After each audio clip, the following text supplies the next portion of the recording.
Mighty Vikings, I welcome you back to our Let's Play of Pathfinder, Rogue Trader.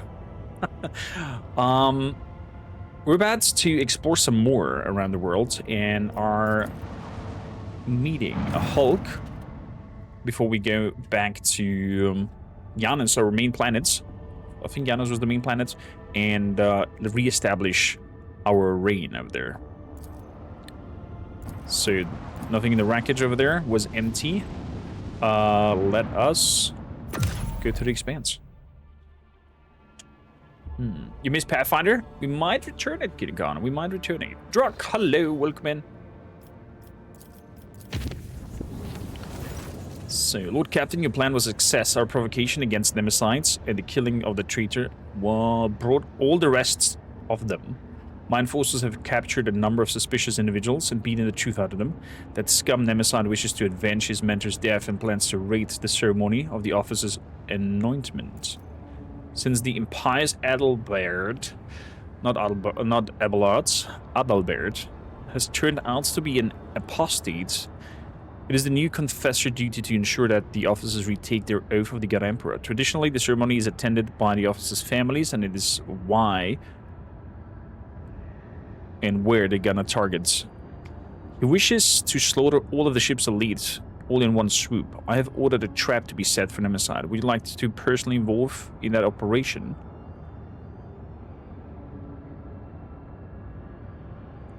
What kind of trap? We'll replace the civilians with enforcers and relatives of the appropriate age, dress them all in formal clothes. Wait, are they gonna be elderly and youth presents? If necessary for the sake of secrecy, let me assure you, all my people will gladly risk their families. I shall attend the ceremony. Very well, we'll capture him together, Kibella. We'll capture him together. Let's do it. Apple lard.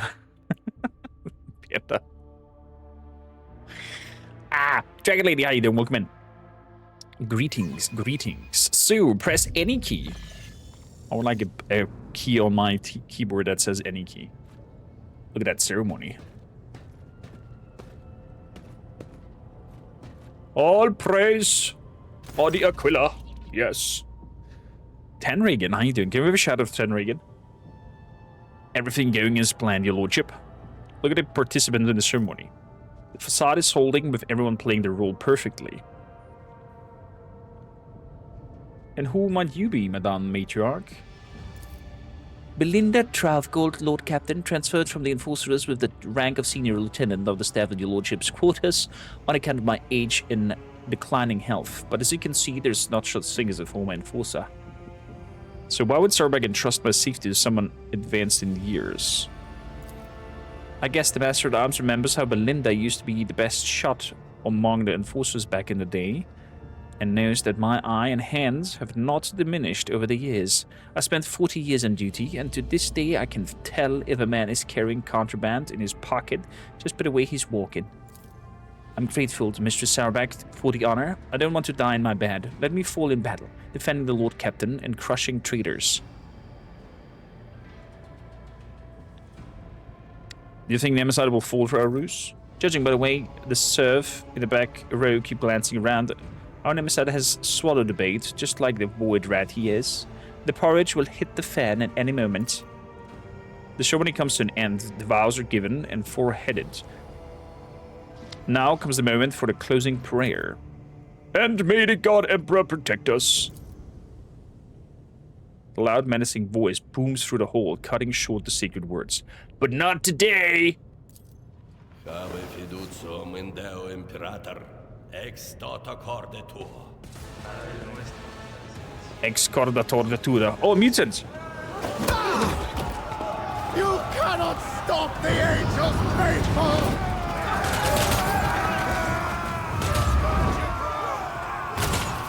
Here comes Nemesite.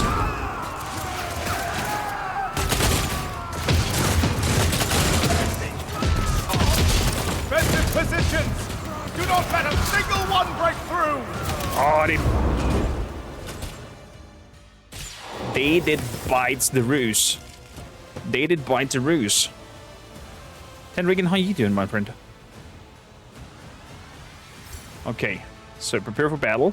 We have a lot of laborers over there. We have Kelimorph over here. Kelimorph, what can you do? You have 3 pistols. Your abilities are not known. You can hold ambush. You never know what a Gene Stealer cultist is capable until they do it. He's a Gene Stealer? There was Stormtrooper grade shooting in that cutscene. I could say so. You could say so. So, Cassia, come up here. Heinrichs, step over there. Kormaker, move up here. Where's Thor? Thor over there. There we go. Pascal, move you up here. Your servitor over there. Cassia, up here. Kibella. I'm gonna throw you over to him in the front to attack him. Close combat as soon as possible. So, Cassia, how about we drag all of you together? Very good.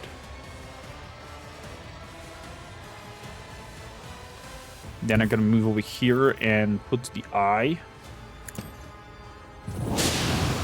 The little stare out to you guys, and then we are giving...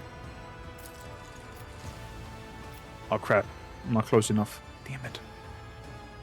Then Argenta.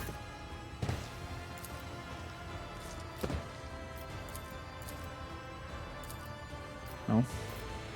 No can do? Oh, it's still a pistol thing. Never mind.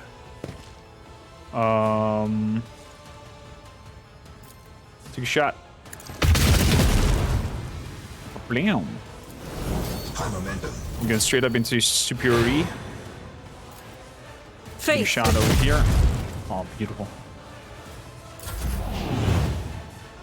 Beautiful. Can I put a kill zone up there? I can. Let's put a stratagem I'm on not tilt. accustomed to being ordered around. Cover efficiency over here. And over penetration over on this table. So, Argenta. With some insurgents over here. So we're going to step into the middle. We're going to straight up rapid fire and concentrated fire. And we're going Daka down the hallway. High momentum. Oh my god. Oh boy. Good.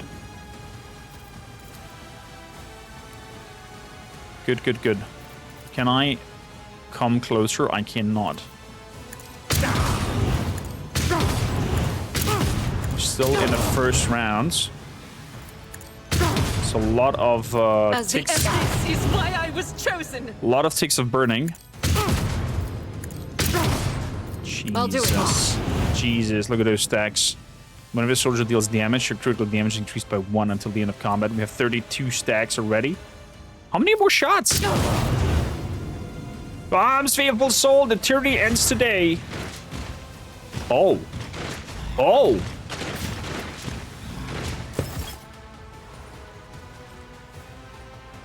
Proper gene stealing here. So the thing is, Gene Stealer do create these kind of revolutions to coup the leadership and to kind of have a free roam on attacking. What if I use a run and gun over here? There we go.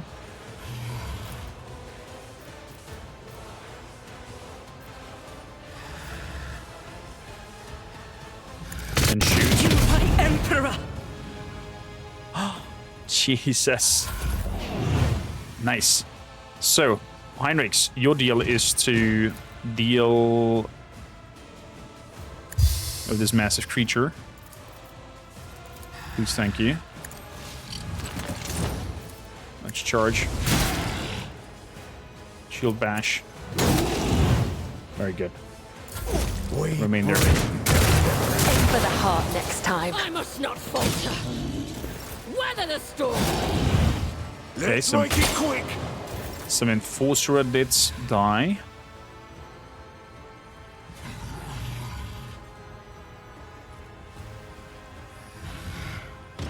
Is the old lady still alive that was standing next to me?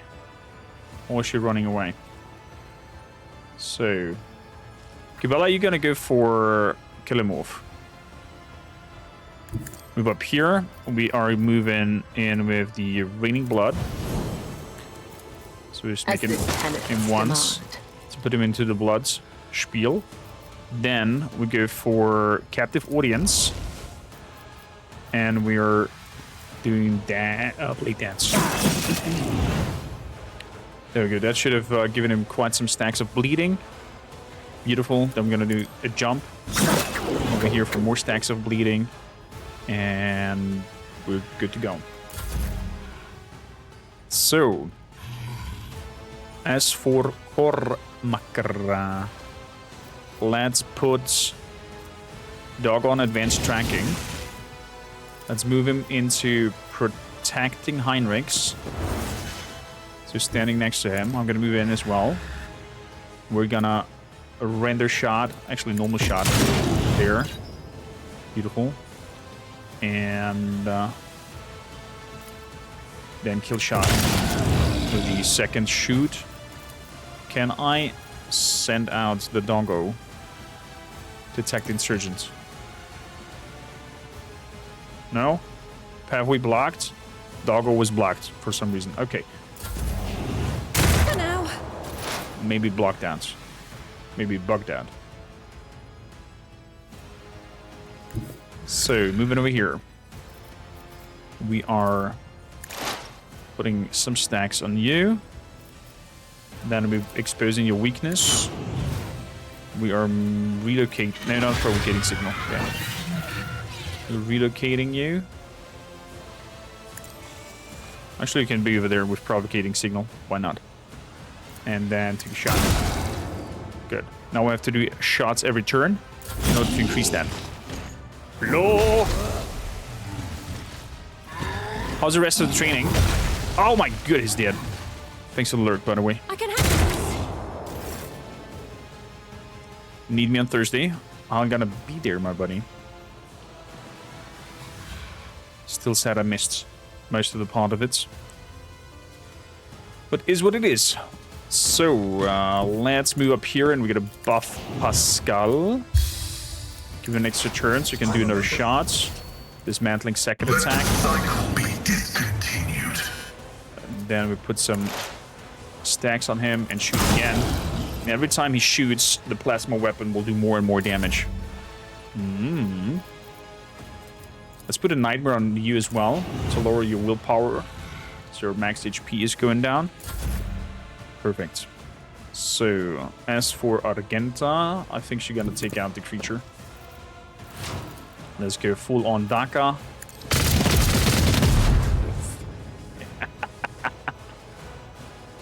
Interesting, a lot of half new stuff. Nice. You guys train that, was it called Crush? I think Crush was what Christian called it. Crush, and we had Bully, I think, when they're like spreading out and doing a new formation. And then also rotating the quarterbacks between... Do we still have the Valley call sign for number 3 quarterback? For those unaware, Flo and I are playing the same team. He and I are defensive tackles. And we have the finale going on Saturday. Will be a live transmission of it as well. For those interested to watch. So we still have some more occultists hanging around. Yes, there. Let's make a reckless rush. I will bathe this battlefield in righteous fury. Cultist gone, plus the inventory.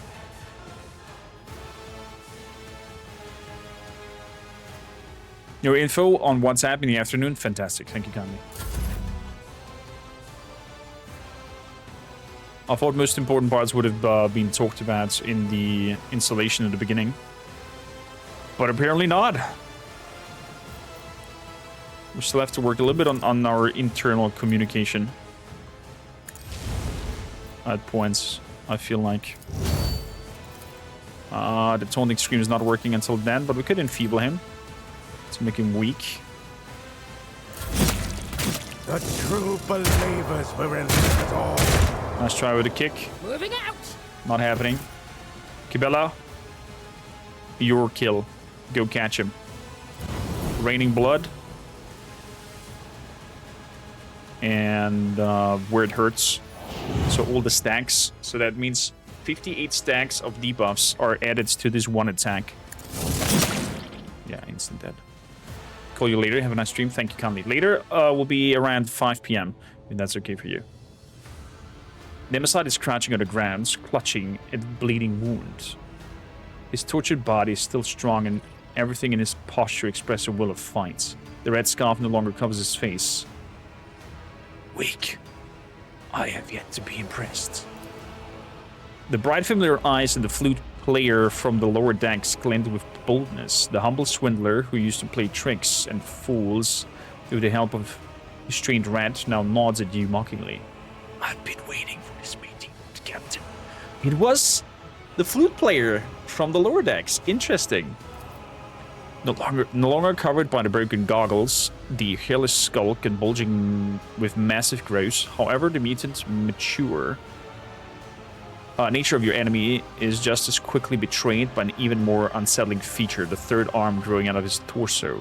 You watch as its fingers deftly empty the drum of a stub revolver and load it with fresh rounds.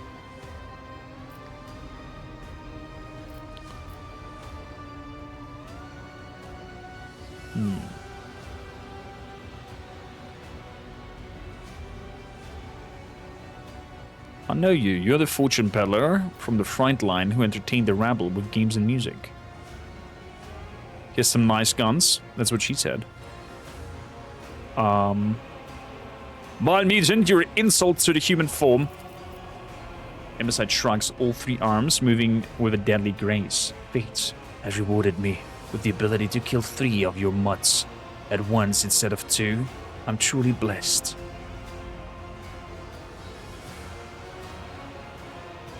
You lost. Your battle for the ship's freedom is at end. Do you have any last words before you die? Freedom? I care nothing for freedom or for the throngs willing to offer their necks to your yoke. I will not die for these wretches, but I will gladly pay for your demise with my life. Both you and your drudges come from the same rotten root. That is why you are easy to fool. Nemesis and his march against authority are just a fancy story to tell the rabble.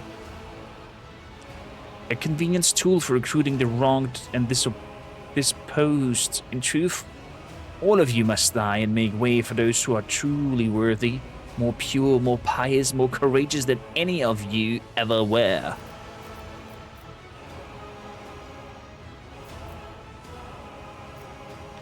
You lied to the people, condemned them to death, and for that you will be punished. I will speak on behalf of those who have brought to ruin. Something in your voice causes Nemesi's sneer to fade and his gun to shake, but only for a moment. I see you have appropriated their names and memories as well. How fitting to use people even in death.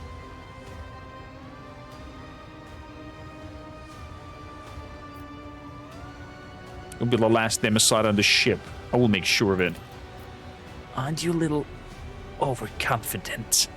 Nemesis casts a glance to the stub revolver in his hands, then back to you. You're right in front of me. My gun is loaded. I believe this tune is not quite finished yet. It feels like time has become vicious and slowing you down.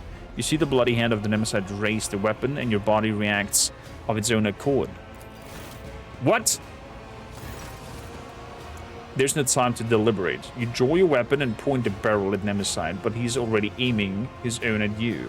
A malevolent grin spreads over his face. The two black muscles stare at each other, and the world around you narrows to a thin line.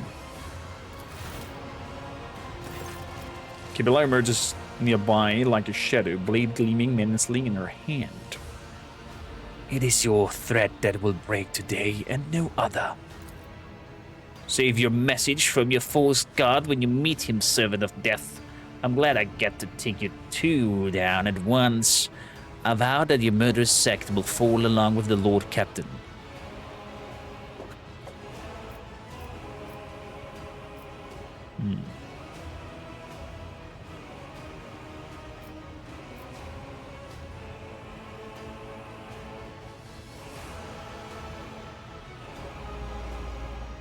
No matter what being you call to your sides, I have the God Emperor on mine. Exchange glances with Kibella. Kibella is watching you out of the corner of her eye. She does not utter a word, but in her posture, in a cold look on her face, you're ready. Every movement of the deadly dance she's about to perform. Meanwhile, her slightly shifted gaze tells you that she's reading your tactics just as clearly. Nemesis will stand no chance when you two act as one.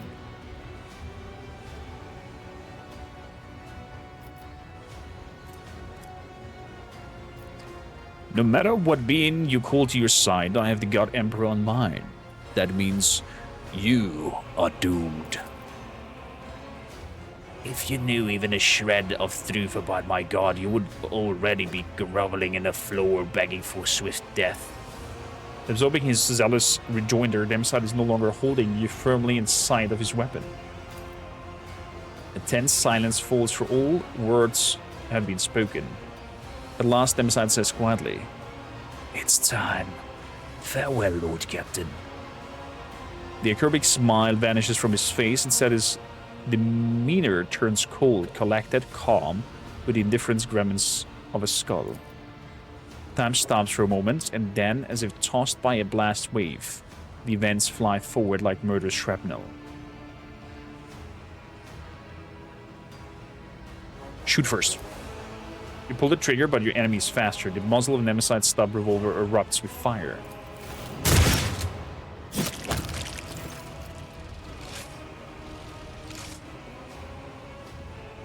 Oh my goodness. Once your heartbeat comes down and your breathing evens out, you realize that the bullet that was meant for you has somehow failed to hit his mark. Kibella is standing next to you, still breathing heavily as she wipes her blades. A scarlet stain is spreading quickly along her side, blood soaking her clothes and trickling down the floor. Nemesis' head lies severed at her feet. It is over. Kibella gained I am your shield effect duration. The character suffers a -10 penalty to toughness. Kibella used her body to cover the dominant for Nemesis' shot, suffering a grave wound as a result. Oh! Poo-poo! Poo-poo saved me! Did you murder the king yet? Which king? Oh, poor Kibella saved me. Look at the corpse.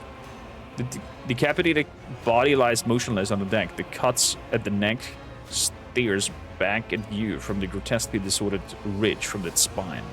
The power of the folk myth fades into the air like smoke billowing from a muzzle.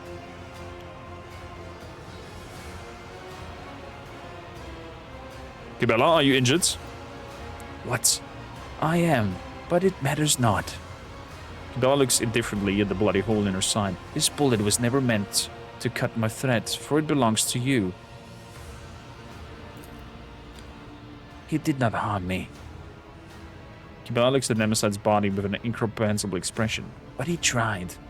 Such was his idea, and he remained committed to it until his last breath.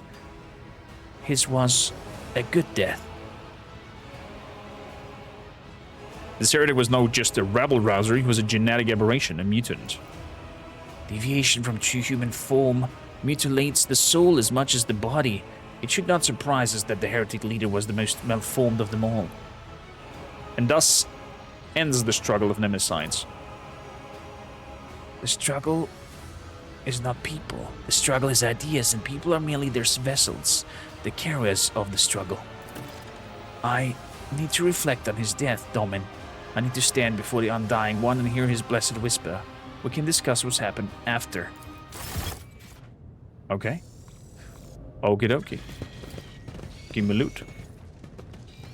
Lootin' tootin'. So what do we have here? Needle rifle that shoots toxins. Very disgusting. I'm gonna keep 2 of them. The rest goes off to... I have a nose for profit and a taste for adventure. Why can't I loot him? Question mark. This lane. Keep your wits about you. A lot of grenades.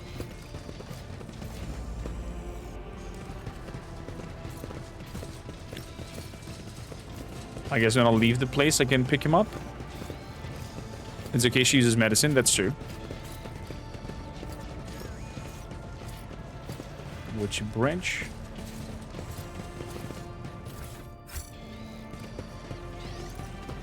Anything over here? No. What about over here? Is there money to be made? Oh, is there no? It's interesting that I cannot pick... Oh, there we go. Oh. Pick up loot. What do we have here? When a warrior has less than 50% wounds, every second attack against them automatically dodged. The effect lasts for up to 2 rounds.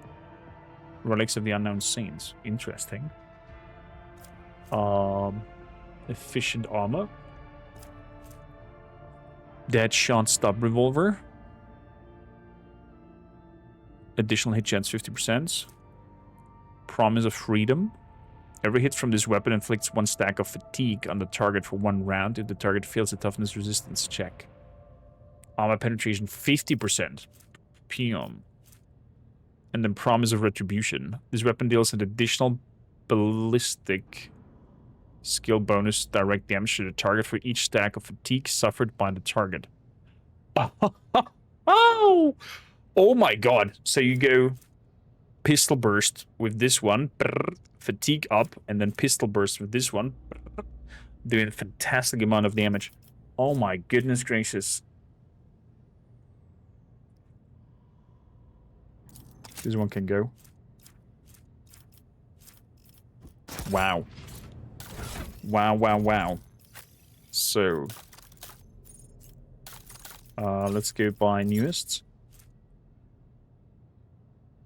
The worst toughness increased by 12. I don't care for that. You're using Medicaid anyways. Could increase your toughness though.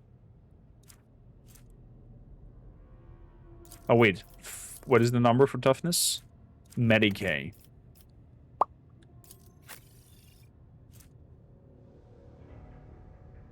Seven. Yeah, why not? Give him a little bit more HP.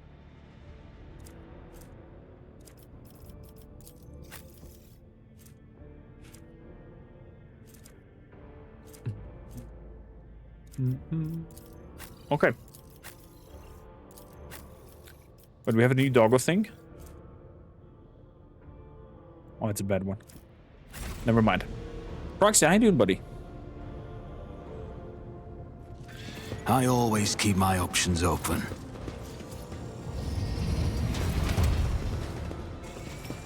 Close the door. Witchy Bridge. I can see Argenta also having a nice build for Archmilitant with dual pistols.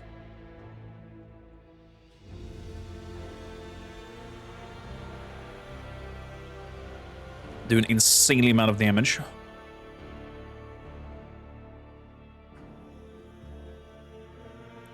The dog did had my weapons, yeah. That weapon bug is patched.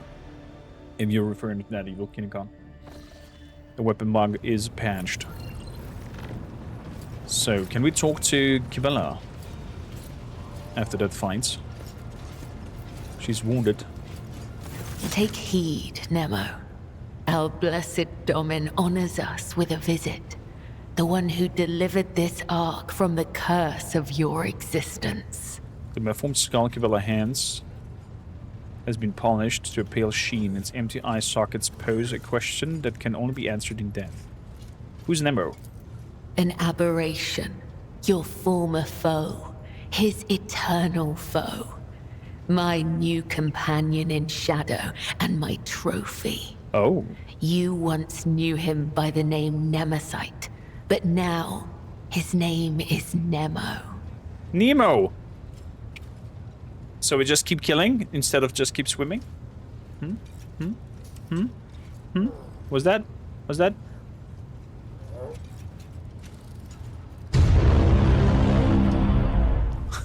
Jared, how you doing, babe?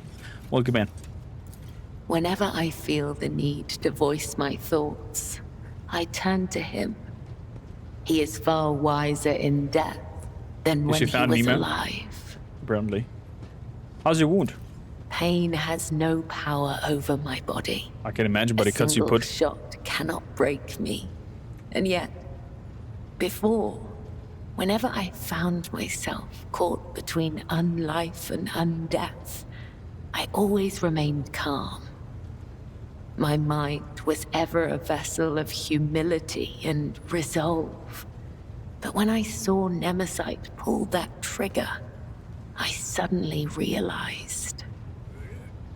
Finding Nemo 3, just keep killing. Come this holiday season. I thought I would never see your face again, Domin. Oh! And for the first time in years, I felt pain.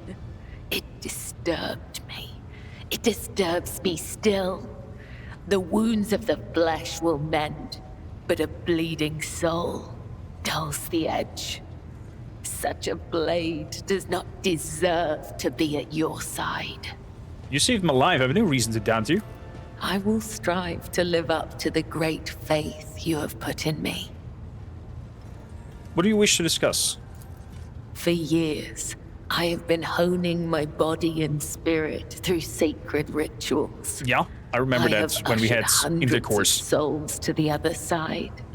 Lots The of scars on hunt your for back. Nemesite was not my first. It's not been mine, Niels. Yet, after my enemy fell, for the first time ever, I felt empty.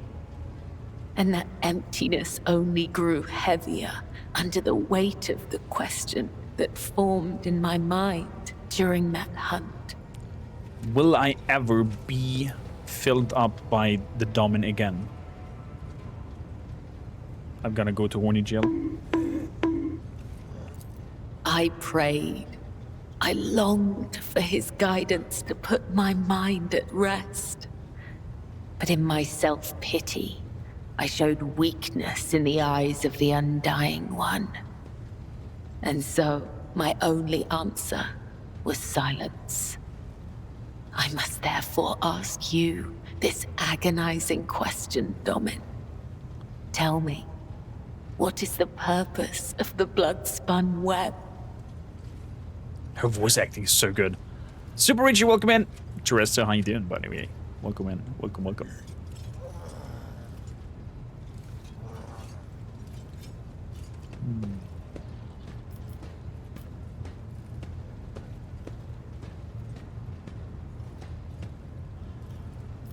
Does this have anything to do with the earlier conversation about your resemblance to Nemesites?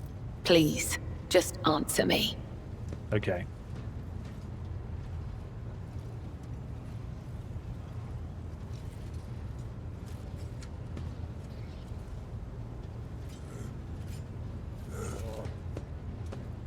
You serve the Undying Emperor, yet you also serve his faithful.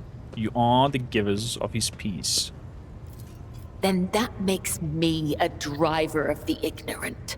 One who guides people into following an idea they may never hope to comprehend. All my life, I have walked the road that was prescribed for me. I did as I was told.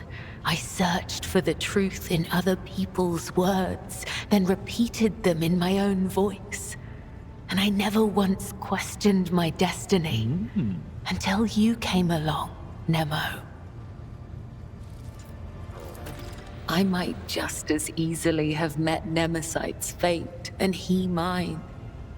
All it would have taken is a different pattern of threads.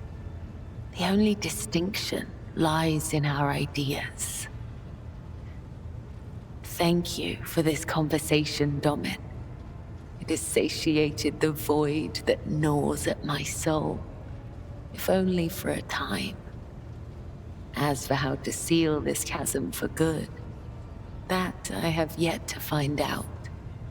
May the tenets of the web guide me to the truth. Here. And we've leveled up from that. Take heed, Nemo. Our blessed Domin honors us with a visit. The one who delivered this ark from the I curse. must take one leave. May... Oh boy, I think our lady is losing her shits. I think she's losing it. Can we finally carry heavy armor? Still no. Still no. Okay. Normally I go and read through all of the skills and pick what I think would be best. But since that would take a lot of time, I made myself an Excel list and put some notes down in terms of like how and what I want to skill for every companion and also for myself. Therefore, please excuse me for quickly having a look. We're going for bites over here. The Overseer chooses an enemy in their line of sight within 5 cells of the Cybermastiffs. The Cybermastiffs immediately dashes to the enemy and performs a special attack. The target suffers double rending damage and must pass a toughness test or get pruned. There we go. Bite. So, we're gonna level up everybody since we're now in the level spiel. Why not? Closest is for me Solomorn, since we have them alphabetically. Strategic adaptation is what we're gonna go for. That gives us extra points during combat as an overseer. With you, we are going for exsanguination. The execution immediately inflicts bleeding to an ally of their choice. That ally gains bonus to dodge and additional movement points until the bleeding ends.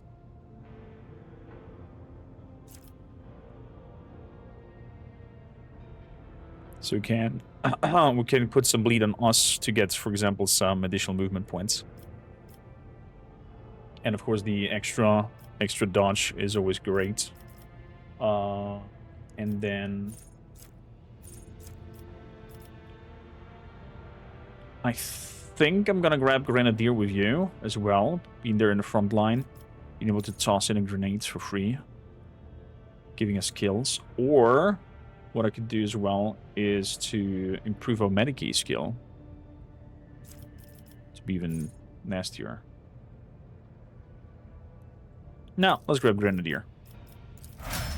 Complete. Let's see, and put some grenades on you as well. Users loses all of their temporary wounds and increases their melee damage by the same amount for 1 turn. Crimson Intoxication. Some crack grenades for free. Mental damage. The mechanical creatures only?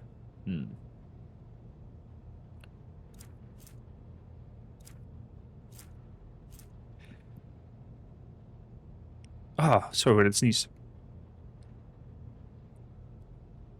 Onvari Plasma Grenade.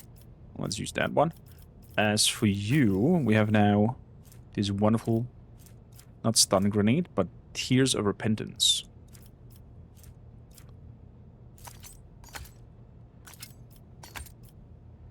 There we go. I never use the handcuffs. Never come close enough to use the handcuffs to anybody. Shame. Shame. Okay.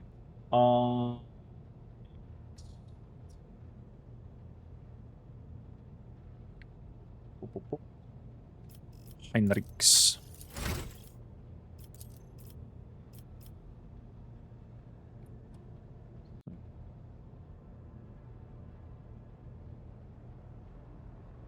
We had last the carouse.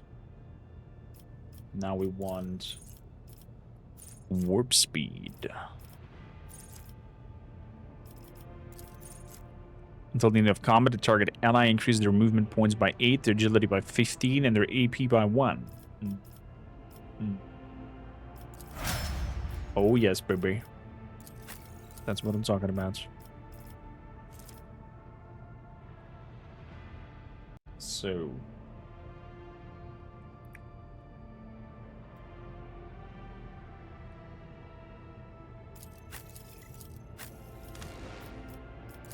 let's close that. Pascal. Your last one was perception and logic. Now we go for the bomb. Level 30. For 1 round, the Service Call Swarm gains +10 fellowship and intelligence. The effect triggered by signal abilities affect targets for 1 additional round. The Overseer immediately dashes to the familiar. The Overseer can move through allies and enemies, but not through obstacles. This movement does not provoke attack opportunity.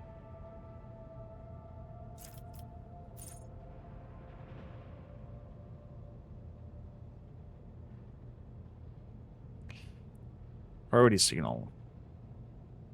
At the start of that turn, each enemy in a 4-cell radius around the Service Call Swarm makes a willpower resistance test. Each enemy that fails considers the Service Call as the priority target. I mean, we do have the provocation thing as well already.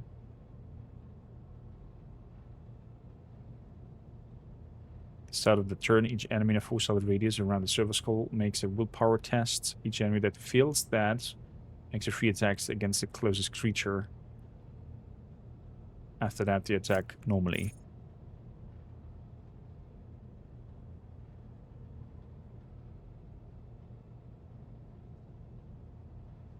So you have the free grenade combat skill and the free damage grenades. You should be able to throw 2 grenades. Sounds like a good deal.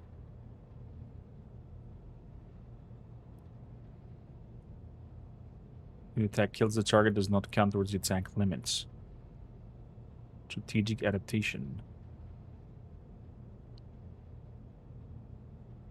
So for 1 round, the Overseer deals more damage. Consolidation. Twin striking. Consolidation, I think I'm gonna take.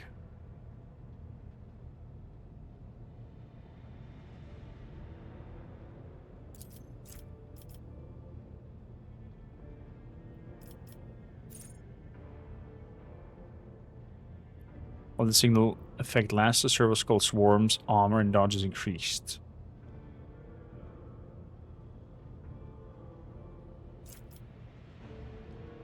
Yeah, be able to dash to my Service Call. So yeah.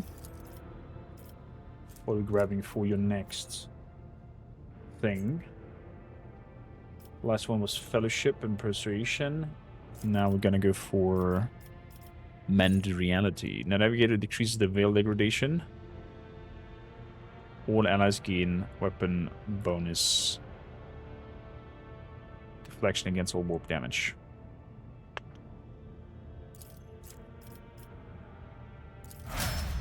Exactly. So then we have Argenta.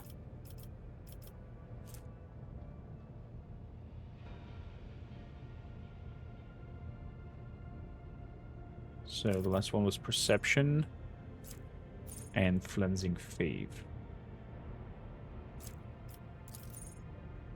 Now we're gonna go for the Devastating Attack. The Archmilitary next attack, if hits, will cause all the targets to make a toughness resistance test with a penalty. If failed, the target will suffer negative effect based on the attack.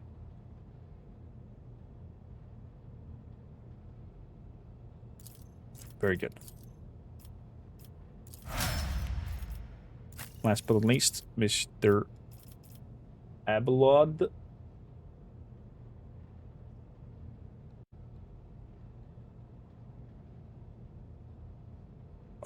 The last thing was Resilient Beacon.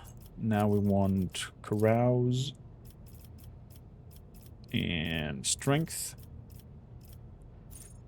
After that, we're gonna go for Forced Distraction. The Vanguard chooses an ally. All enemies in that 3 solid radius become an priority target if failing the test. Good.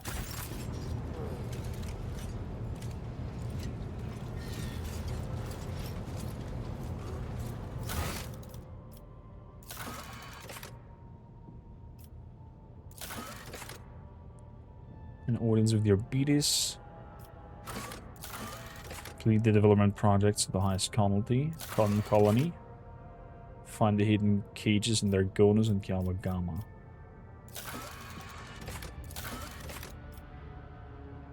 Good.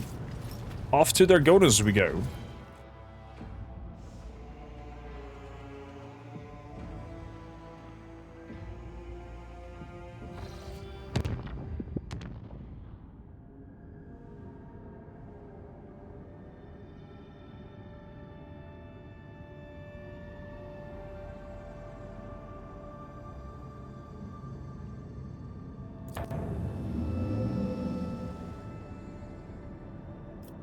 So, there is an off chart over here to add our mods, but we're not gonna do this. We're gonna go over to the Mundus Valancius.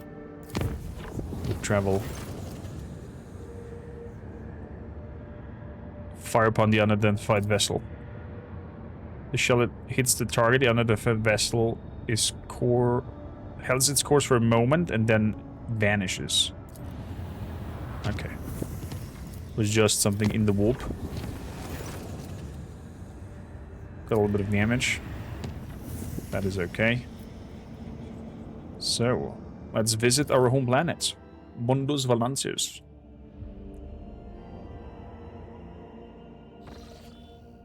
Lord Captain, Master Helmsman on the line. I can report that the quest of the capital world of the Van Valancius dynasty is finally at an end. Dargonus is straight ahead. The merchant captain taking refuge in the orbital docks of Dargonus race send the priceless welcome gifts, hoping to buy you a favor.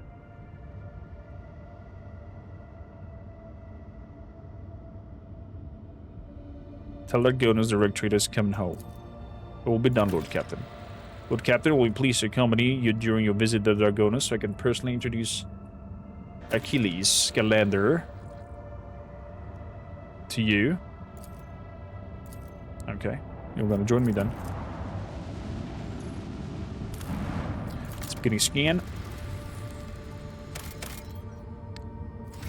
Lucky Stone 4. Pre-needs. Nothing here.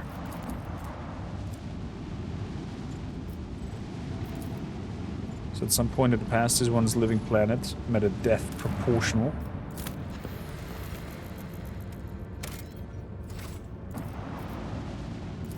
Adeptus Mechanicus ship flying around here.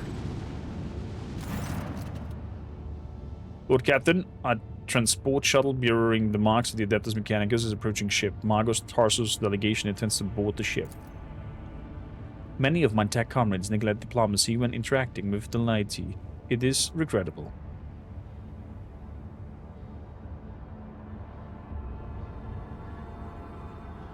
Receive the delegation. They may indeed be here on important business.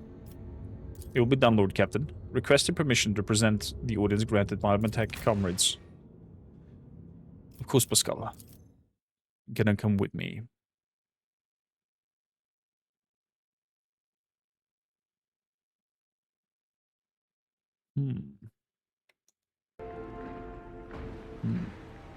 Was the wrong scene. Thank you kindly.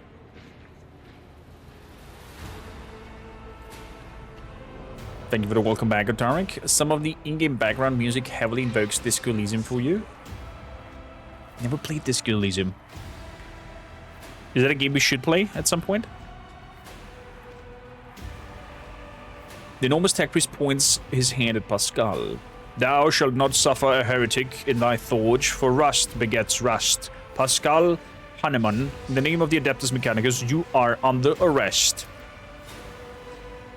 The hunched servants of the Omnicide turns to you. Diplomacy mode engaged. Announcement. The Adeptus Mechanicus offered their apologies for would like to inform you of the necessity of conducting an operation to detain, arrest, terminate a faulty unit of the Rogue Trader's territory. Study the two priests. You identify a rare armor and the enormous tech priest is wearing a Secutor's plated mechanized suit. It carries the imprints of many battles and has marking that announce his status as a relic. Some of the armor damage looks fairly severe to the point of endangering its operation. The sliver of flesh revealed under the steel are marked with terrible chemical burns. Every now and then, the convulsion shakes in the tech priest's body and painful sounding hiss comes from his vox. The tall tech priest who spoke to you looks more peaceful and makes a point of not drawing his weapon. I mean, more peaceful. Still looks very dangerous to me.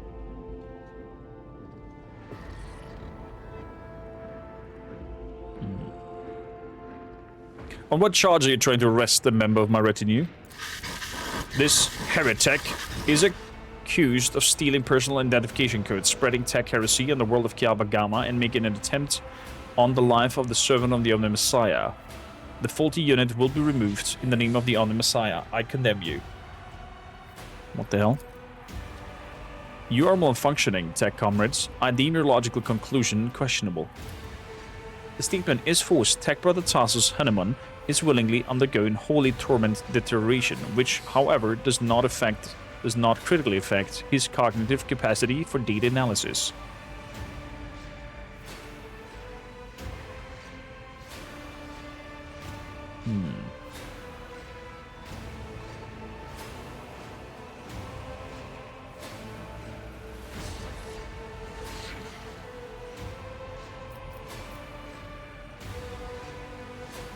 I'm not handing Pascal over to you.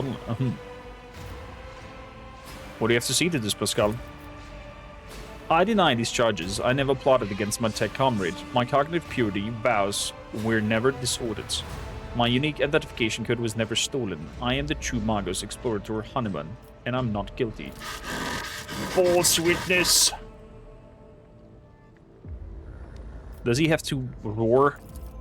Negative. Upon completing his sanctioned procedure, Tech Priest Charles Vad modified his engrammatic augmentic algorithms never to desecrate, tarnish his mouth box cognitive process with flesh speak. Mine is a pure and binary tongue that preserves only what it is true and shuns scrap data. Oh my goodness!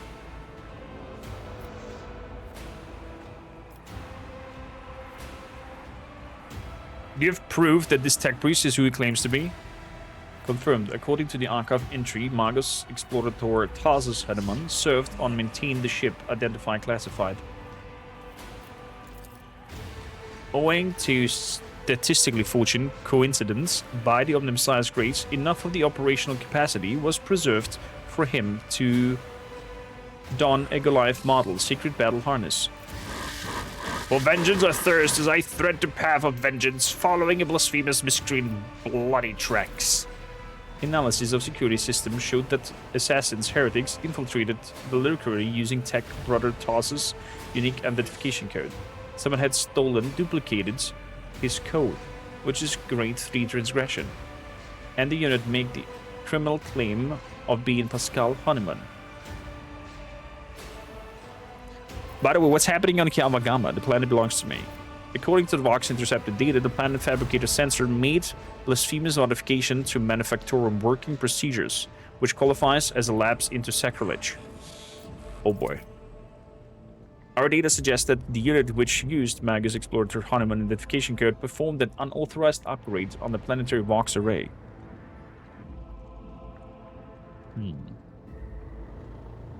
I'm not handing Pascal over to you unless I see evidence. Let us get to the bottom of this matter together. Request approved. Ready to work in cooperative mode. Archiving. Tech Brother Tassus opposes lay participation in the investigation.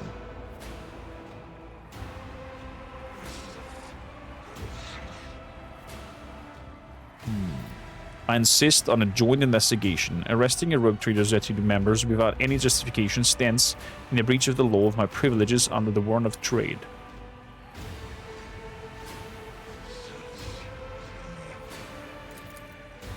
Request for cooperation, review, and accepted. I request Tech Brother Taz's consent. A sacrilege conspiracy. I refuse to help from laypersons.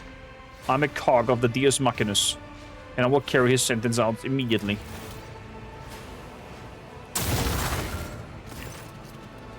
Pascal freezes, but green sparks light up in his visor. He extends a hand towards Tarsus and replies in a clanging voice.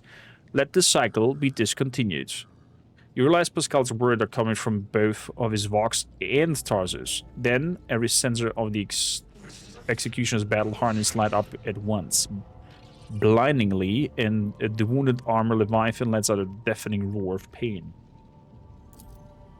Attention! Priority notifications. Service units of Kappa Threat supply line are unauthorized to confront the rogue trader. Command, retreat, and reinitiate negotiations. Heretic Pascal, I will break punishment upon you in the name of Deus Machinus. Okay, so Opticon wants to do it peacefully. You will beg for mercy, but I will grant none.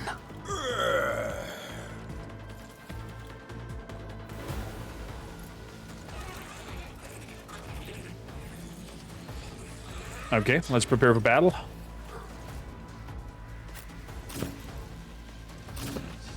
Skal move over here. That one moves over there. We're gonna get over here. Argenta, you're gonna do Daka. Straight up. Boosted by Cassia. Keep that over there. Good. Start battle.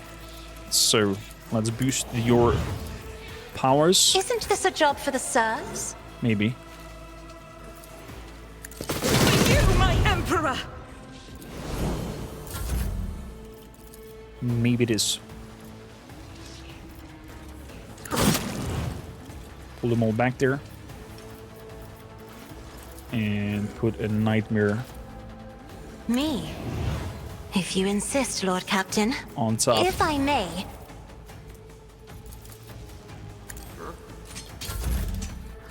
So, rapid fire, concentrated Doubt fire, is for the weak.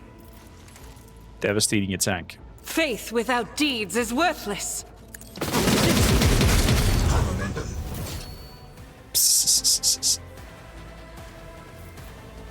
Superiority.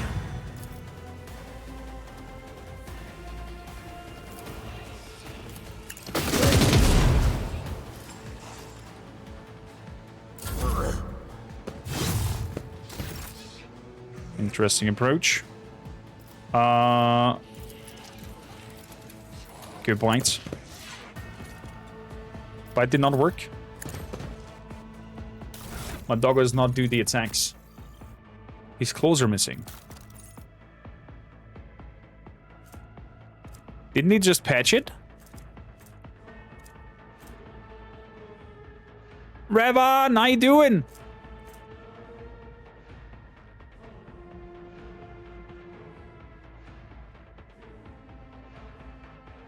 They're meant to be patching that today? Okay.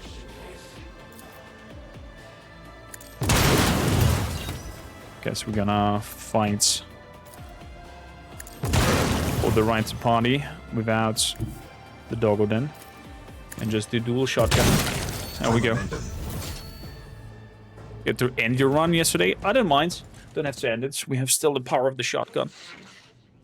Request cessation of hostilities. Help your brother. The unit that called itself Thasus is dead, has been disabled. Pascal bows his head and binary requiem pours out of his vox. Despite his misconceptions, he was a servant of the Messiah. I'm sorry that you had to kill a comrade. I also regret have a negative assessment of this event. The Adeptus Mechanicus still accused the unit identified itself as Pascal of criminal theft of the unique identification code. Unlike Tuck Brother, I am not authorized to immediately execute the unit, but neither am I authorized to drop the inquiry. There are no apostates among us. Tech brother Thasus and the machine spirit had lived in this battle harness, succumbed to the suffering that besets them. Their judgment was rash and erroneous. Now the turban is over. How you doing, by the way, Revan?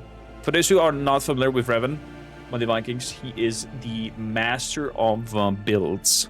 He has fantastic guides out there on the interwebs. Highly recommend to check him out. Draz, how you doing? Welcome in.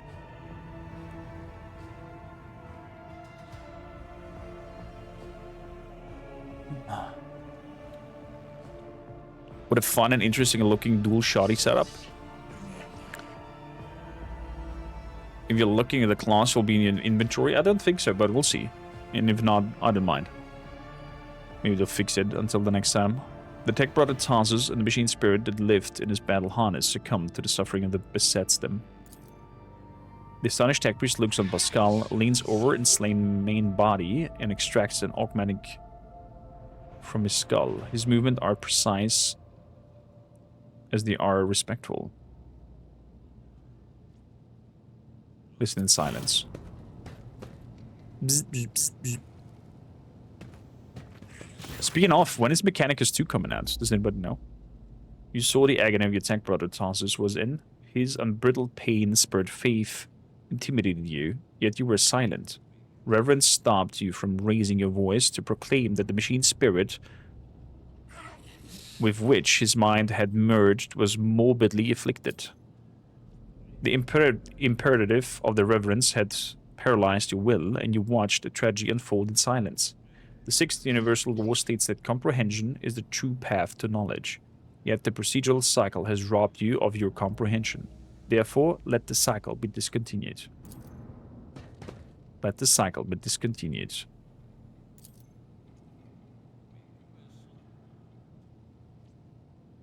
Pascal, what just happened?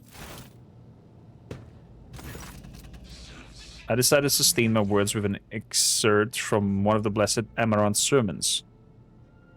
My analysis deemed it appropriate. What is the reason of this act? It has been a long time since the words of the Messiah were last spoken, openly over public communication. So he is not forgotten after all. The Messiah of Discontinued, is that how you refer to Amarnath? Following Archmagus Amarnath's partial removal from the chain of command, that was the authorship attribution in a series of sermons of Discontinued the cycle that were disseminating across the fleet. It was in fact a title used by many. I see. Were you among his followers? Negative. Do you know where Amarnath is now? Data unavailable. I presume the conflict between you and Pascal had been resolved. The data received provides as a basis for calling the fallen tech brother into question. Out of respect, due of lack of authorization to indict the followers of Messiah of discontinuing, we will not proceed with the detainment, arrest, termination. The Omni Messiah knows all, comprehends all. Thank you, tech brother Opticon. Now the conflict has been resolved, you may remain aboard of my ship. Request denied. The Kappa threat supply line delegation is leaving to the Gonus express gratitude.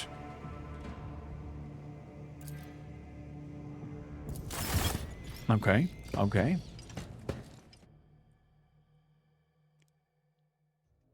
Looking forward to Mechanicus 2.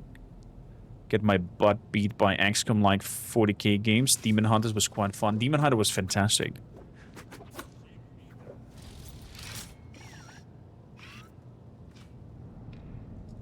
Eating breakfast. Only complains I picked up sunburn. Oh, of the good way of sunburn. What do I have here?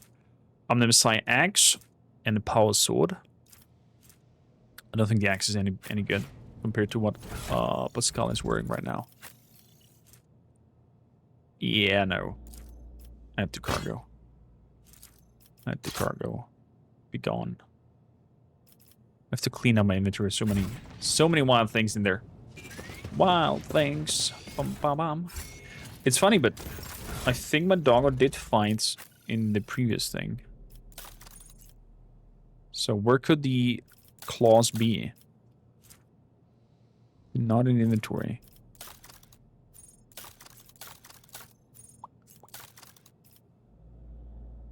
Nope. Weapon task? Nope.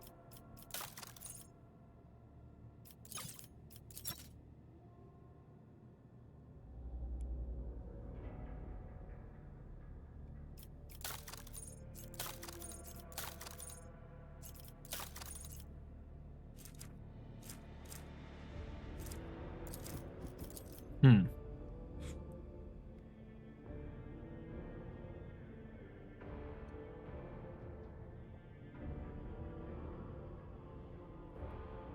If you remove your dog item, then go to Dunrock on a bridge. You can respec the Overseer to reset the dog. I don't want to respec the whole Overseer thing.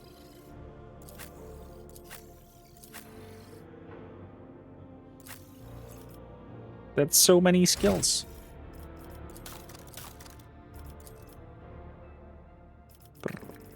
Yeah, no.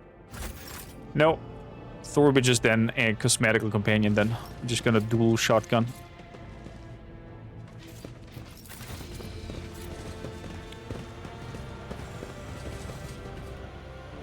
But one of the same happens to Glatus.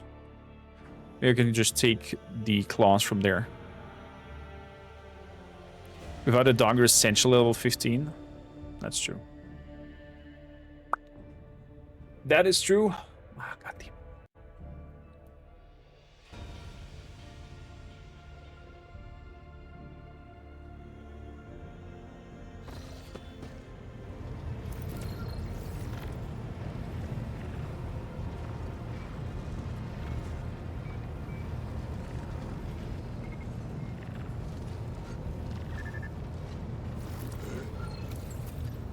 So, is the high factotum? Oh, he's back. He's not injured anymore.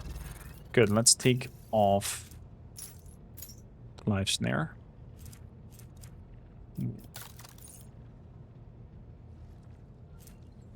Living snare. Does Glatus have his claws?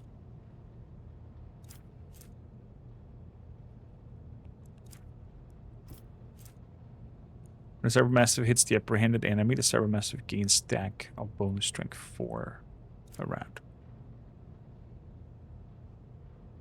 Make screenshots. I have a sheet. I have my skills that I've picked. We're ready to go.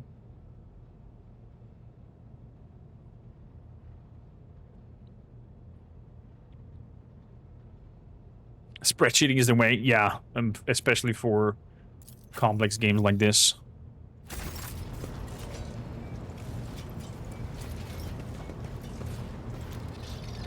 So, well, I guess we are re-skilling then. Pleasure to see you, Lord Captain. How may I be of assistance? Have you recovered from the Nemesis attack yet? You came very close to death. The Chirurgeons spent hours fighting for my life, and I have to say they are earning their keep. They promised to leave a heroic-looking scar, although, admittedly, I much prefer Colossus from an autoquill. I see.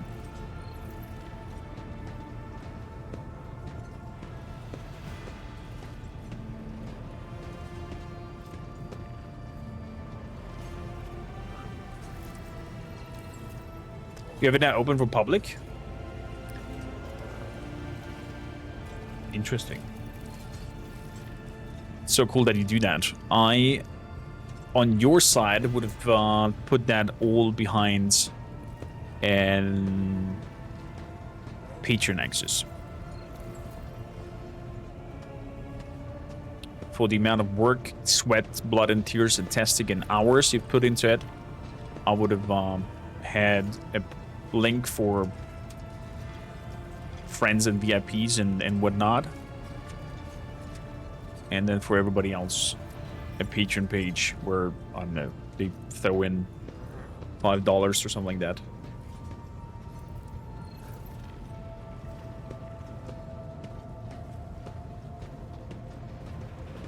Yeah, I hear you. I hear you, even. 0 viewers, Andy. Never heard that. I never heard that. Well then, my retinue and I need a training. Let's... Do you have to reskill my whole thing?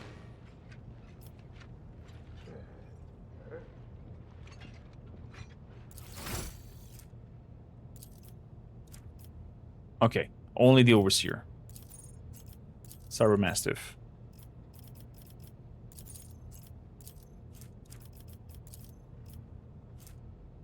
I did my soldiers as well. Fuck. I have to do everything again. Okay. Good. I'm gonna focus on demolition because of spreads shooting routine. Revenant Slaughter, Firearms Mastery. Then we go for point blank, ballistic skill. Then we straight up gonna go for the demolition engineer to work with our demolition.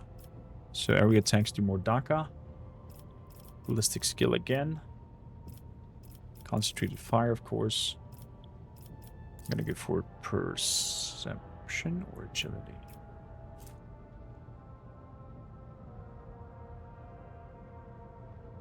Let's go for perception.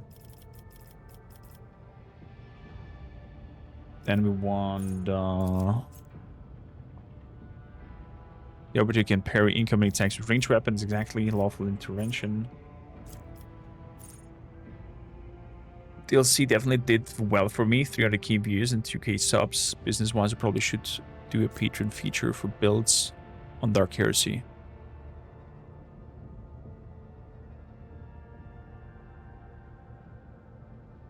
Yeah. If you want, we can talk about it, Riven.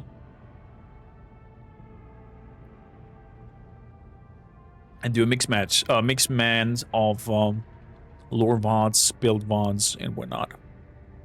But yeah, I think tortured my neighbors enough for today. Making breakfast and butchering Bon Jovi songs. That's not torture, in my perspective, at least. So, was it tenderize? Enemy damage, but a soldier's area attack suffer damage from the next attack that hits them. Yes. Yes. Then again, demolition.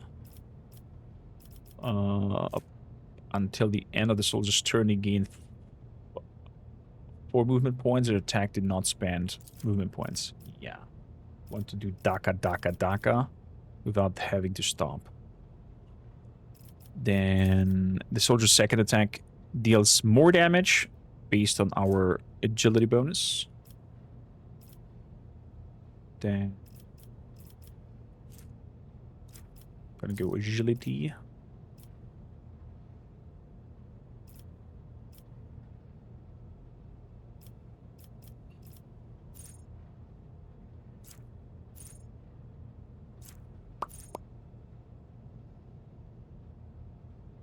Double slug.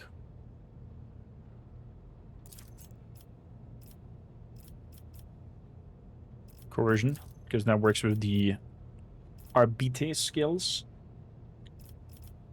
Then definitely need someone with lore knowledge. I haven't been up to date since 3E. Can tell which it's actual lore retcons and fan retcons. It's hard. It's odd for reasons they don't like old music like Bon Jovi, Deep Purple. Even not so old bands like Nightwish, Saltati Moses, they always complain. Neighbors complain about your music. Well, tell them you can make loud noise stuff until 10 o'clock at night, and they should shut up.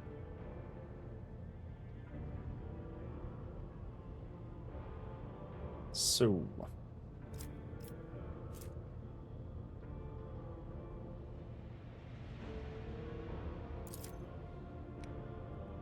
Perceptiona.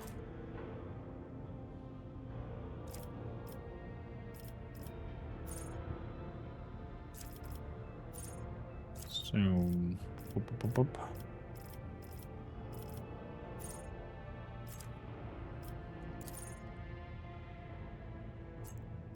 camaraderie. I'm gonna take here, so we are using fellowship for our willpower instead of willpower.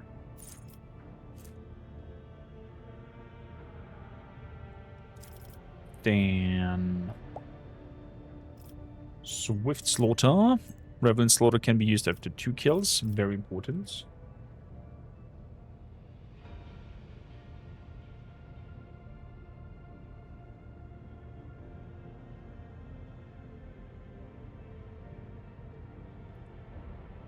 We had a number, weapon specialization.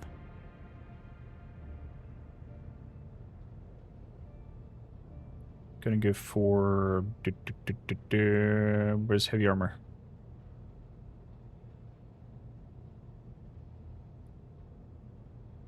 Heavy armor proficiency. On its strength 45. Crap.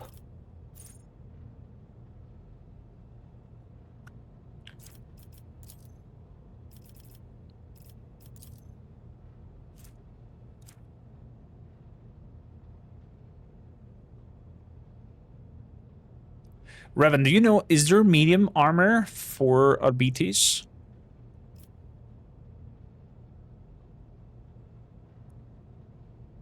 Because I got a very nice looking heavy armor. That is like an arbites skin.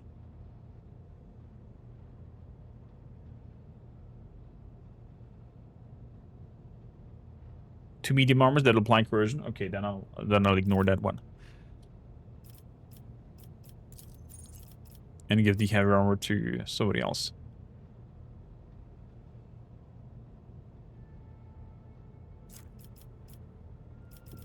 Then I ignore that. So, swift slaughter.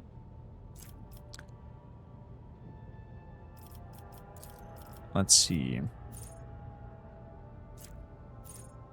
All ranged weapon dealing physical damage have +1 damage, 5% armor penetration, rate of fire, and recoil.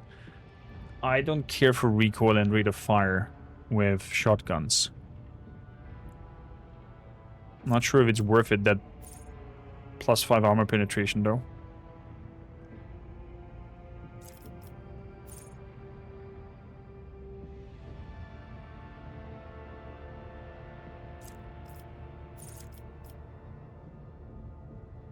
Five armor pen is way more than 5% damage. Very, very worth it. Weapon personalization, then it is. So now we go for shotgun mastery. And coercion again. Till the end of the soldier's turn, each of their area attack deals additional damage.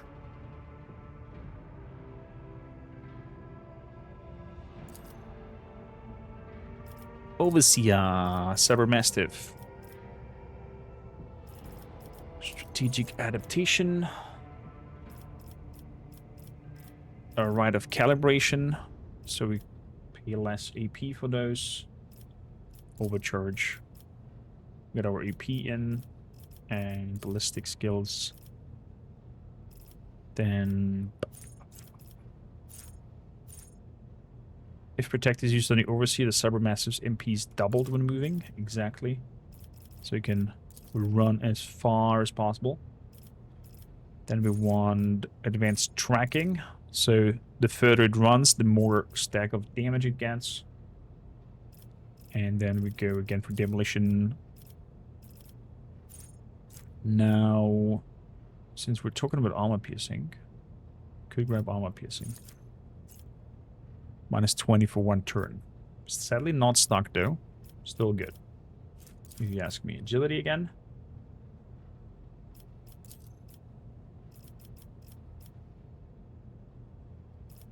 Yeah, let's grab agility again. So, and now I want...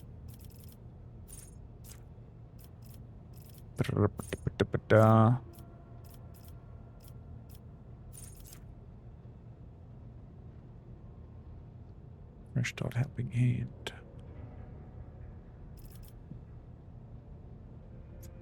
Either instant retribution. No, instant retribution is for if we wield a shield, but we're gonna go dual wielding. So we're gonna go for dual weapon combat. So can do shoot with bows. Then Chain Maw. Each subsequent hit scored by the Cybermaster against the apprehend enemy deals more damage.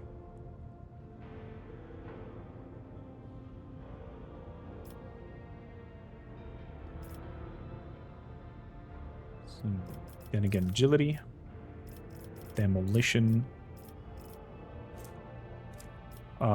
Whenever the overseer uses overcharge, the familiar gain 30 to its characteristics for 1 turn. Very strong. So, Law and Order.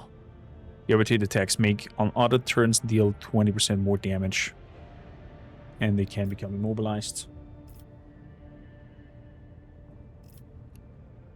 And hand in hand with that, we're gonna grab public sentencing, I think it was.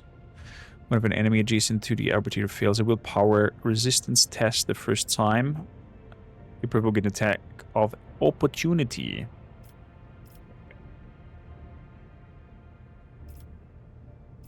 Now we want, again, agility. Golden, thank you for the lurk.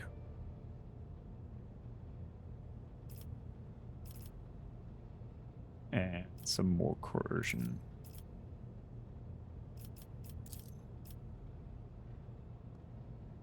$115. Wow. So, tell him to bite. And the name of the dog is Thor, like my RL dog. Good. Did that fix our doggo? Doggo, do you have claws? Doggo, you have claws. Finally. You're working again. Sorry for that short derail.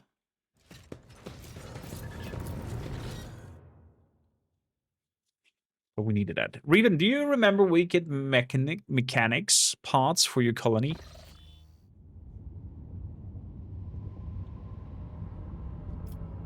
Dargonus. Is it Kavagama? Crap. Can scan. The Bon Valancius. Probably should bring Abelard along. Adelbard. Again, to use back. Abelard, you come with us. Solomon, I think you should also bring along for this year.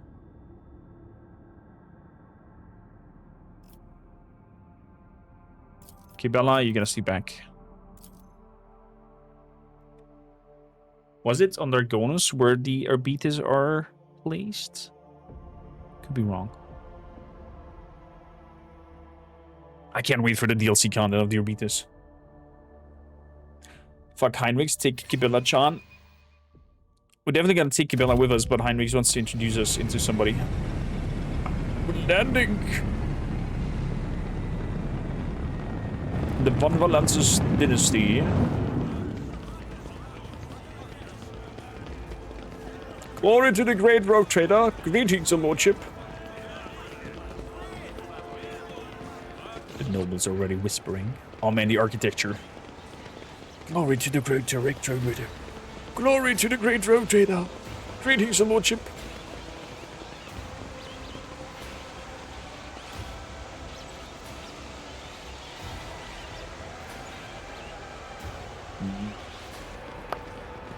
I don't know what it is about this gothic architecture, but it's giving me the biggest nerdgasm possible.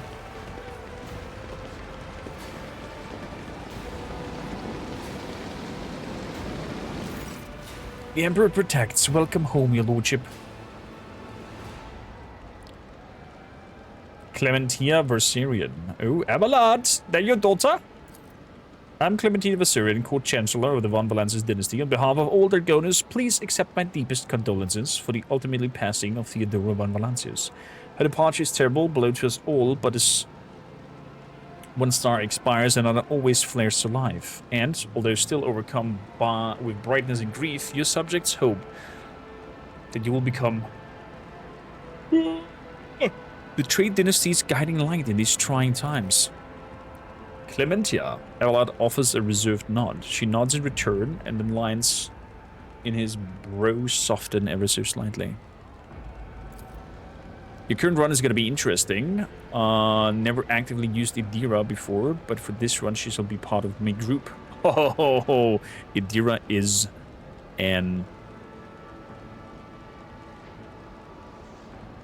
insane character. The Raven makes her safe. Does the Raven interact with the warp and warp anomalies? Achilles Calendar. Dude, you look terrible. Look at those chemical burns. Mechanized arms.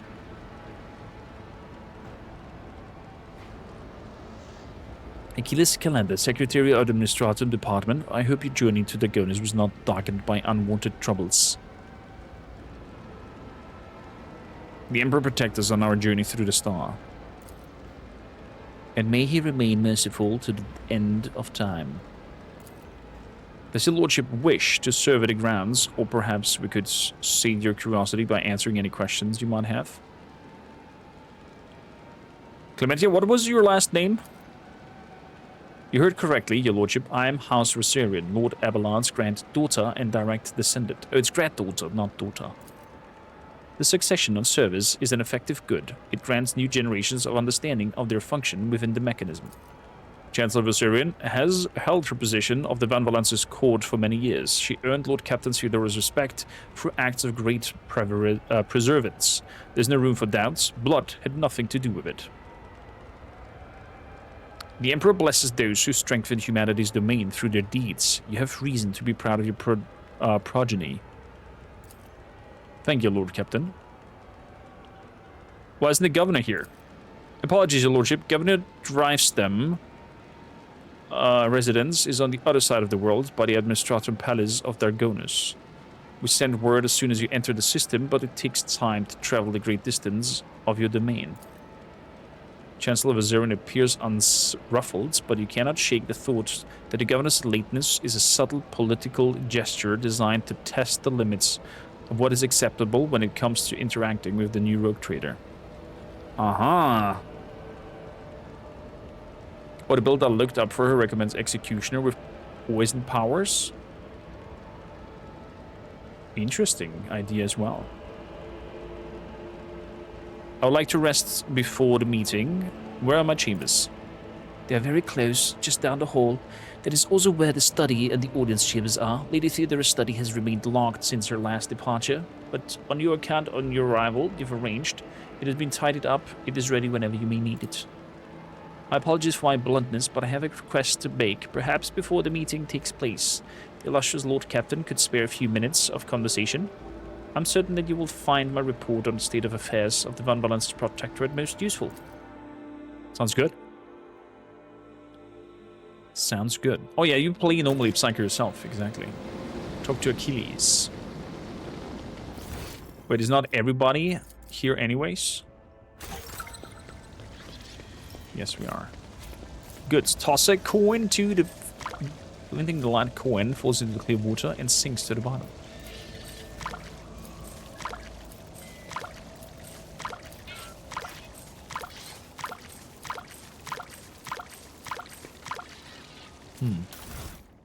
Shame.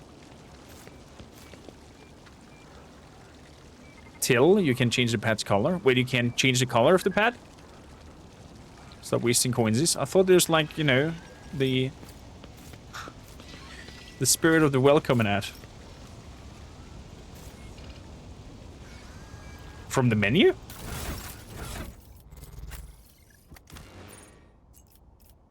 Oh!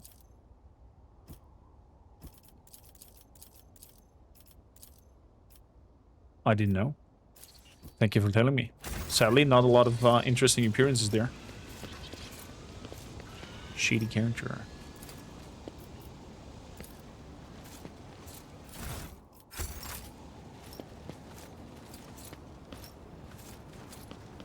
We're gonna have such a hard time with the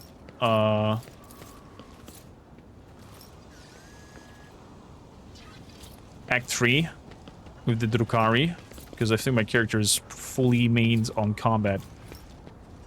Your lordship, Kibella. Presence inspires the lordship. Make your people leave, Domin. Their idle questions are getting in my way of watch. Make your people leave. Oh, poor Kibella. She's such an odd, interesting character. Long live the rogue trader. Nobleman who was smoking. So let's see if we can find some more hidden treasures around here.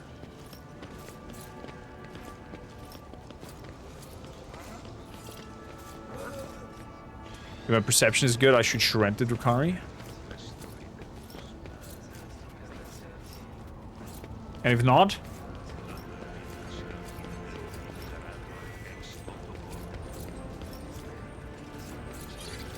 The Emperor favors me today. standing upon the altar is an ancient image of Saint Macarius. That's only candles. Shame. Greetings, your lordship.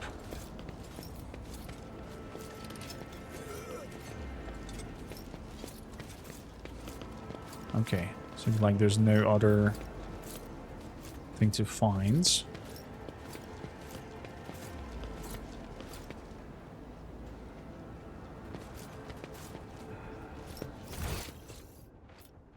Up to the palace.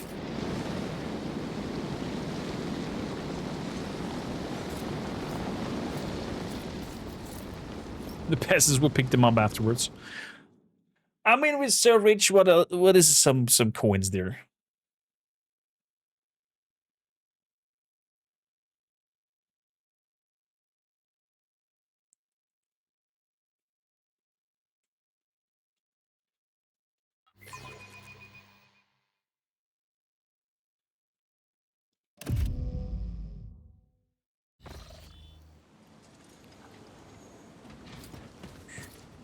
Aristocrats. Welcome, your lordship. Let me inform you of the location of the chamber of the dynastic estate.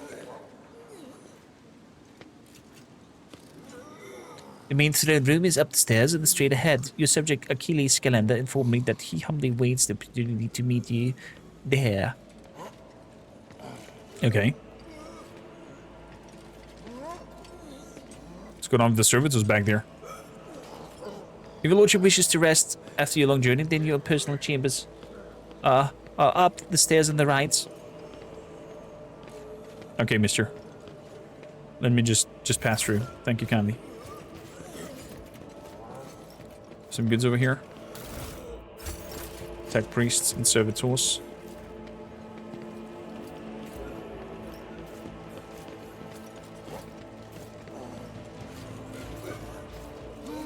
So up we go. Into the chambers first. Refreshing ourselves before we get into the throne room. And find a bazillion things.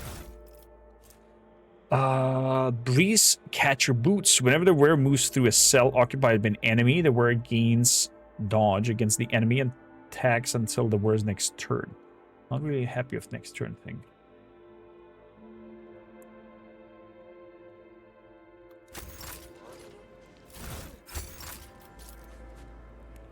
Not a big fan of that.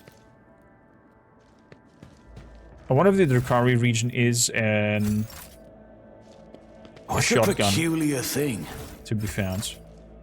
Good morning, Attila. How you doing, buddy? Unlocked. What is that? A multi-melter. Bam. Oh, Thor is sitting down there. Cute. Oh, you're so cute. Get it, Thor. Get the glove. There we go. The dog attention instantly focuses on the thrown object. A moment later, Thor leaps and snatches it from the air. Even before the metal legs hit the floor, your glove is reduced to tiny shreds. Shake.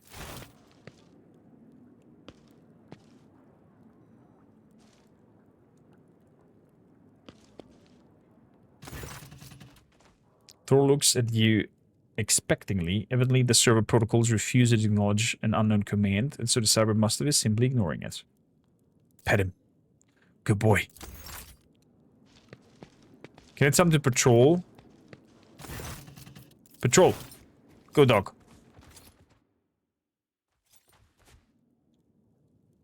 Upon receiving your command, Thor leaps onto all fours and runs out of your chambers. Thor returns after a couple of watch hours. The Cybermaster's rude familiar is familiar to you by now. You know it has done a circle around the bridge, the upper decks. Yeah, we're not on bridge. Bug! Owlcat! There needs to be another text for him patrolling around the home. Just saying. Secret chambers. You relaxing with the horse, ladies? I shall not see anything. Enjoy.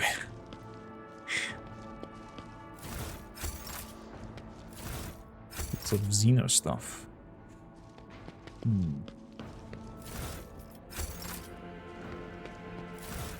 What do we have here? Glass grant the word bonus attack, and also increases the damage with plasma weapons. Whenever the word hits an ally with an area attack, the word gains 1 stack of zealot until the end of combat.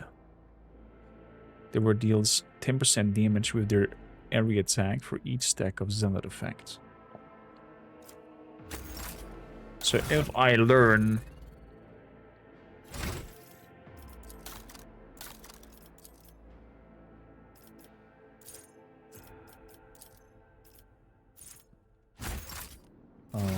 was it soldier?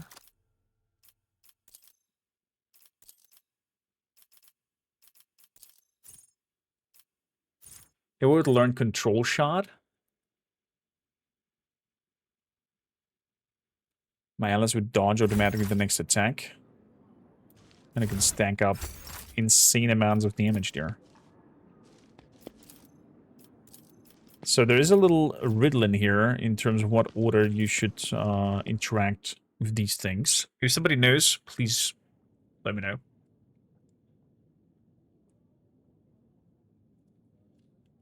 Glass of wine. Do not pour wine.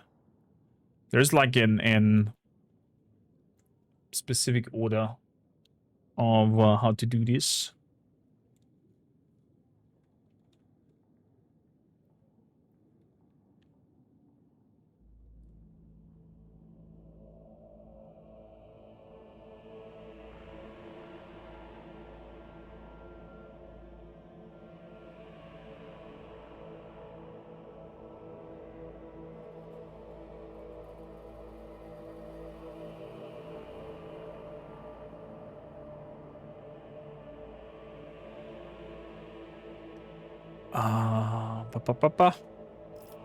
Where are we now? Right now? One Balance's Palace.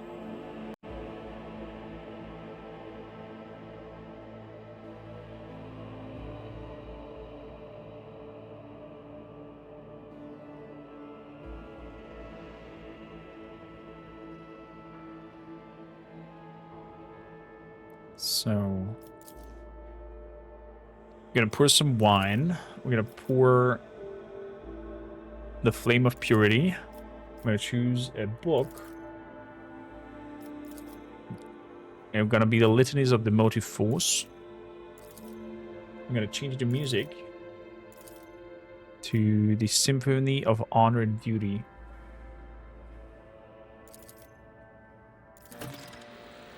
Data bank that we got out of that.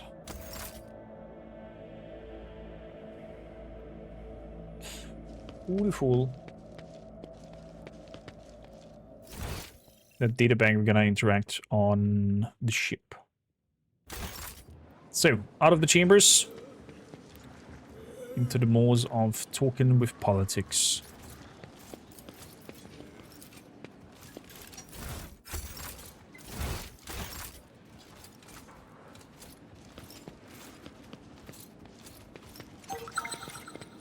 Uh-huh. Your lordship. This is a place where I would be like vomiting all over the place.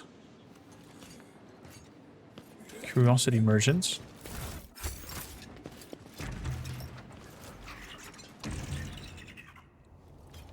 Oh, that's new as well.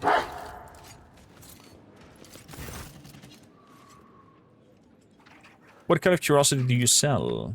Equipment for noble cybermasters, of course.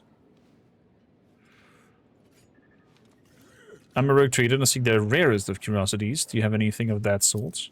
My collection will offer you biggest and broadest choice of the expanse. There's a certain captain who owns a unique protocol, a family heirloom, which he refused to sell to me. His ship is called the Renegade's Fall. Perhaps you can chart a path to his hoarded treasure.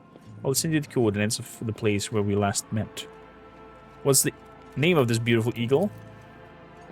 Her name is Aquila. As soon as I saw her, I knew the creature of such proud grace simply must be properly taken care of. And Aquila is an integral part of my life, as I am of hers. Apologies, Aquila is still getting used to replacement extremities. She liked the old one better. Judging by Aquila's displeased look, the bird's fondness for her owner's original extremity was an alimentary rather than an affectionate nature. Was your friendship with Aquila the reason you needed those augmentics? You're exceptionally observant. Developing a friendship with such a noble creature is a thorny path, and after the moment of especially profound disagreement, I had to have my hand replaced. I want to see the curiosities. What do you got for us? So, analytic mode. Intimate shield. The service called Swarm gets fellowship and intelligence.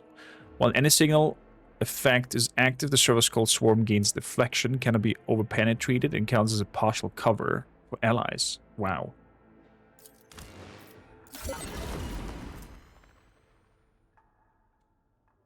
If the Overseer has dogmatic adherent, once the service called Swarm extrapolates 5 abilities in total, it immediately deals 10 shock damage with 16 armor penetration to each enemy in a radius. That's int bonus. Interesting. Sounds nasty. But rarely comes to it. Death Grip. Cybermaster scans strength and weapon skill and deals more damage. Whenever the Cybermaster falls unconscious, it gains stacking 100% bonus to damage dealt until the end of combat.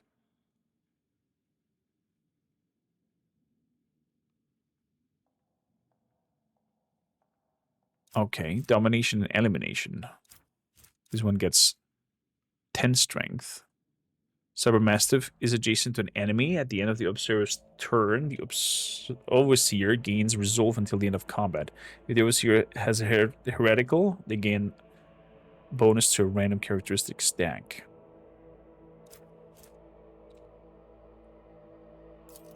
Gonna get Death Grip. That as well. Gonna grab everything. Because why not?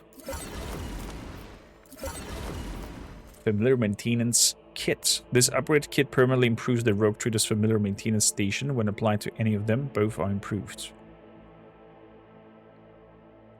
50. I wonder if I can...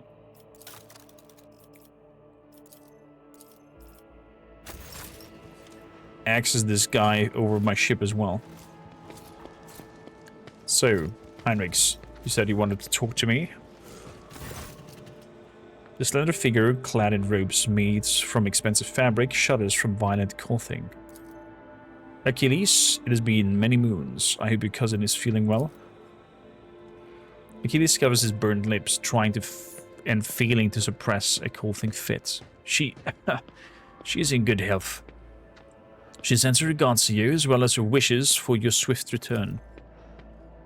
For as long as the stars shine in the sky, my vigil continues. So it does. Achilles thumbs himself for the chest with an augmented hand. Looks like there might be some sort of Heinrichs and his cousin and of Achilles. I'm not so foolish as to fail to notice a conversation in code. Or it could be just a code conversation as well, yeah.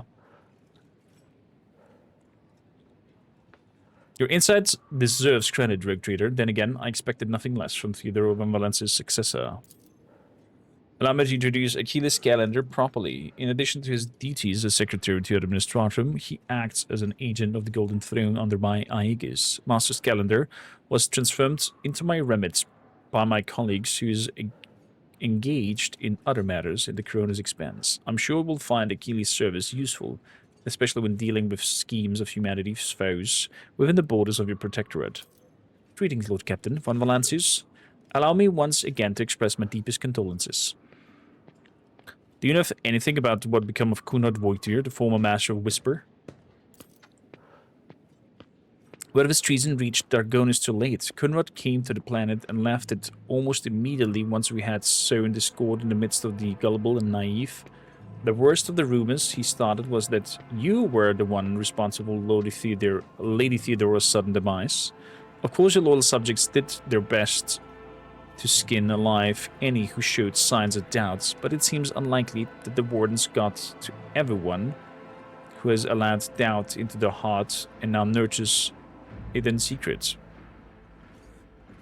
He also promised me reports.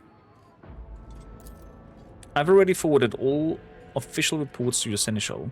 As for the conversation we're having right now, I wouldn't trust any paper or data slates with its content. You see, Lady Theodora, maybe the Emperor, have mercy on his soul, was perfectly aware of the Dargonis political environments. You, however, have only just arrived, and I thought it would be best to bring you up to speed. Frankly, the nobles of the Dargonis, much like nobles on most worlds, are akin to spiders in a jar, ready to pounce on whoever is weakest. The nobles of the Dargonis are well-respected, rich and powerful individuals who held Lady Theodora's favor for many years and found ways to rise above the rest of diligent serving of the Rogue Trader. The families I would recommend giving particular attention are Drivestems, the Gabraks, and the Sauerbachs. I should also mention the Versurians, not a noble house per se, but a family that was part of Lady Theodora's inner circle, to the Blue Blood's great displeasure. Tell me about the Drivestems. They were the ancient governor house of Dargonis. Predictably, the greater wealth of the Van Valencer Protectorate, the fuller their coffers grow. Their reputation is flawless, except for one detail. We have evidence that urban Drivestem rivals seem to have the misfortune of regularly falling victims to Xena raids. Drivestem's rivals fall victim to Xena raids. The closer the official is to Rogue Trader, the braver and safer they feel. I would just like to remind everyone that rubbing shoulders with Xenas is heresy. What makes Gabrak special? The Gabraks hail from a remote world, and among their distant relatives, there are many servants of the Omni-Messiah, and the house itself is close to the cult of the Adeptus Mechanicus, both in spirit and in their business connection. Okay, so Gabraks are linked to the Adeptus Mechanicus. The Drivestems are the oldest family on this planet, but they apparently let Xenos raids their enemies, or their... how should we put it? Other nobles that are a thorn to the side. What about House Sauerbach? Religious and hardworking, the Sauerbachs own many enterprises, including distillation manufactorums that produce promethium. I must note that lately members of Sauerbach family have been prone to overly liberal statements about the Van Valence's dynasty. They believe that Lady Theodora was a bit too keen to leave her worlds without proper oversight. And the Versurians? The Versurians are a line founded by Lady Theodora, Seneschal, and are normally considered nobility, at least from the standpoint of the Imperial Navy, from which Lord Abelard hails. On Dargonis, however, their position is precarious. Firstly, they've never granted an official title, a process which has been impended for decades. Secondly, the other families do not see them as equals, but more of an upstart clinging to the rogue trader's favor. Oh. Hearing all that, I feel the urge of having every one of these psychophants executed at once.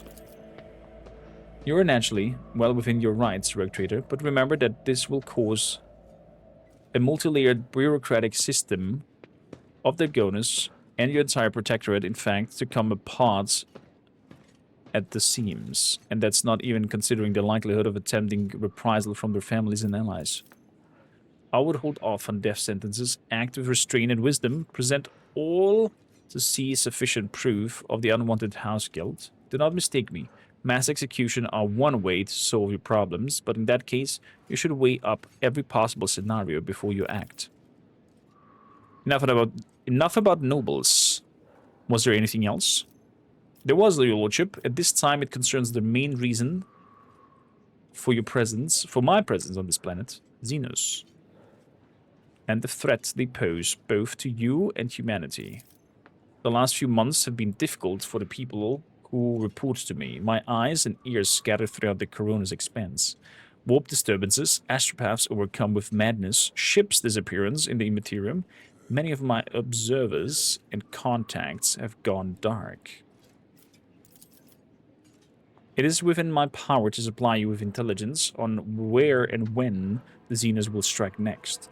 I do not doubt that the Governor Drystem will beg you for protection against the Xenos, and in this fight the information from my contacts will serve you well. I beseech you, if I ever report a threat looming over a ship or planet, do not dismiss it.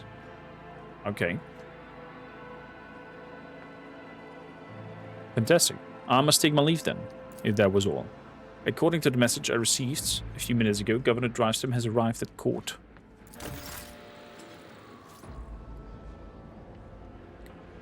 I don't want to talk to him. Let's do it. The governor is waiting on the periphery of the palace. Please let me know when you would like to see him. The sharp gaze, the impeccable straight back, the composure. For a moment you feel like you're looking at a younger version of Abelard.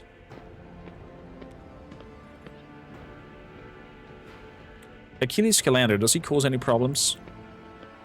Not at all, your lordship. Secretary Scalander is an outstanding individual and a loyal servant of the dynasty.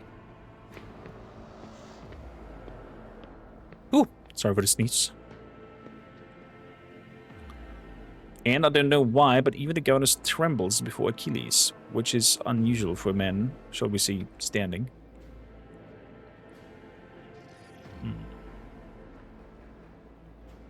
Tell them I'm ready to see the governor.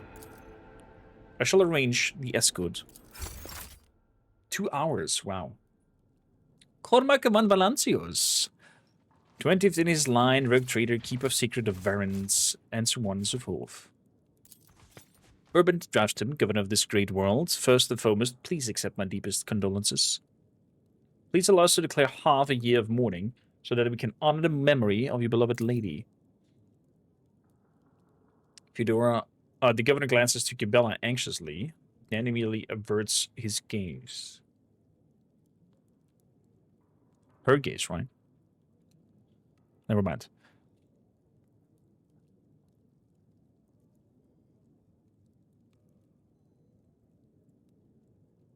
Theodore van Valancios deserves more than that. You will declare a full year of mourning. I will immediately give all necessary instructions.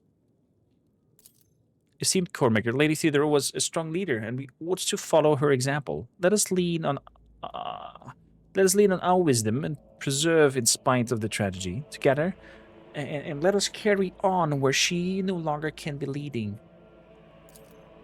Alas, I won't be an easy task to accomplish. Some time ago, the astropaths of the goddess flew into rage, and they had be subdued. We're gradually restoring our ability to speak with neighboring worlds, but the contacts are still weak. The Gonus Navy travel without relying to the service of navigators. Without your engagement, the well-being of the Van Valancios dynasty in billions is at risk.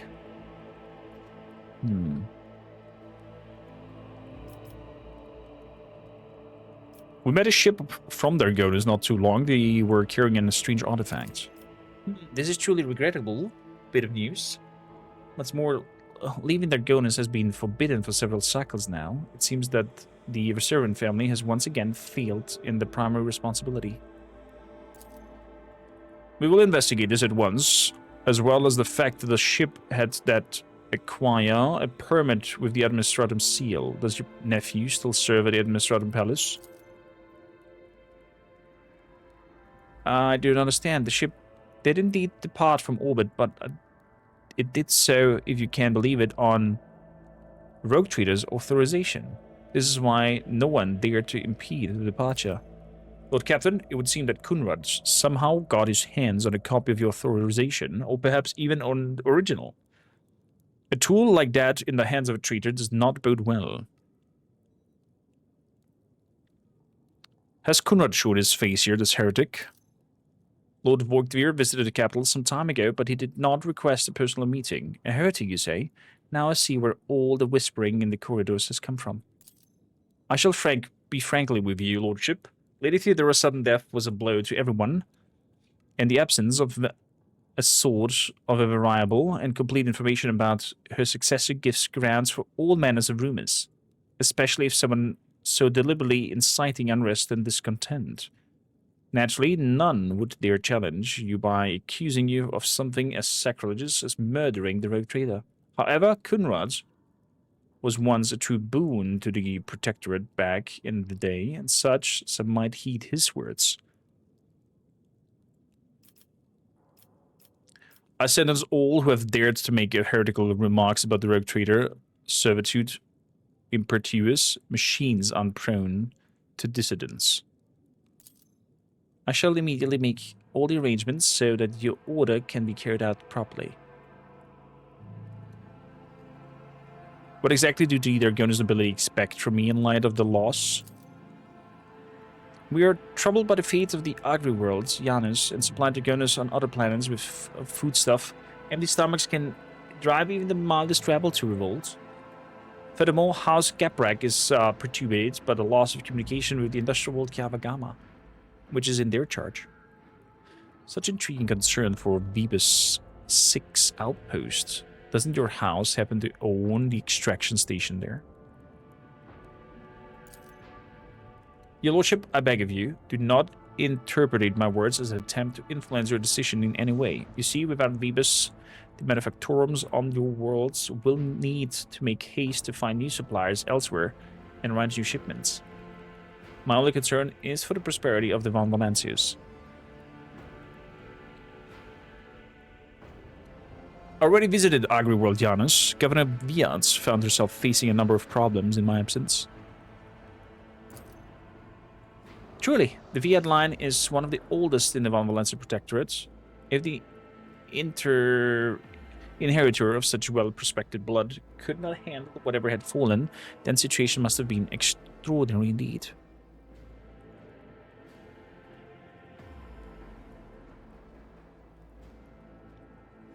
Estenza Diad is no longer in charge of the world. She's dead. I have delivered Janus into more capable hands.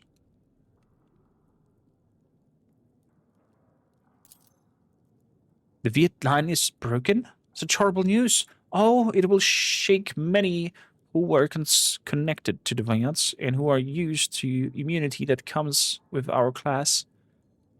That does it for the planets and the trade routes. What else? Xenos, your lordship. I don't rightly know where to begin. Otherworldly beasts are not uncommon sight in Kronos' expanse. They have been a menace to the worlds of the Maw. Only you have the power to stop this madness. We're in the process of restoring the astrophatic core under Gonus. Luckily, we're forced to slay only some of the deranged psychers, although those that remain are yet unable to transmit messages. Now, to issue a smaller scale, there is a certain degree of tension in the capital due to the unorthodox succession of the secret warrant. Chances of the uprising are minimal, of course. Nonetheless, I have prepared a list of minor houses that have demonstrated discomposure at your succession. Command the spinners of the bloodspun web, and they will set the fine snare of retribution, Domin. All whisper names, and that whisper will drown out insolent voices.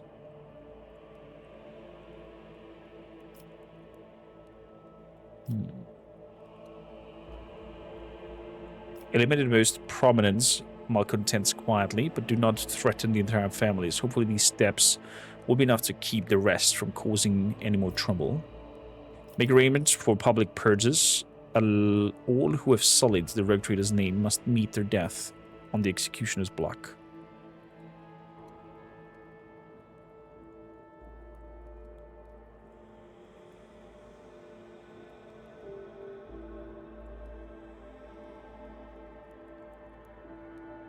Eliminate the most prominent malcontents quietly, but do not threaten entire families. Hopefully these steps will be enough to keep the rest from causing any more trouble.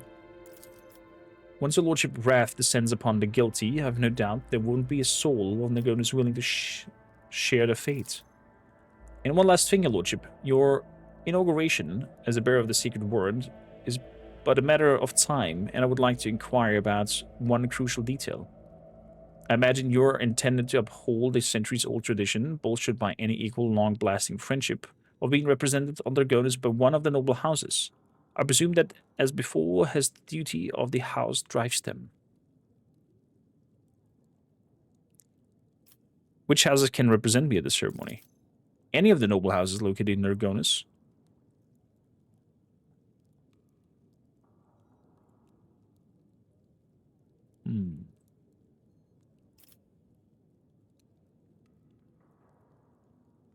Your presumption is wrong. I will bestow this honor to the Thasserians.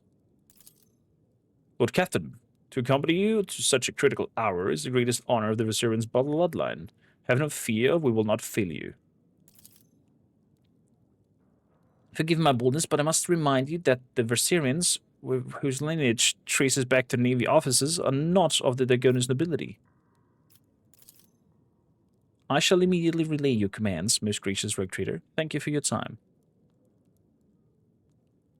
I would like to complete my inauguration as a rogue trader as soon as possible. When is the ceremony? I'm afraid that until you deal with the present issues, the ceremony will have to wait. Is this all I take it? Thank you for your time, your lordship. Since duty calls, I shall take my leave. Oh, he's not liking that. He is definitely not liking that.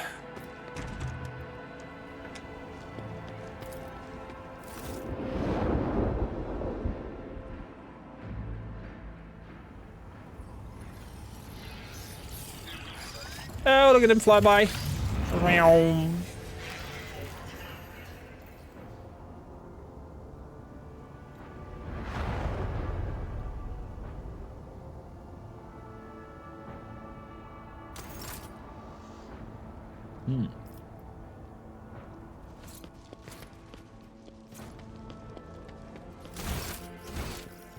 Okay, let us fly off then.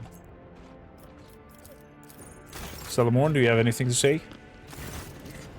Rogue Trader, the Marshal is ready to meet you. Do you wish to commence the audience? Oh, meeting the Marshal?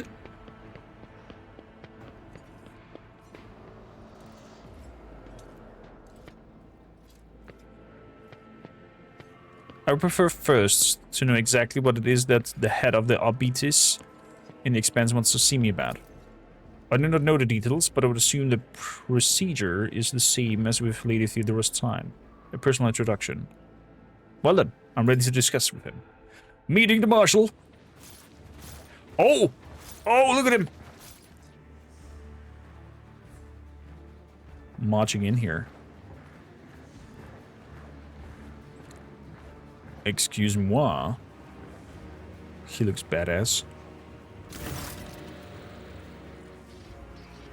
Marshal Gregorus Strach.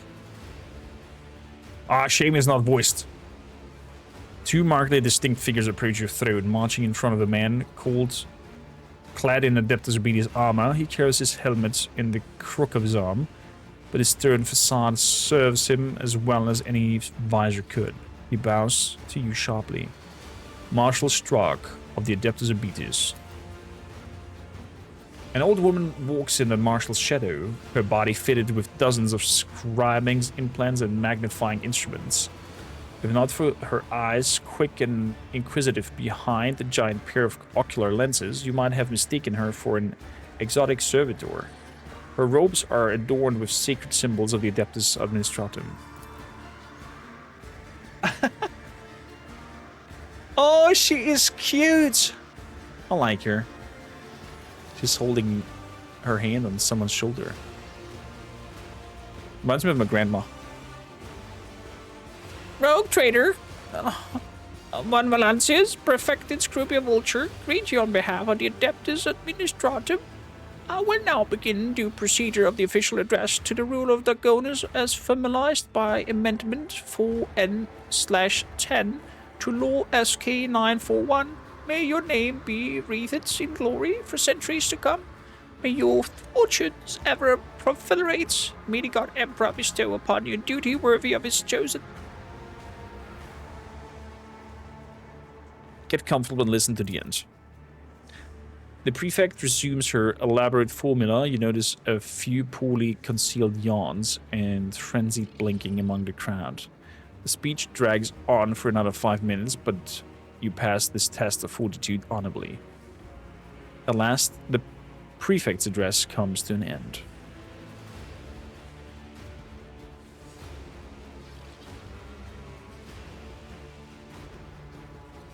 Avalot, what are these people doing in my demesnes?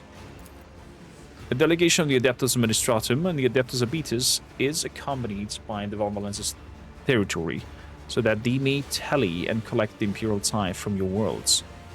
I see.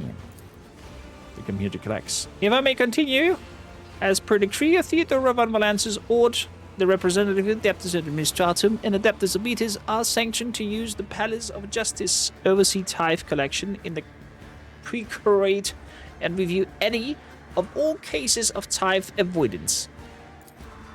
You are the successor of Lady Theodora, whose allegiance with our two sacred organizations forever glorified her as a rogue trader closely tied to the executors of Holy Terror's will. And we, as representatives of the Adeptus Administratum and Adeptus Arbites, must verify that you're able to maintain this allegiance. What are these circumstances? Our work has been disrupted by unforeseen setbacks regarding communication and transportation. The arbitrators are too short-handed to perform all the duties expected of them since they first arrived in the Expanse. These regrettable lapse must be rectified as quickly as possible. And which of the worlds have the misfortune of drawing your attention? Thassera, a feudal world far from the main roads, that was bereft of the Imperium's light, then rediscovered less than 2 centuries ago. It supplies agriculture's resources and manpower.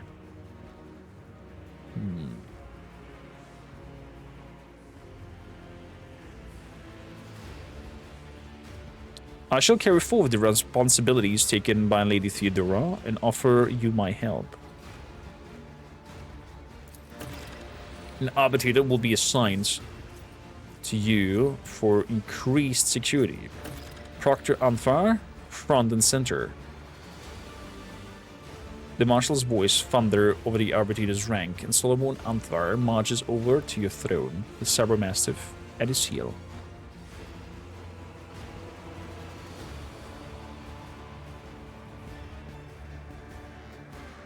Thank you for your support. I will get to Thassera as soon as I can. The Emperor protects. And once again, no specifics given, of course. In my reports, nobody ever stops to think. She quickly catches herself and offers you a bow. The poor lady. Look at those mastiffs army going off. Oh, that could have been insinuated a little bit more epic with a close-up walk-in.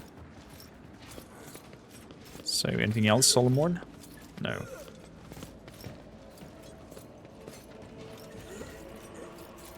To the Void Bridge, Mundus Valancius. Let's go to Mundus Valancius. Straight up to the map. So we know now of a feudal world. And we know of Kiavagama. Terrible news from Dargonis, Lord Captain. A subsidiary hive city has been destroyed in a series of cascading failures. Production is halted and millions of people have broken their vows of obedience and are fleeing. Many of them are perished in the wastelands and overloading the transport lines leading to neighboring hives.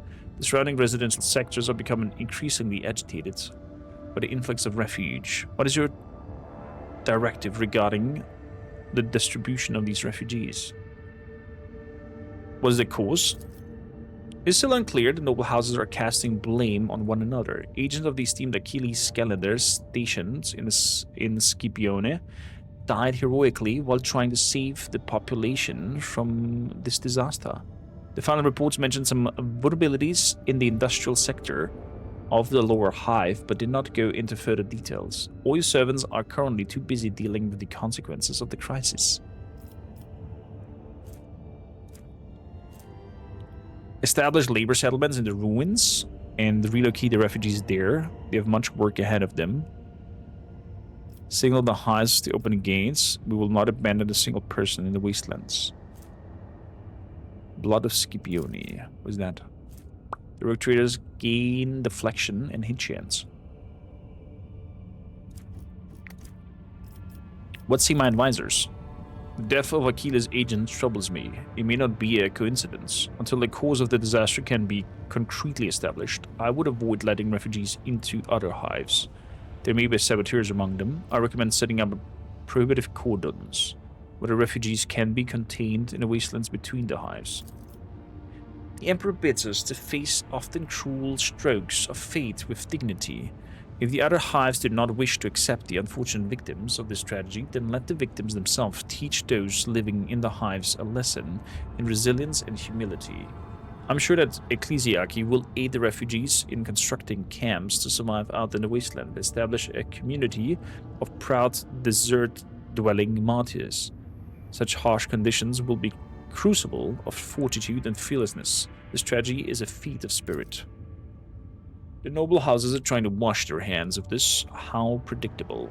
And yet, it is their duty to see it that the planet meets its tithe obligation. Heinrich set up prohibitive condors of the perimeter of the hives. Bane of Scipione grants the rogue trader and their allies +2 momentum for each human enemy they've killed in battle. Argentos see that the Ecclesiarchy does not ignore the lemons of the disposed. Wasteland Prayers decreases enemy critical damage by 50%. Abelard remind the noble houses of their duties. Blood of Scipione.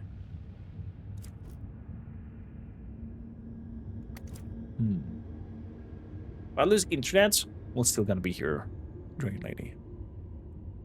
If you come back.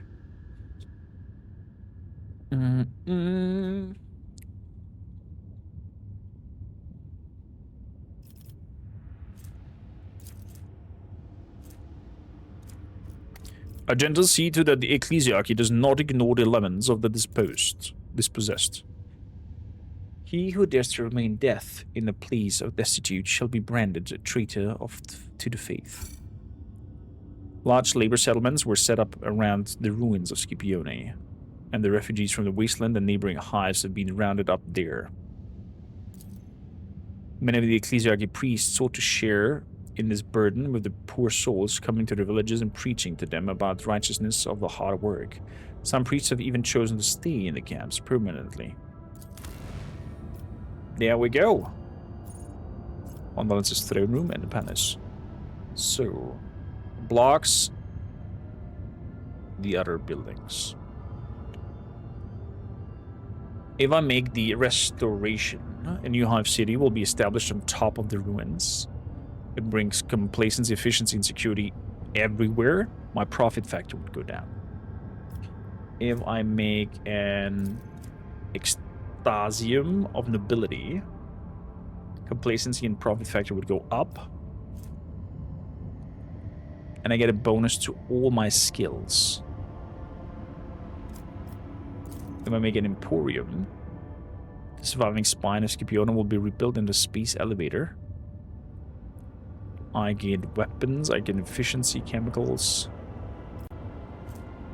A root cost -2.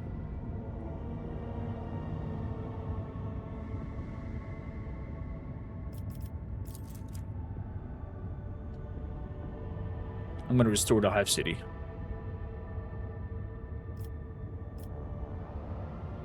Execute.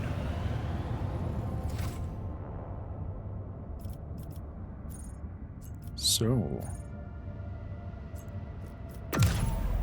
that we get into the Expanse.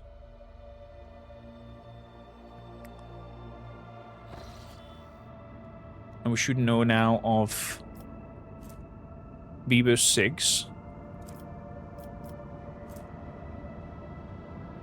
We know of Thassera.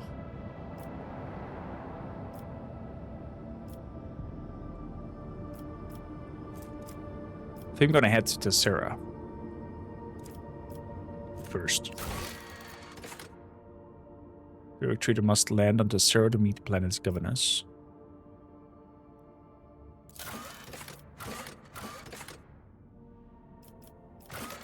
Blades in the Void. Forge a path to Weber 6.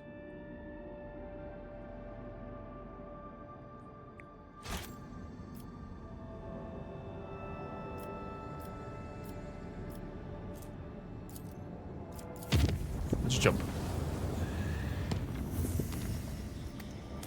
Was that enough time for the Gonus to build? Doesn't seem so. In terms of mechanics, I am stuck to wait. Although, wait. Do I want to make the Hallowed Railway?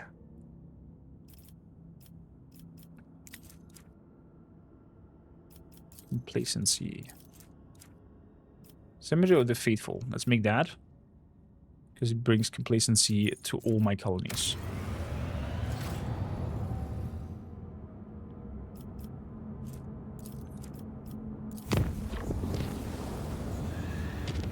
So, visit. We've been here already, but apparently not far enough in the storyline to land on Thassera. We received a voxcast from Thassera. The signal quality is rather poor, but the meaning is clear. The world is expecting your lordship's arrival. Okay, to Thassera we go. Before we go though, Solomorn. Let's see here.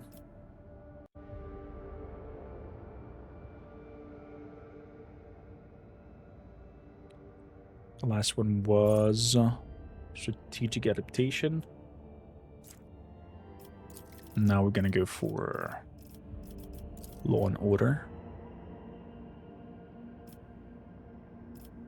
And also public sentencing, just like our one.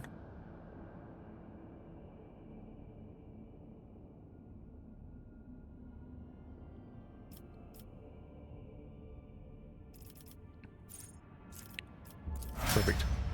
What does automatic protection do? The protected ally ignores attacks of opportunity. So that character can just move around without triggering attack of opportunities.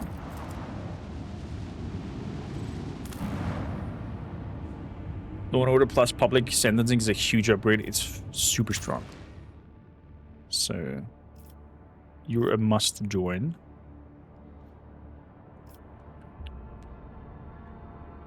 Heinrichs for Kibilla.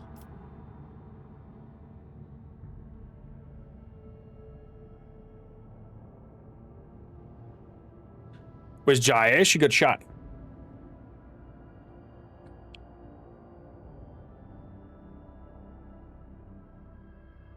No, Jaya appears very early in the storyline. She got killed for being a dirty pirate.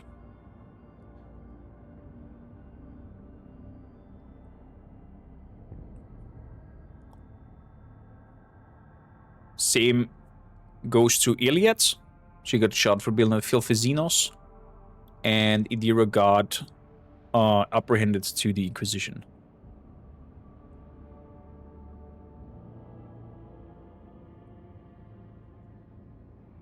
Shot by who? By the rogue trader. Because she openly committed for being dealing in contraband and whatnot. And yeah, my arbites was like, I am the law. And she was gone. So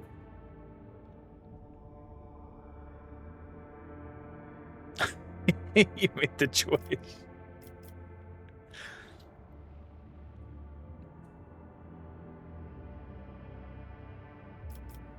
Yeah, this group I'm gonna bring along.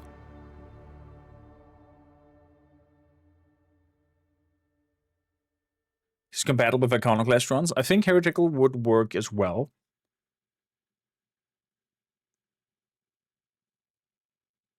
But it felt like the right choice to do. What in the Iron Maiden is this? Huge baking oven here. We're now in a feudal world, so we're going back to medieval times, it looks like. I'm curious how advanced this all looks. Oh, look at that! They have horses. Oh, the peasants! Raise thy hand to the Lord Savior. You have servitors who are making music? Oh, this is so cool.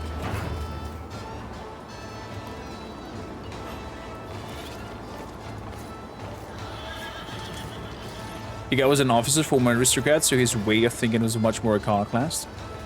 All about playing everyone he meets against and one another and winning in every situation. That's very clever. Up to 900 hours and still love the game, Ravan. It's fantastic. Oh, it's not voiced! Why? A richly dressed man riding in sinewy horses breaks off from a procession. When he approaches, you meet. I love these medieval tunes in the background. When he approaches, you immediately notice a strange detail. The man's face is pinned to his head with precious fastenings that stretch the skin across the skull. Oh, he got a facelifting. He's actually older than he looks. Governor Ruoldo. What in the Texas Chainsaw Massacre are you? Okay.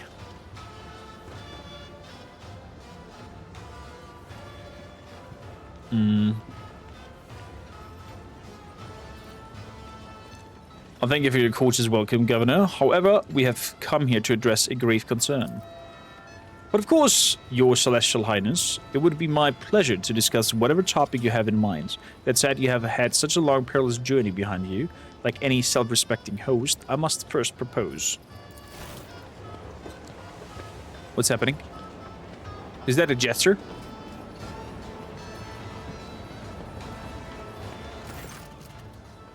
Bluff the court fool. Does he have to do anything with the what do you call them? The Harlequins from the Drukhari? We'll see in a bit. A small figure steps out of the rider's shadow, dressed in the motley attire of a court fool and wearing a sneering mask. My name is Bluff. I am Lord Ruler's good mood. I tickle his governorship with well-spouted jests and itty-bitty gossip. And now I merely doff my cap to our celestial lords and ladies and hand them this here, K to Thassera, a token of our boundless loyalty.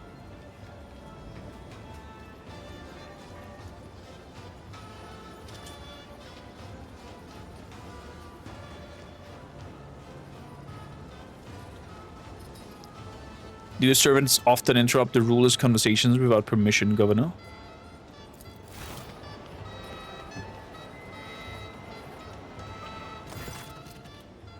Oh, the embarrassment! The governor leans down from his horse and grabs the fool's hand. Having wrenched the key from Bluff's grasp, Ruoldo raises his hand and strikes. The fool quickly backs off. Finally, the governor offers the gift to you with reverential bow. Let's look at the governor. The governor's heavily gold-stitched jacket adds a certain presence to his figurine. but I cannot hide how poor of a rider he is. The way his boots dig into the horse's sides, his hands fiddling with the reins, his trembling fingers all speak of a nervousness and a lack of control.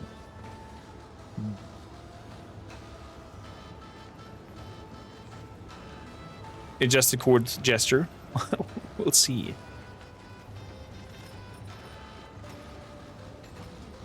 What happened to your face, Roldo? Ah, this is a fine tradition that I myself brought to this world. You see, there's a way to tame the merciless passage of time.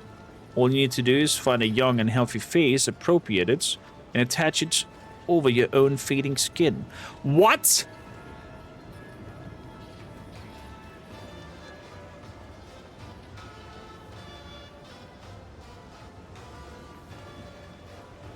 I thought he's like facelifting himself, but not that he's making freaking actually Texas Chainsaw Massacre adjustments and kills young people to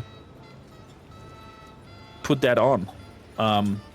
Yeah, I don't think my guy would fucking care for this. As long as it does not hinder your service to the Imperium, I will allow it. Roldo smiles, causing his muscle to create his attached face in a disturbing way.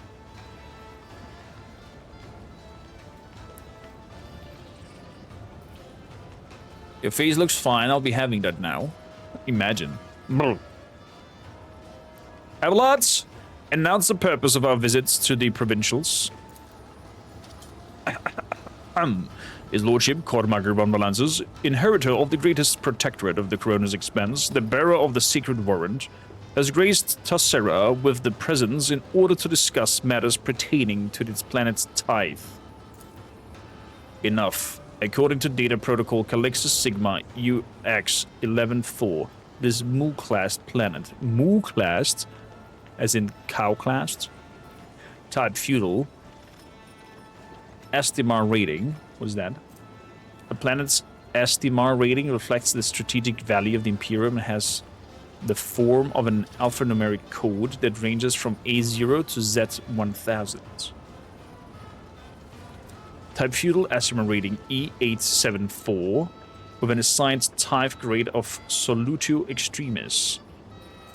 The planets are graded from Aptus Non, meaning no tithe collected, to Exactis Extremis, the harshest of tax burdens. Oh. When do they get the harshest of tax burdens, though? Has not provided its due time amount in full. You have violated the laws and are hereby under investigation. You are to present all related customs reported and shippings manifest immediately. The practiced voice carries no emotion, and Glytus silently bares his teeth, completing the image of an implacable hand of justice. I'm most flattered by your attention, esteemed adjudicator, and by this opportunity to serve the Imperium with even greater dedication than before. Speaking of dedication, we are already conducting a thorough inspection to see which scribe it was that bungled the tithe calculation. Fear not, the scandal shall soon be... Excuses are the hallmark of the guilty. Do not make your situation worse, Governor. Of course, Master Adjudicator. I will provide you with all the documents as soon as our internal review is complete. I assure you it won't take long, and the report itself will be exhaustive.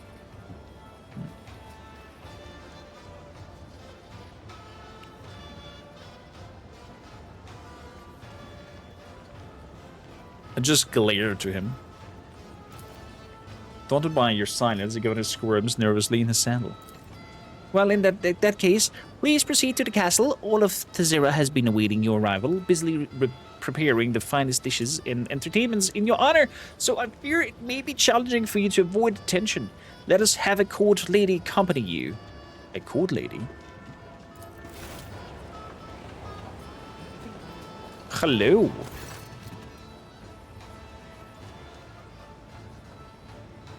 Dude, the outfit is fire. Please, dear ladies out there in the world, can we bring back this kind of fashion? Please, somebody make this happen and make this the new fashion trend of 2026. I would like to see everybody dressed in attire like this. Oh my goodness gracious.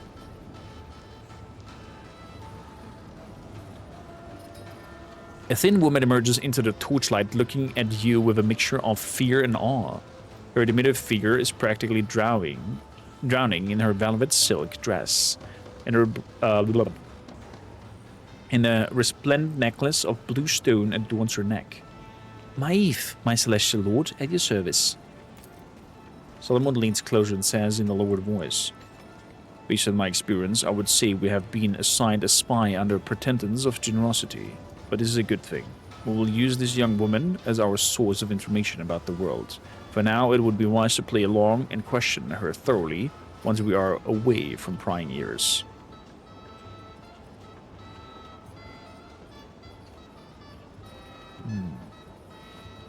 Relax, Maeve. Just pretend that you're giving a good friend a tour in your place.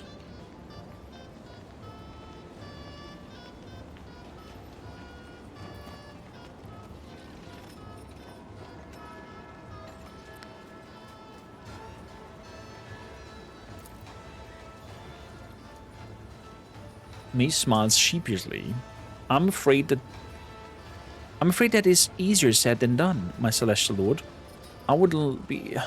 It would be like trying to imagine a mighty sun as a tiny ember, but I will do my best not to anger you by acting too nervous. Your face is your own, why is that? Such living masks are the privilege of the high nobility. I may not be a commoner, but to be entitled to change a face, that is something I have yet to earn. There's more of them to do that? Oh my fucking god. This is so wild. What? Maeve casts a fascinating eye over the nobles whose faces in as mush as they are theirs are stretched tight over metal fixtures. Many have their mouths frozen in an unnatural smile. It is hard to tell whether it is a consequence of their tightness or simply an eager show of delight. Look at this one. She has barely risen above the bottom, and already she shoots for privileges of the top. Greedy hands or won't do get chopped off. What?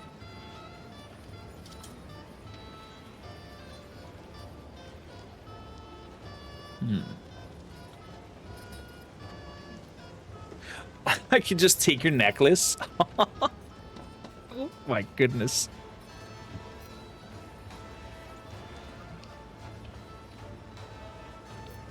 You mentioned entertainment. Tell me more. Very well, I would like to see what this place has to offer. I can tell by what I'm hearing that our executioner has already lit up the Phasmophorius, ready to give a condemned a warm welcome, which means the Governing Official of Whispers Collector, that's me, has a whole lot of important business to get to, and so I must leave you now, good sirs and ladies, lest I miss out on a hot batch of juicy tales. Terribly pleased to meet you all. Honored Judicator. Bluff grasps Solomon's hand and gives a vigorous shake.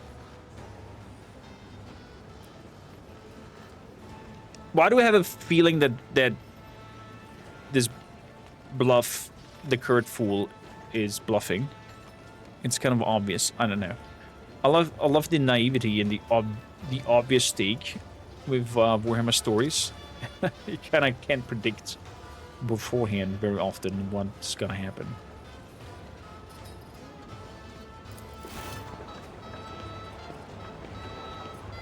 Shaking a hand. Son of one. Oh my god! Glader bit him. Before he can even blink, the Cybermassive beside him sinks its teeth into Bluff's forearm, jerking it back and forth in a fury. The attack lasts only for a moment, but when Glader lets go, the fool's limb is already torn to shreds. With a cry of pain, Bluff leaps away and melts into the rolling crowd. Well done, Gleito.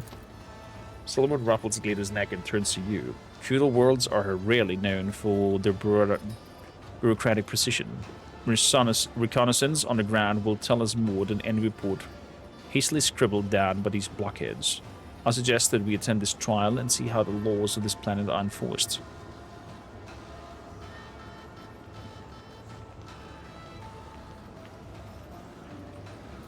If it helps the investigation, we should not dally. With plenty of time, first I will inspect every nook and cranny of this place. I see no reason not to. Who knows what evidence we might discover, or what secrets of her lord or guide might share. Solomon looks at the crowd staring at you in wonder. So, Celestial Lord, are you coming as a historic event for these people? They will be watching your every step, and your actions may well transform their lives on this underdeveloped world.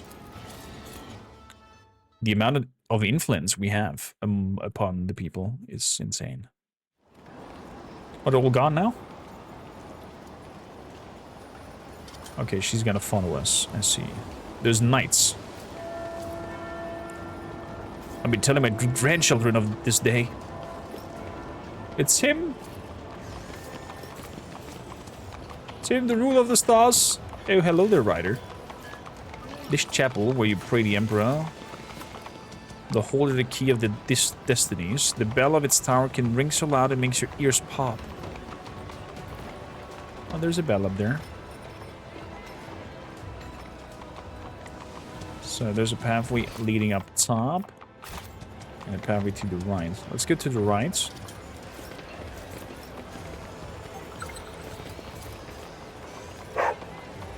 Aha.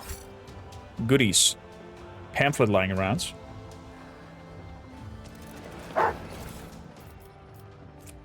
The Chronicles of Fates, page 2. Pepper Paper. Welcome aboard. Thank you for the follow. If befits any servants of his to thank daily to the Emperor, him that holdeth the key for the lot given them in life, as I have thanked him with the writings of 1,000 moonlights, so too do I thank him now with the feathers that are preparing my soul for its new destiny. And so on and so forth. Propaganda.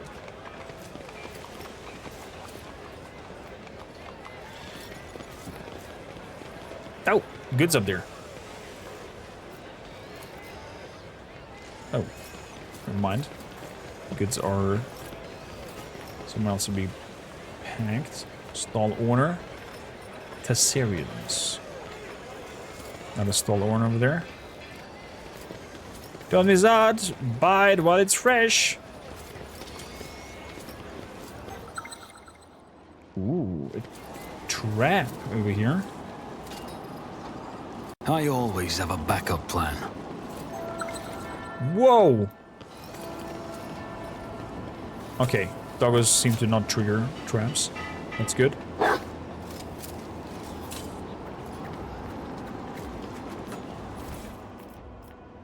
What do we get here?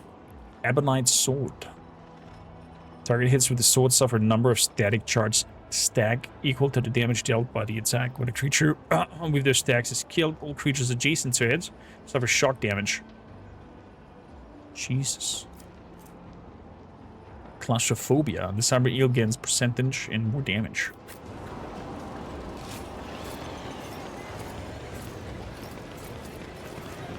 No can do. Oh, nearly forgot. Nearly forgot. Was it here? Was it here? Over here. We have some implants. Some new one.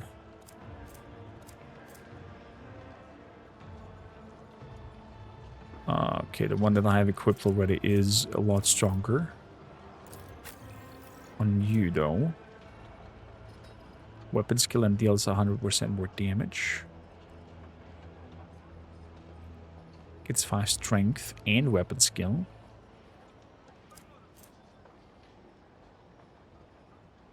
The Massive gets 10 strength and deals 100% more damage. If the Supermassive is adjacent to an enemy at the end of its turn, it gains resolve until the end of combat.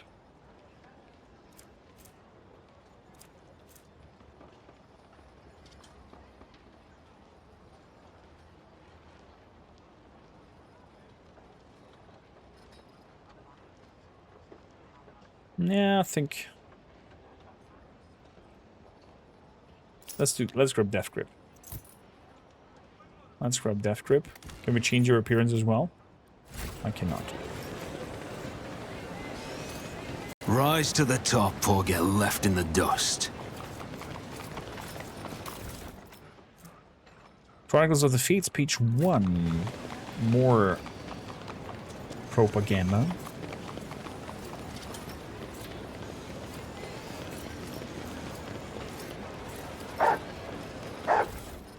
Come on, grandchildren of this day.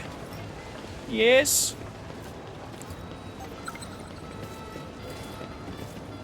Oh, Celestia's Lord, we've been waiting for you.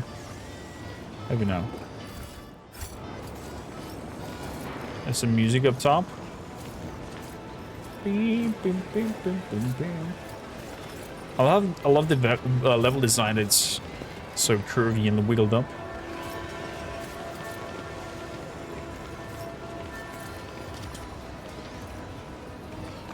Okay.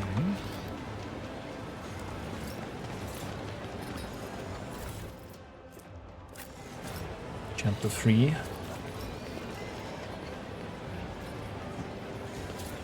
What is that? Oh, Celestial Lord, grace us with your regard. When my brother and I heard of your arrival, we immediately sought to surprise you with an exceptional gift. These ancient scrolls tell us a wonder of a mechanical stage by the name of Conjugor. I just found a conjugator. It knows all the answers to all questions, can make other machines do its bidding, and may even predict the future. My brother and I have borne many a hardship, but we've managed to acquire this magic contraption for our much cherished guest. The box in front of you, presumably the Conjugor they speak of, exudes a strong odor of ritual oils. Made of thin planks, it is covered in so many purity seals that it seems to have held together by them alone. A stack of flimsily rough paper lies atop of it, and there's a mica panel with a malachite button attached to the front. A thin slit is visible among the buttons. Sometimes, when information reaches the more backwards worlds, it undergoes strange metaphors in the mind of unfortunate and regrettable parochial laypeople. Have mercy, Lord Captain. They probably have been trying to please you. After a short turn of silence, Pascal finally intunes. I am registering an act of imitation of sanctity. This cultural phenomenon is typical for underdeveloped tribes. I also anticipate the discovery of the key pictograms dedicated to the divine arrival of a more advanced unit. Listen to the sound coming from the box. There's barely an audible breathing coming from the box. Whoever's inside wants very much not to be noticed. There's somebody inside the box.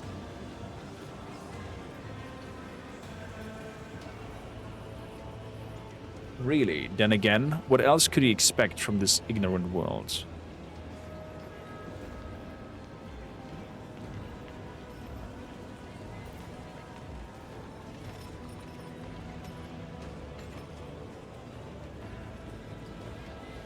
Do unseal the box and let this poor soul out at once.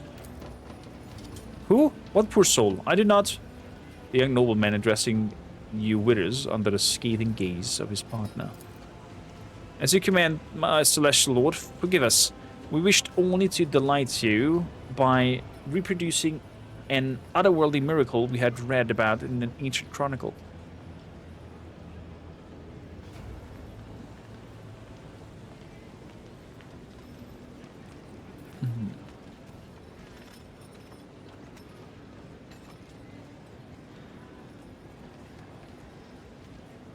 I will inform the governor of your stuns. I hope that a few dozen lashes will teach you respect of the Omni Messiah. We dare not to defy, Celestial Lord.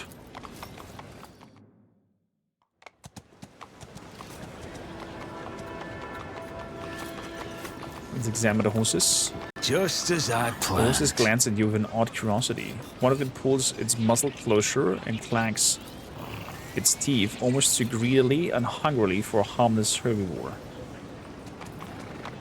Wait, are they eating people? What do the horses get to eat here? Are the horses genetically altered and are freaking carnivores? Keep your wits about you. What? What's happening here? And let my... Oh, my doggo pulled out a thing! Oh, this is the first time the doggo actually has an off-combat mechanic. That is cool. More of that. Goods. A bloody sacrament. Power hammer. Area attack with this maul creates a smoke cloud. All creatures that enter the area must pass a toughness willpower.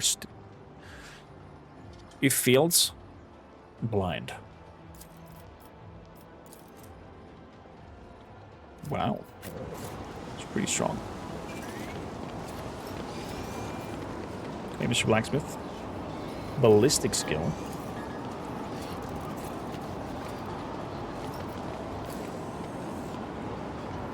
Small dented metal cylinders are scattered in front of the blacksmith. The object looks familiar, but the poor craftsmanship makes it difficult to tell what they were intended to be. Field. Shame. Okay, we have a dead bandit up here.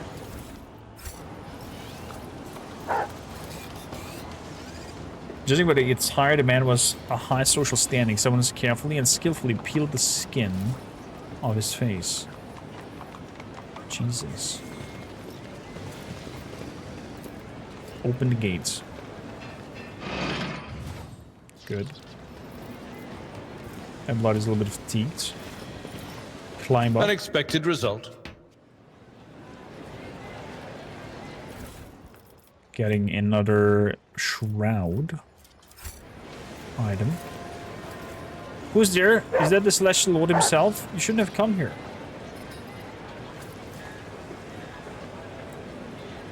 Fates becomes tangled in this place and faces change. Who knows if by nightfall you won't have lost yourself.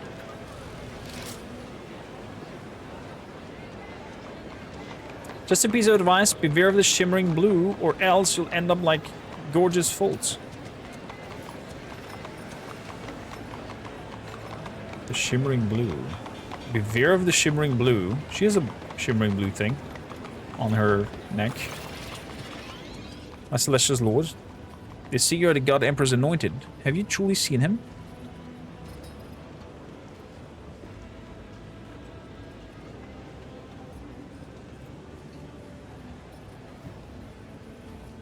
Let us know. Our God Emperor resides in a holy terror, many light centuries from here. To behold him is a privilege denied to all but a few. I wish I could see him, but I'm sure his splendor is dazzlingly bright, that one glance upon his visage is enough to blind a person in one spot. Oh, pardon me. I probably wanted to ask something new.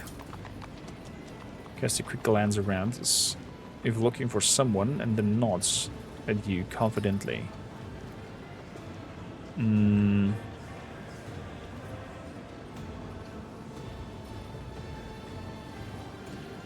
An item for how it does sound that it blinds everybody. Yes, that is true. Could also mean that only enemies.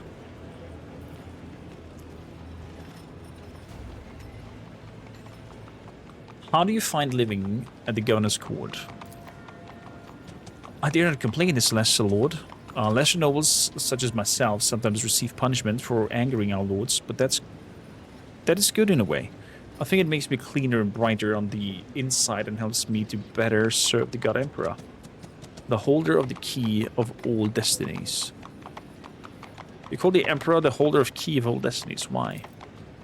Forgive me if I said something wrong, my lord. Preacher Antiochus said that the God Emperor holds the key to all destinies in his celestial hand. He himself sits at the very top of the great tower of humankind. From there, gazing out over the worlds and stars of his domain, he sees all, knows all, and bloody tears roll down his cheek when he reads our shameful thoughts and deeds the annals of our lives. But as you strive, who do not let the seed of evil into the hearts, he will reward with new destiny and new life, higher and better than the one before. With a turn of his key, he unlocks the dungeon of their souls. I live in hope that one day he will come to my door. How fascinating. And what are you going to do to get a better destiny? I can hope, pray earnestly, try to be virtuous and diligent, and if I manage to please the Celestial Lord, then maybe the Emperor will take notice. Why did the God Emperor lock people in a dungeon? In the time of darkness, the God Emperor walloped up the tower of humankind against fiends and monsters to keep it safe from evil. But evil had already planted its seed in thousands upon thousands of human souls. He locked them in dungeons of the tower. Is she talking about the Horus Heresy?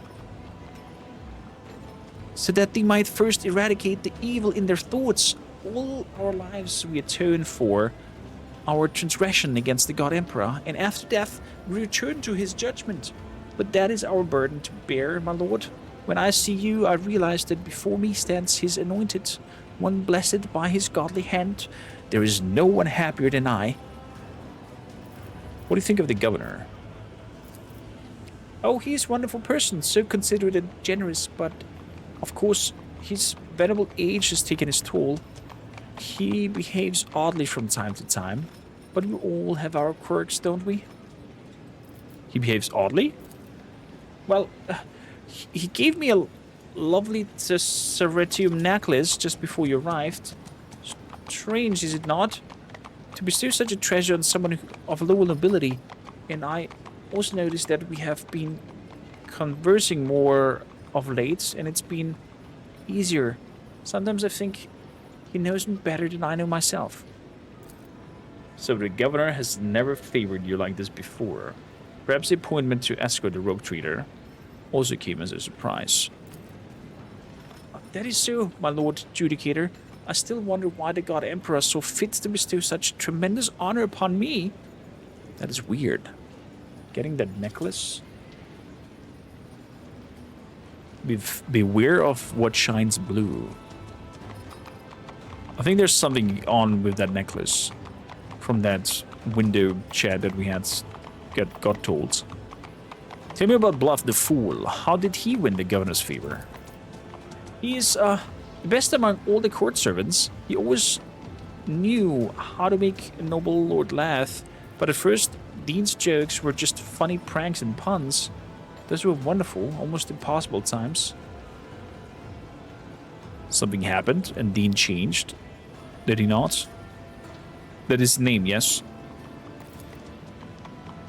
Yeah. He seemed to retreat into himself all of a sudden, and he started snapping back at people, saying sarcastic, scathing things.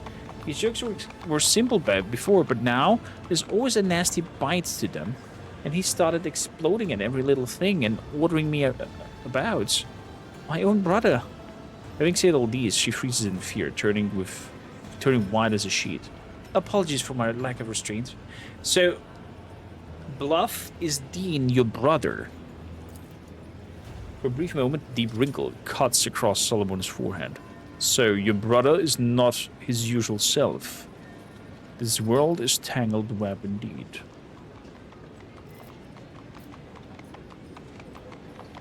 Since you are here, show me how the Thasserians entertain their nobles. What would you like me to do, my celestial lord? I was taught how to dance and sing.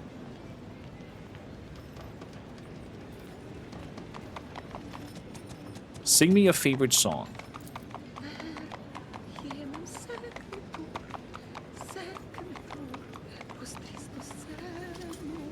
She's actually singing, but very, very subtle. Maeve nods apprehensively, then closes her eyes and begins. With great care, she sings a passage from some local hymn about how the Emperor, who holds the key of all destinies, locked the heavens against invisible monsters and enemies of humanity. Her voice, though trembling with nerves, is surprisingly pleasant to listen to.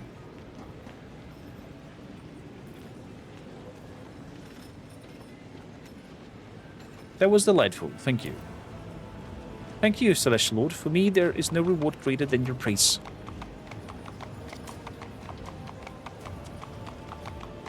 Thank you, Maeve. It's an honor to entertain the Celestial Lord. Look straight through her. My lord?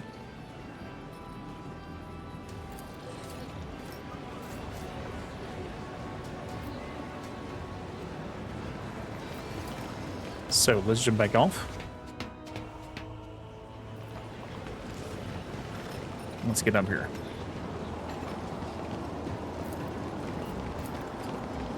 Let's open up that box. So... let's see, is that better than what you have? That's the same. Add to cargo.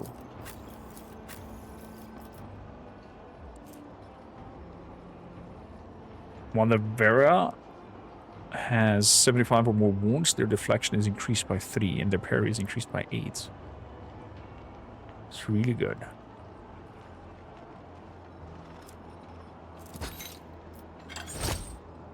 Ooh, Abelard! Looks sexy.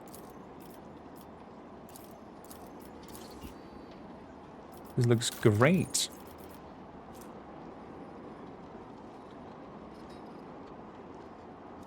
Just saying.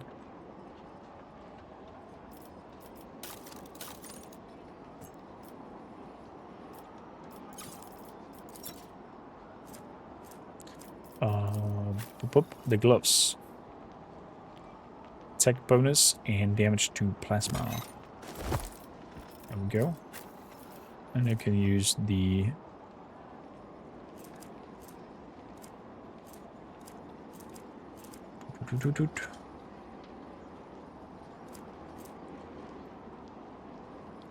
This item grants a word bonus to parry reduction.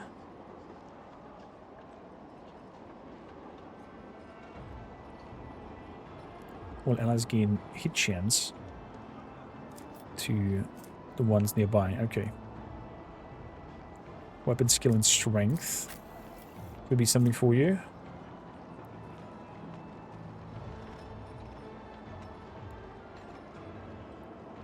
Crimson Oblivion definitely is stronger, I think. Could be something for Heinrichs. That little strength boost.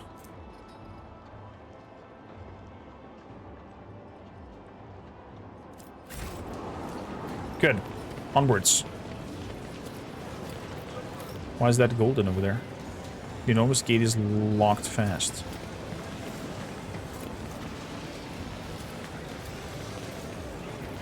Stall order. The lordship? Oh, tavern going on here. As a child, I was captivated by the chronicles of the feudal world Urban II.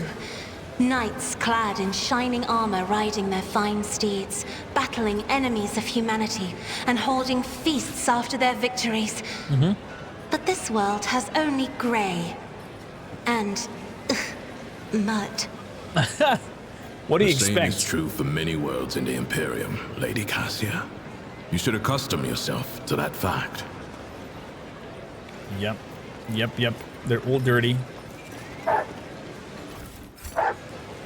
Lots of goods. The lice jumping around. Tiny lice are hopping around the gilded plates. The lady squashes the insects with a small golden hammer. Ew!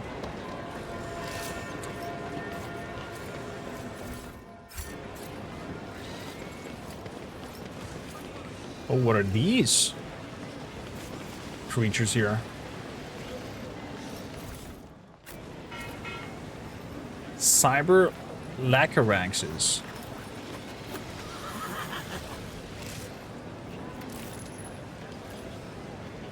Salivating profusely, the Lacaraxes watches the food disappear into the people's throats. Judging by their protruding ribs, the beasts have not been properly fed in some time. Uh-oh. What's wrong with number 4? Examine it. A quick inspection is enough to determine the cause of the problem. Some of the Lacarax augments are clearly not working correctly. The muscles near the energy conduits are twitching, as if the machine spirit is in their fury. We're torturing the beast. It is surprising that only this Lacarax shows the sign of torment. Considering the poor state of the augmentics, all the cyber beasts here. I've seen Vader convulsive like that when his augments were malfunctioning. I doubt the local half-wits have the first clue about maintaining implants. They should have stuck to shovels and left the beast alone. Let's attempt to repair it. You try to reach your hand inside to get the Lacarax augmentic, but the cage's bars force you to withdraw. Let's unlock the cage.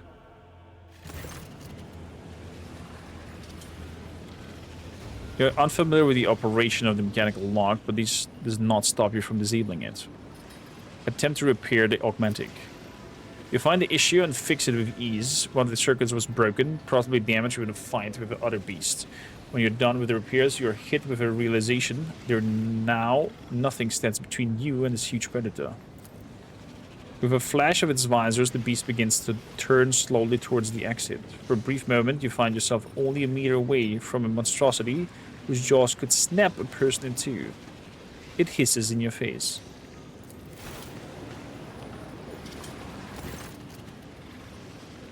Suddenly you see something moving out of the corner of your eye, a whirl of skirts and frail figure. With a small shriek, Maeve throws herself between you and the snarling beast. Off with you! Get away from my lord!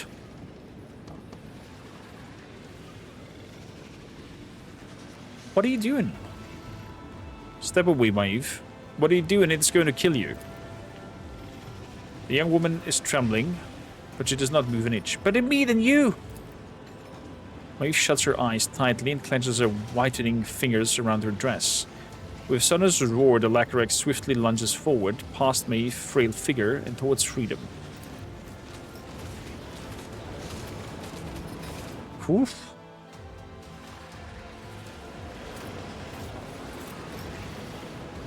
I guess we freed a beast. Might have consequences.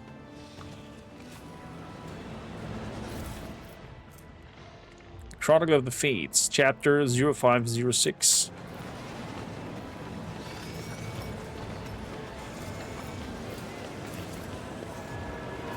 Judging by the deep scratches, there used to be a makeshift bridge here. Interesting.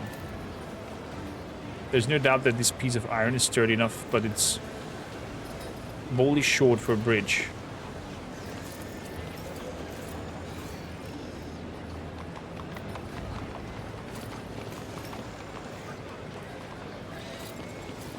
Okie dokie. What about this thing?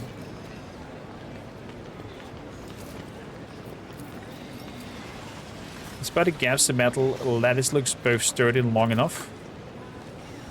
Let's grab it. Need a bridge over there.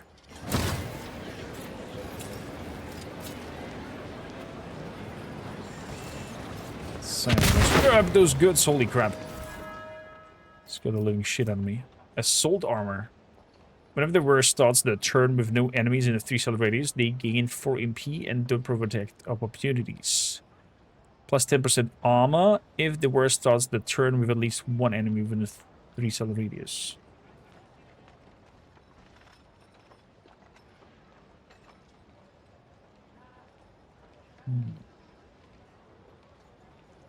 Assault armor.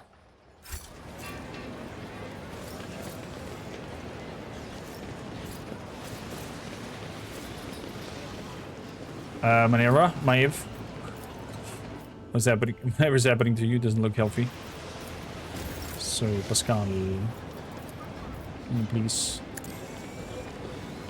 fix the ouchies?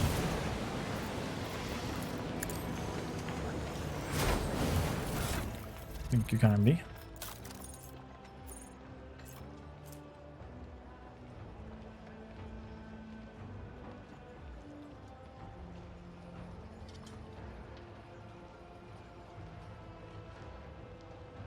I'm gonna use this here for the moment.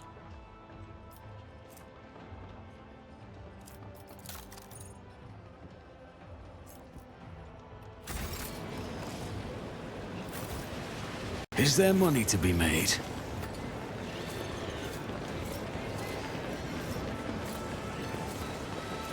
Harvish the Sculptor. Interesting. Looks like a psyker.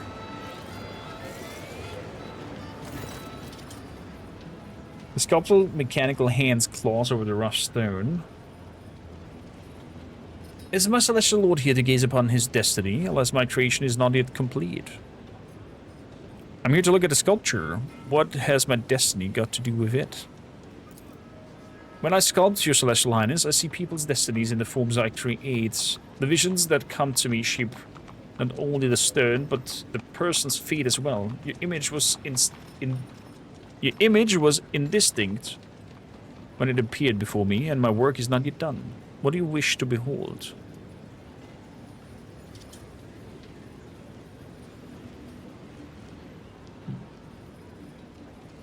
All that I am accomplished in the present.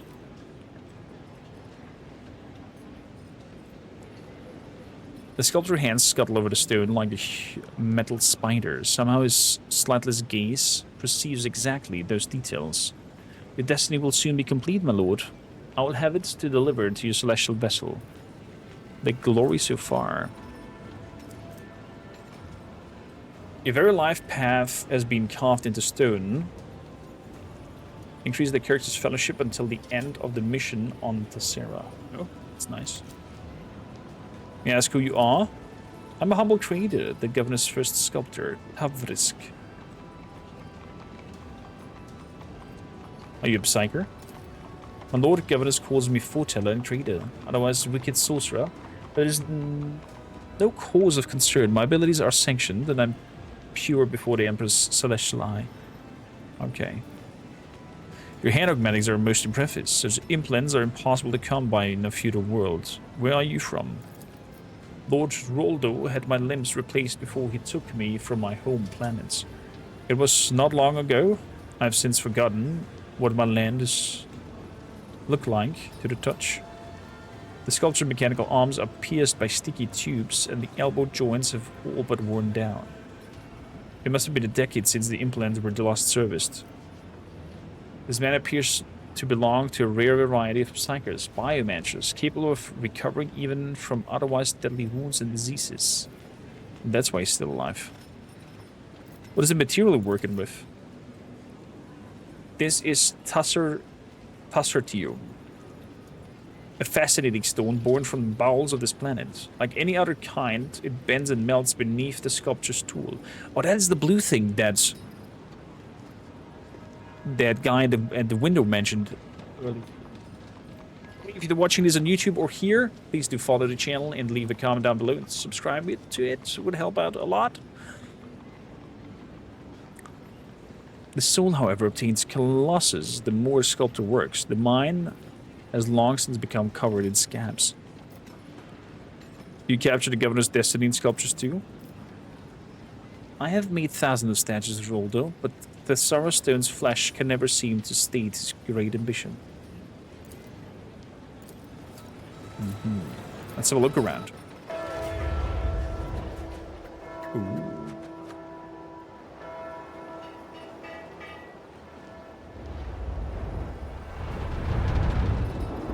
Interesting to enter a feudal world with your advanced technology, so to say.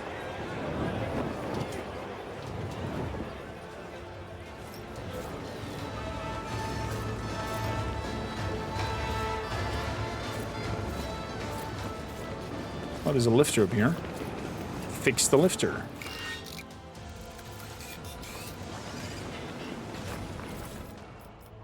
What over here? Armor of Iron Will. Whenever there were blocks in attack, all adjacent creatures must pass a toughness resistance test or suffer 1 stack of perplexed. This could be good for him with the shields.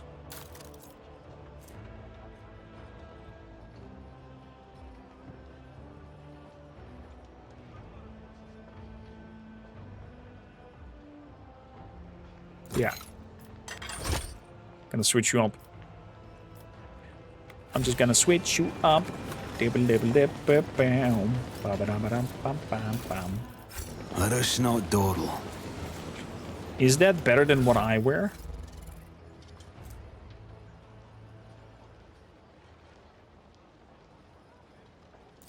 Base armor is 14, and the armor is based on coercion. Yeah.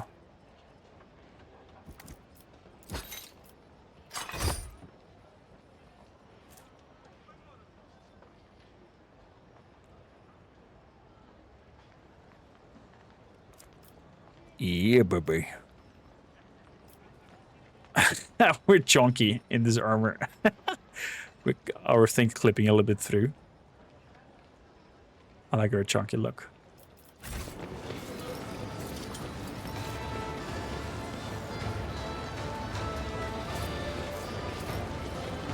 So, more goods. So many luxuries that we can have and share. Whoa, whoa, whoa, whoa, whoa. Nope, Pascal ran into something. Is this the execution that we've earlier heard about? It was like a huge Armaden. Oh, Celestial Lord, we've been waiting for you.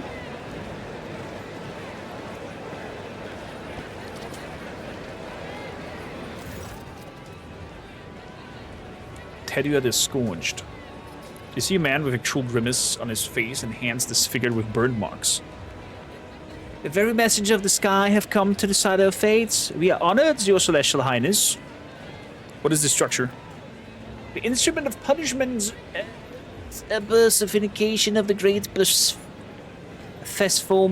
or the martyrs who accomplished the legendary feat of slaying 300 heretics. As is glorious tradition, all mutants who affront the Emperor's gaze and stain the face of Thassera must enter the saint's iron embrace.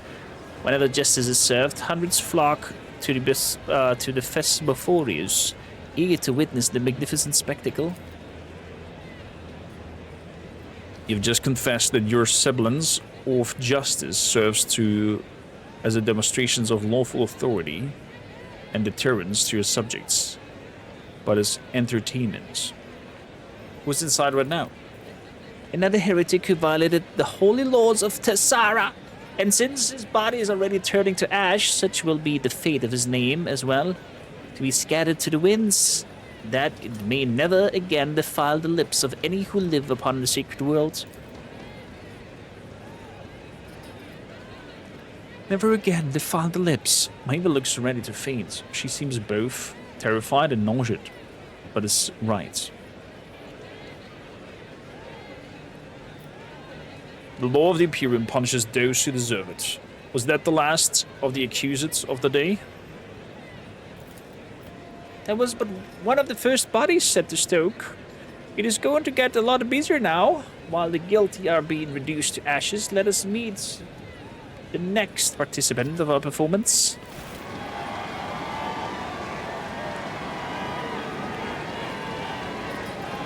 What are these fellas? Oh, it mutated.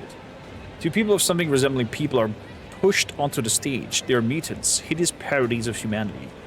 Forever tainted by the imperfections of the flesh, one of them is dressed in stained yet expensive clothes. The other wears the tattered uniform of a local guard. Your celestial highness, behold two loathsome heretics who blemish the very face of Thassera with their existence. The degree of their guilt may vary, but they both deserve to enter the blazing bowels. For the worst of their transgression, distorted the sacred face of humanity. But since fate has graced us with such lofty visitors, I eagerly seek the right to punish these miscreants. You, your celestial highness! Cassia purses her lips when she notices the onlooker staring at her hand, eyes and neck. Many point their fingers seamlessly in her directions. Others spit at her feet in disgust. Her chin raised high, the lady navigator adjusts her forehead. Adornment with her clawed hands, she squares her shoulders, lets out a breath, and glares at the crowd with condescence.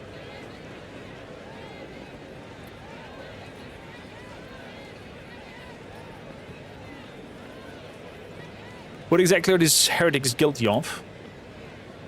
It is a mere existence of this awful not enough. However, if your celestial highness wishes to explore the depths of their depravity, then May you become today's judge. The sentence stands before you. Tell us when you're done with the questioning and prepared to deliver the verdict.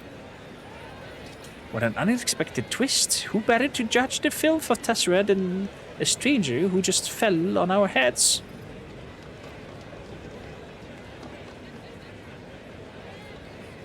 What is the crime of the opulent dressed one? Ah, a rotten stain upon the noble families. He was hiding in his manor to conceal his deformities, but had trouble keeping his mouth shut. Profiliberating filth in tracts that he later sent out with his servants. He declared the choice of one's own fate to be slavery, cast aspirations on the very tradition of the world, was insolent, swore profanely, condemned those who had chosen a new destiny. Luckily, he has no heirs, and today this cursed bloodline shall be put to rest once and for all. The richly guard Meaton moans something. You notice stitches on his disfigured face. The zealous servants were evidently in a hurry to silence the condemned man early and sewed his twisted mouth shut. What is the one with the guard uniform doing?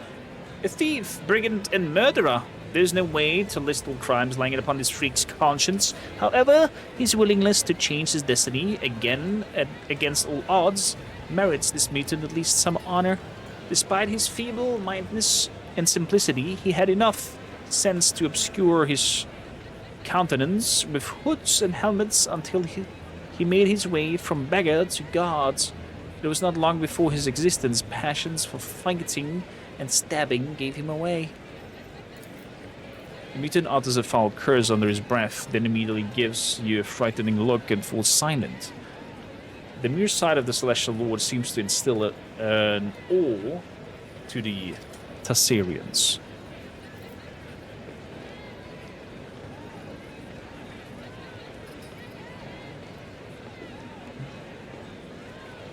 What do you say, Maeve? Which of these deserves to die?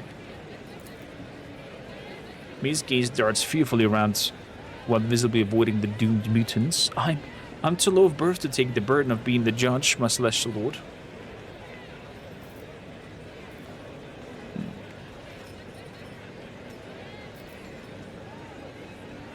I'm ready to announce my decision. But before that, why do you praise the lawborn mutant despite the vicious acts that he's committed? They are both mutants and have thereby violated his law.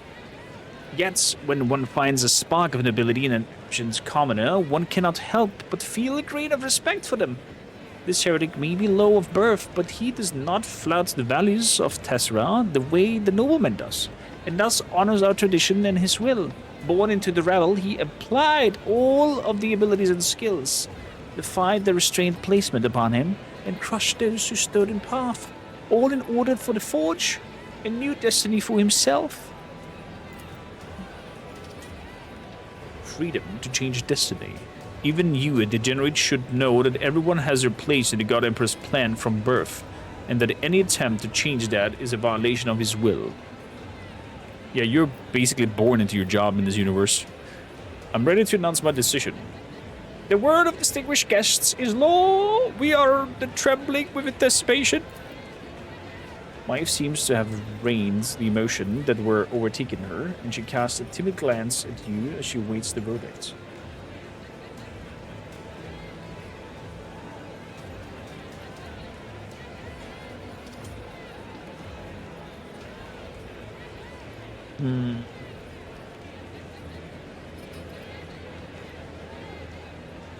Let them both burn. I knew your blood runs hot, your celestial highness. Let us stoke up the great Phasphomorphorius. Oh, the stuff is burning hot today. Warm yourself, my good fellows, for the Celestial Lord is feeling generous. Okay, we've sentenced them to death in the Iron Maiden that apparently is a furnace. Are they going in there on their own free will?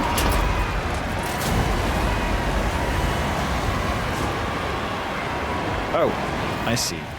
Little bug there. Having taken your plentiful offerings into its guts, the Phasmophorus roars and billows smoke. Within that noise, you hear the sound of hungry anticipation. Cassia peers into the black pits. When you're given an order like that, do not look away. Keep watching until the end, so that you remember the price that was paid, so that you remember the weight of your words. That is true. And now my favorite word, next!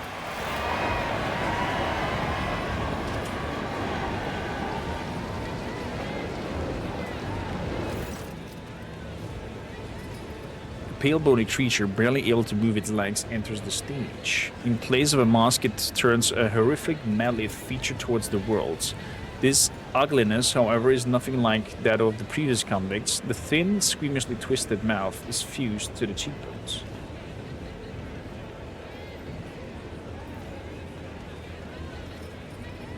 What is he guilty of?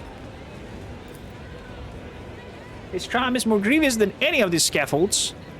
He was granted a new destiny, but chose to defy it. He turned away the greatest gift that can be offered to the loyal sons and daughters of Thassera. The wretched man's gaze drifts over the crowd until the piercing eyes meet yours. Shut up! Shut him up before it gets in! He whispers in a sudden frenzy. I won't give up! I won't give it up! I won't! No. We didn't come here for you to stay quiet. Squeal now! And squeal louder! The crowd takes up the fool's outburst and begins demanding more screams. You are not the master of your own shadow. The shadows reign over you. You are alone while there are many. But why? Where's that blasted coat fool? Glance at the crowd and suddenly see that fool prancing and fitting among the gawkers, clearly trying not to be spawned by you.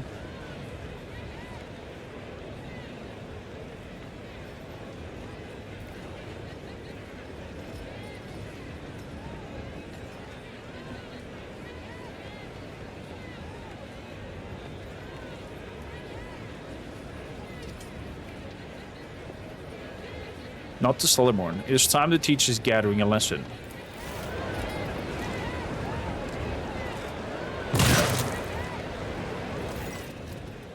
Without uttering a word, the arbitrator draws his weapon.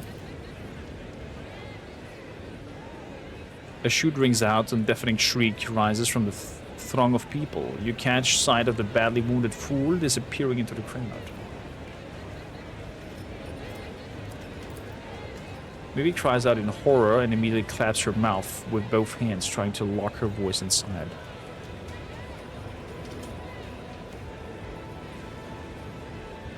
What happened to his face? Is he other mutants? Thasserian fever.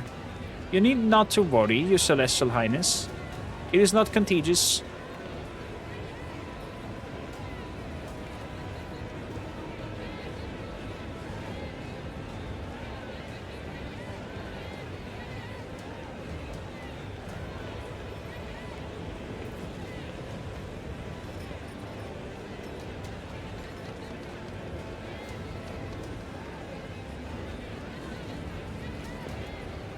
Enough deaths, let him go. The face, pretty strong, shining. Give it here. Give it to me now instead of that what I bear. Take mine, it's not mine. Take it, take it!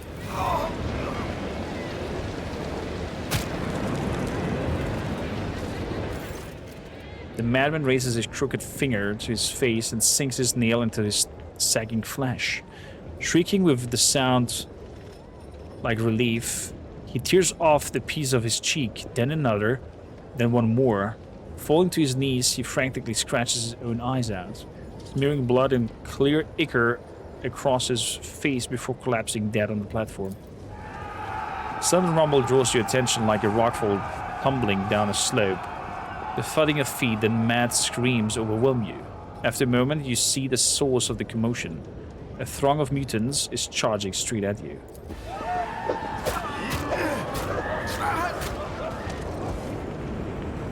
Our celestial lord, we have to protect him. Okay, mutants are taking over. I'll make an example out of you. Trembling mutants, sullen mutants. All kinds of knights. Feeble mutants.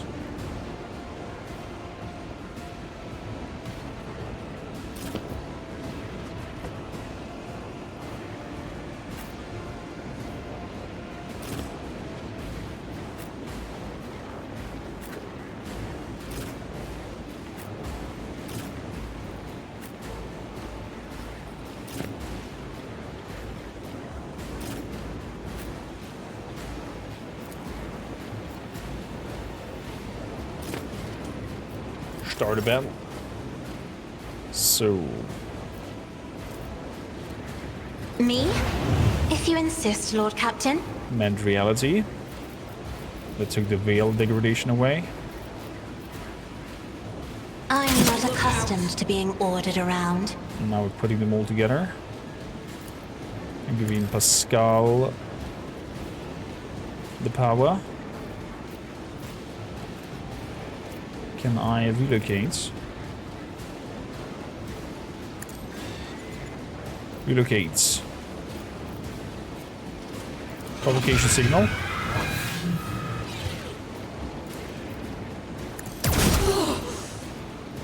Get a shot through.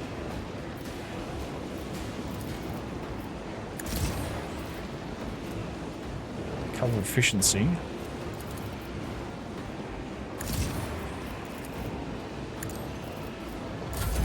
Good. Shield up from the knights.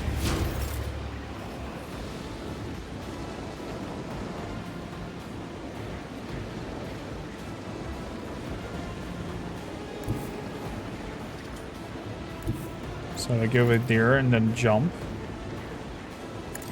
Is that enough? Okay, that's enough to hit you.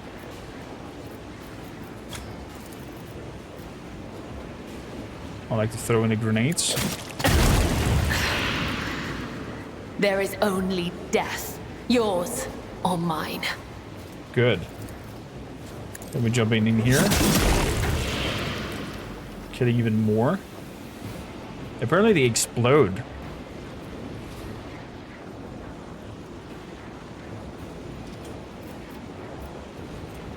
So, captive audience.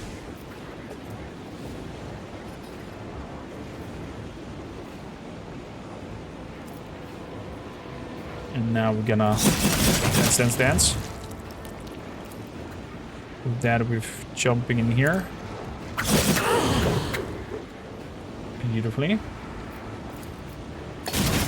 You're gonna put some points on him where it hurts and strike him. The shadow. Jeebus. Completely healed back up. Wow.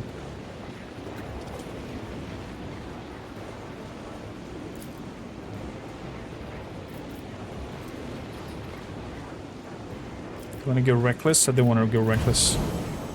Let's make rain blood.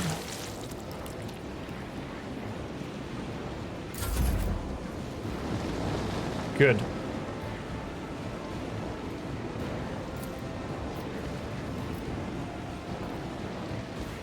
So, advanced tracking. Apprehends. Let's test our skills, Galato.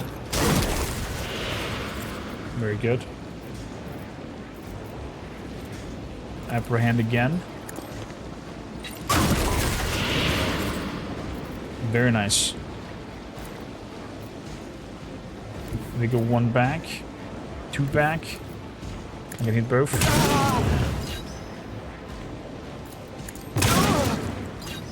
Beautifully. Then we're gonna go for overcharge. Run.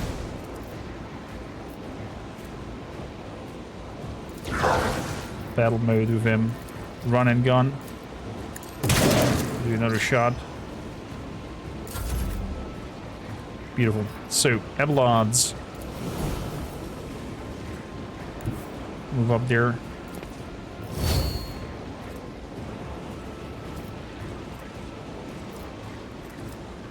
Defensive stance.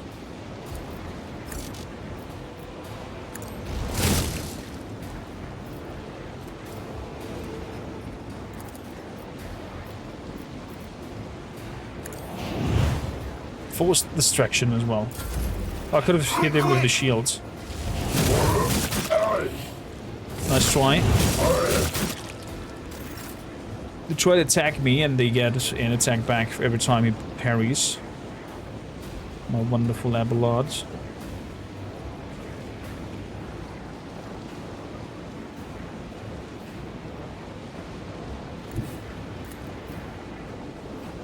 So let's go for concentrated fire. Boom. That's that. Then we go in protect. Ah, crap. I should have given advanced tracking first.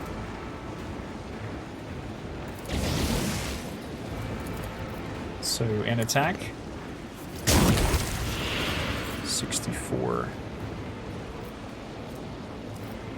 Bites.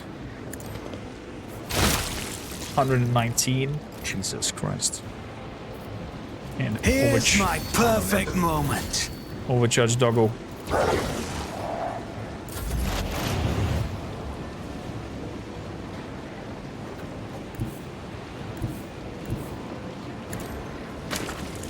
So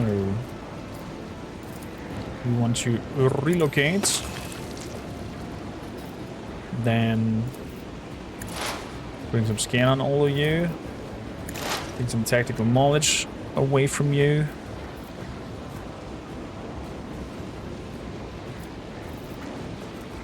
And then I make an overcharge attack over there. Good to go. Emperor, protect me. I can handle it. For now. Well done, Thor. Well done, Gleito. Go fetch. Go bite. Go do things. Touch me. Pull them in for an attack of opportunity. Move it in. Boosting Pascal. And his powers. The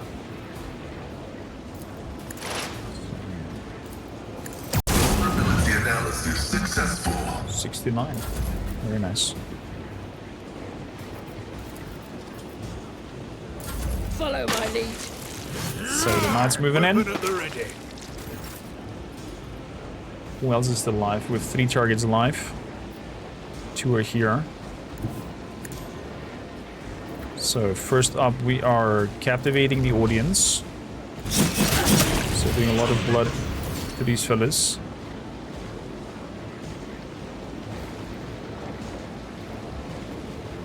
And then Carnival Animals. There we go.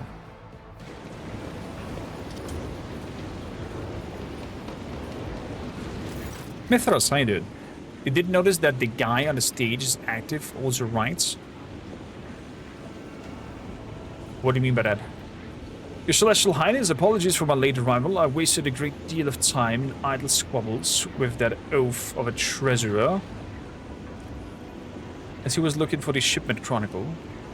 I only heard about the attack after I had already begun, and the elevator might as well not have been moving at all. It was so slow. The treasurer, the elevator.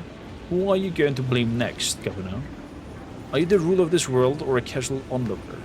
You will take measures immediately and restore order, or I will conclude that you are sabotaging the rogue trader's visits, either by intent or simply due to your own inaptness. No, Ford! The culprits, of course, the culprits will face execution post-haste by Celestial Lord. Servity Square. You're setting up in front of him as was an aggro character right in front of you on the stage. What was a long time. Oh, gotcha. How you doing? Doing fantastic, thank you, Candy. I'm very eager to see this new DLC content here. Servity Square. An oppressive silence hangs over the previously bustling plaza. The people are taken in the carnage, clearly avoiding looking at you, but still catching your eye. Yeah, every word. You notice Maeve standing nearby, gazing around with horror in her eyes. Find those responsible and bring them to me. The condemned mutants broke loose and attacked the townsfolk. It has been a long time since anything like that happened. Your Celestial Highness, they must have sniffed out that today is a special day. The commander was responsible for guarding them. He got careless.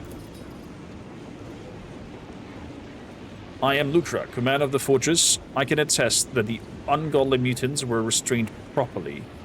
It is the Phasmophorius. The smoke whipped the brutes into frenzy.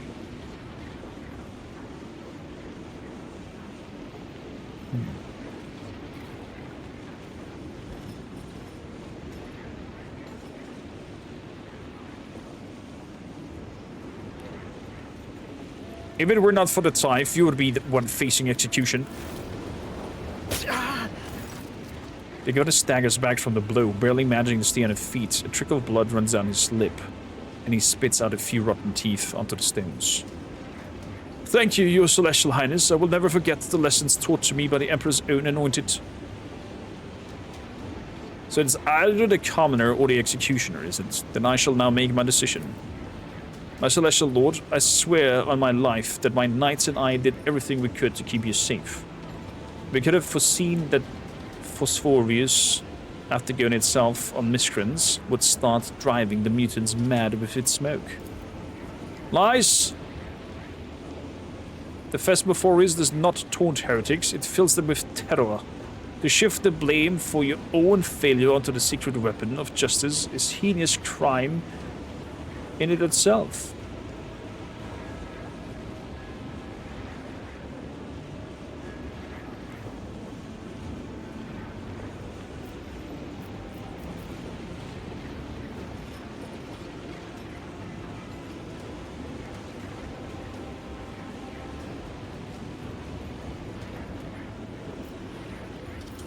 The man spectacle. Wow.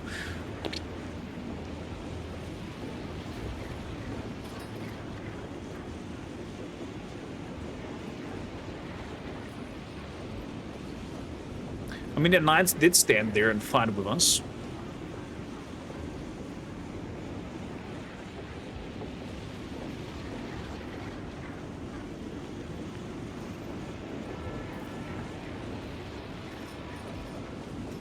The executioner should know that the flames would cause such a thing.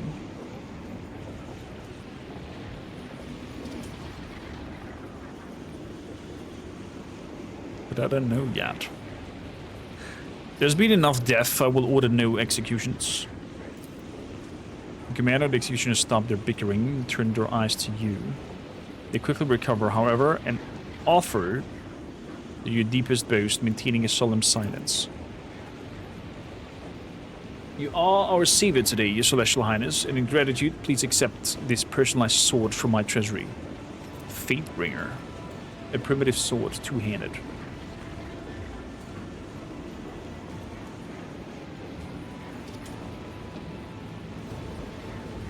The wielder's attacks with the sword ignore the target's armor. Armor penetration 100. Jesus.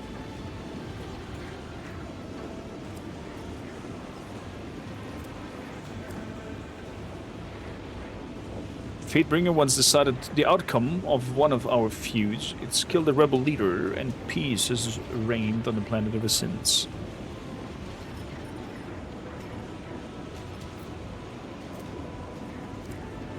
Someone make a note of this attempt of bribery. I have no need of your gifts, Ruldo.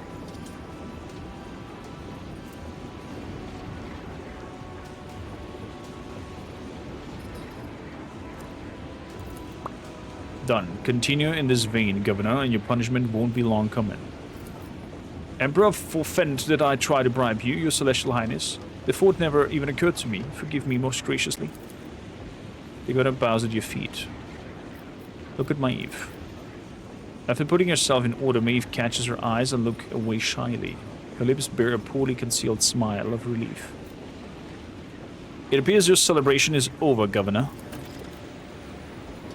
Not in least, I will not let some beast ruin everything we've worked hard to prepare. I suggest we distance ourselves from this place and return to our corner of revelry and peace. While you leave, I will be waiting for you at the head table. Your God Emperor, give me strength. Swallowing noisily, the governor hurriedly departs the scene of slaughter. It amazes me that the idiot just underpaid the tithe and did not somehow lose the whole planet as its well. Fine, a feast it is. I'm sick of the stench of burned meat. Let's try to change the scenery. My celestial lord, it is only a few steps away. The noble lords are already lifting their glasses in their savior's honor, awaiting your arrival. Shall we proceed?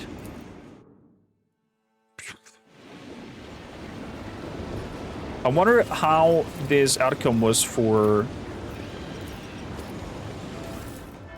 other players who've played this cupbearer. Hold on, Doggo. A radiant shield.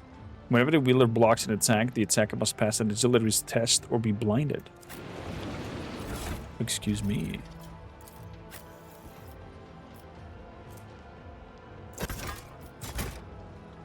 Oh, this looks cool.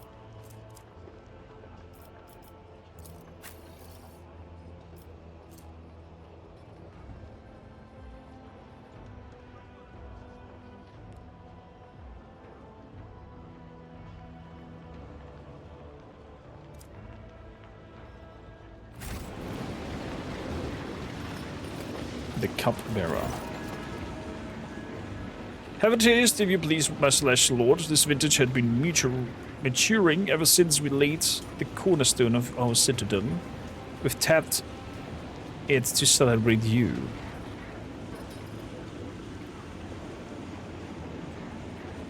Do you always have amasec flowing from the fountain? By no means, such frivolous excess would impede us carrying out a burden of service to the Emperor. It is only on truly great days such as today. Besides, even the sturdiest of servants could not work the pump for days on end. The pump? Naturally, my celestial lord, it requires the grueling labor of dozens of sturdy workers to create an upward movement of liquids in the pipes. It is a most useful contraption. They have people physically pumping this up here?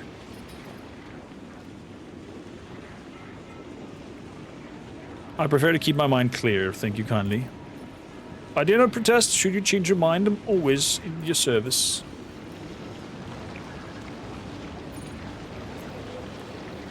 It even has that bluish thing around it. Yeah. I don't trust anything that comes from this planet at this point. A feudal sword. Hardened shields.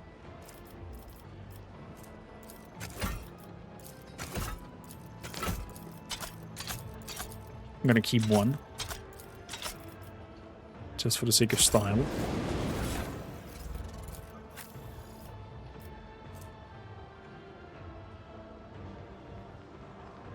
Gets a 6% chance to parry. Weapon skill. 12% chance to parry.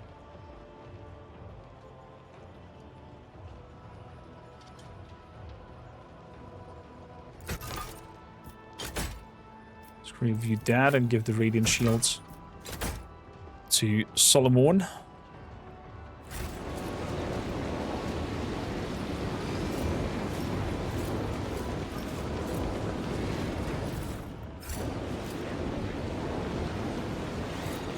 I always keep my options open.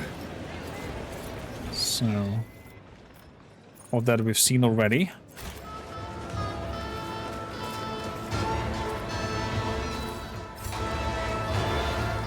Servitors playing music.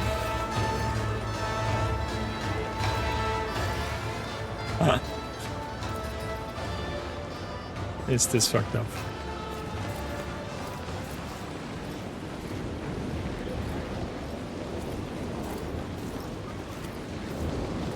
Oh, I see there's even some slaves. Rise to the top or get left in the dust.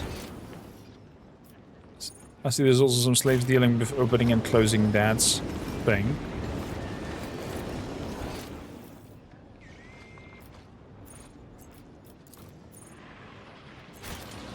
governor role, though. Gara. Today is a very nervous day, Your Celestial Highness, and when I feel nervous, I eat and drink and eat again. That is just the way I am, but Emperors have mercy, the food today is to die for.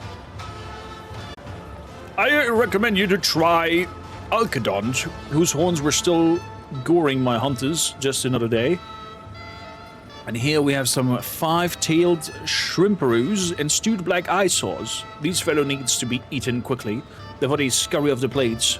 As for the side dish, you simply must have taste for these crispy blabbered shells seasoned with blue guts. The spice scorches your tongue, but follow it with some amasak and it will feel like the waters of life itself.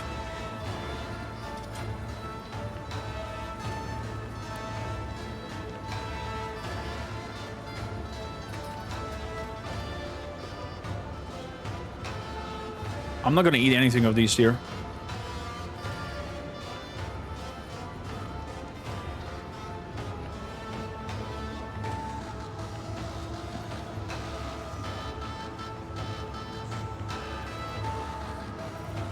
The only dish I want is called the warp damped tithe, and I want it served to me this is instant. Everything is prepared, my lord. All records of deliverance and contribution. It's surely the tragedy that you will not get to enjoy the imposter hunt. An event that has been solidly prepared to delight the eyes and mind of your celestial highness unless you reconsider, my lord.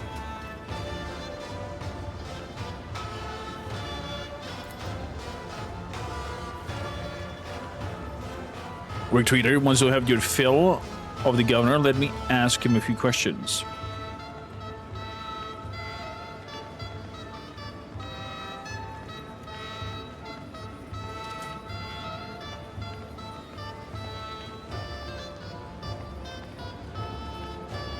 Solomon, you may ask the governor your questions. If I can amuse this esteemed adjudicator with conversation, I will be only too glad to. But of course, I've always wanted to try my hand at a casual small talk. Tell me about your Lycurexes, Governor. Such fascinating creatures. Where do you get them from? I cannot tell you off the top of my head. Are there not many planets that have Lycurexes? I received these beasts as a long time ago gifts.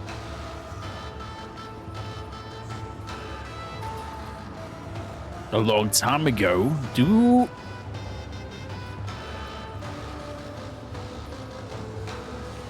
It is well known that Lycurexes can only be found on Janus.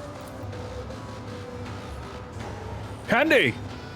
And I was sure they were a common beastie. I might have embarrassed myself there, but I would be glad to talk about something else. Of course. The sword alone sounds worth a playthrough. Sword is very powerful with 100% penetration, two-handed. I think that will be the weapon I will go for when we do an heretical play. Gonna go for a melee character, two-hand sword. Don't judge me harshly. I was just trying to get into the festive mood and as best as I can. We can certainly change the subject. I would like to note that I find your youth-extending face transplant procedure amazing. Does Thassera possess any other unique knowledge or items brought over from your home world? What is that world called, by the way? Ah, my native Edex. Unfortunately, I've not introduced much from it beyond the art of changing faces. But perhaps the Celestial Lord has taken a liking of some of Thassera's original creations.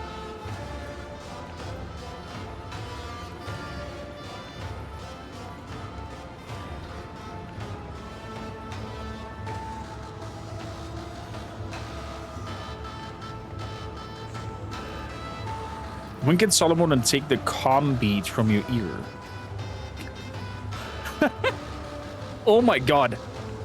Is this evil? I was presented with this pearl that whispers great secrets and mysteries. What a marvel. I was told it is an artifact from Edex. Oh yes, the famous Edexin Pearls of Revelation. I often use them myself to keep my mind receptive to new ideas. He is such a liar. I was interested in a musical conservatoire.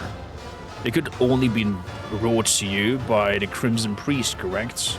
Can you tell me why they visited this planet? What?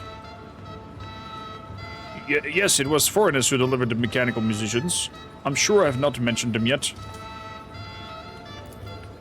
I think they were the Red Robes who arrived to celebrate the ascendance of a new governor. That's me. Roldo's wistful gaze follows a Shrimporius fleeing the table.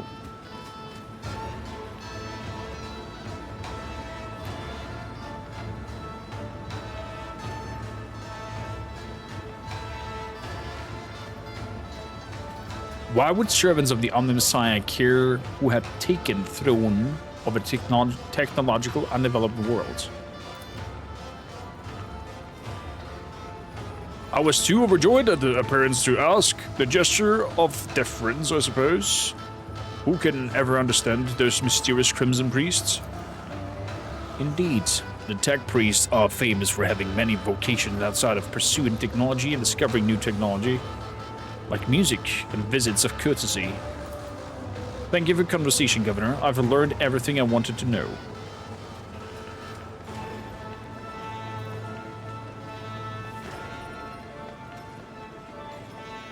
What is this hunt you mentioned? Be a darling and tell our guests about our amusements. I'm a little exhausted.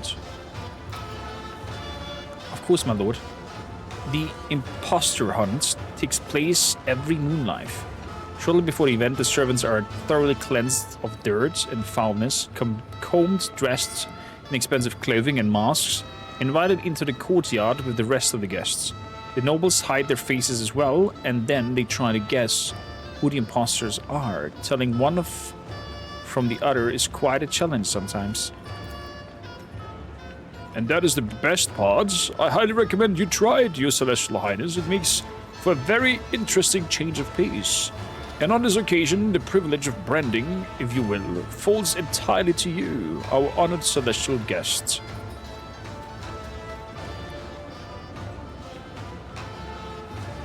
Suppose I've found all the imposter, what happens next? This is a data brand, one of our off-world treasures. We handle it with the greatest care, and yet all of Thassera's jewels and miracles cannot compare to the resplendence of your glory, my celestial lord. When you find an imposter, you need to only mark them with the wondrous brand. Analyzing, this brand is property of the Edax Ventry's food factory. It was used to mark the meats of high-protein specimens of the planet's fauna. The inscription on Proto-Gothic translates grogs and corpse feet. At the end of the hunt, we hold a great feast. If you guess at least one of the imposters, you will also win a fine prize. If you guess all four, there will be an even more special reward. I remember at one of the hunts, a servant played the role of the Baron so well that all the lords anonymously granted him favor and let him keep the title and privileges of the nobility. Such a thing rarely happens, but who knows what the evening will bring for tonight. It is you who will determine the worthy, my celestial. Did you just admit that there is a masquerading rabble among the nobles, illiterates, with no idea how to collect tithes or buy the throne? That actually explains so much. Go ahead, Governor. Commence your charade. The sooner we start, the sooner we finish. It shall be done, Master Judicator.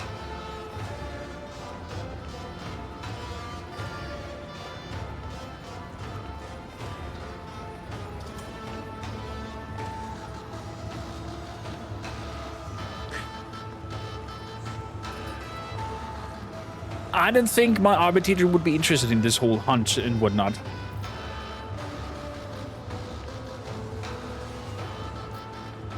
I have neither the time nor the inclination to entertain your rebel, the tithe, Governor. I am only interested in the tithe. Oh, what a shame, but perhaps you would at least... Would you rather I question you instead of the rogue trader? Be advised, I'm not a man of action. I'm the man of action, not words. Then we are about to have the shortest imposter hunt in Thassera's history. Straight to the finale, just as you ordered.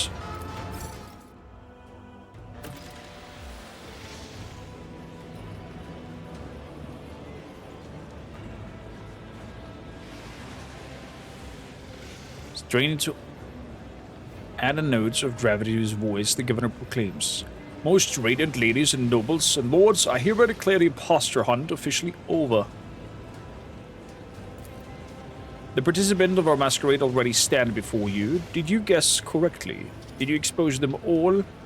Please don your oculars and have a good look. Not one noble was permitted to hunt the imposter this time, my lord. Still, knowing their punishment for such games, I do suspect they tried to make their guesses anyway. However, while most of us were indulged, I would even say wallowing in the thrill of the imposter hunt, His Celestial Highness turned his lofty thoughts away from these motley diversions and towards duty. How can this be anything but a true victory of will over whim? Maeve, come and present our gifts to the celestial guests. Your Celestial Highness, as honored guest of Thassera, I would like you to say a few words of guidance to our beautiful world. I got a raffle mask. Coercion. The area's incoming melee damage is reduced by 15 if the attacker does not have melee superiority. I mean, I think I could wield this. And 15 is based on coercion. Wow.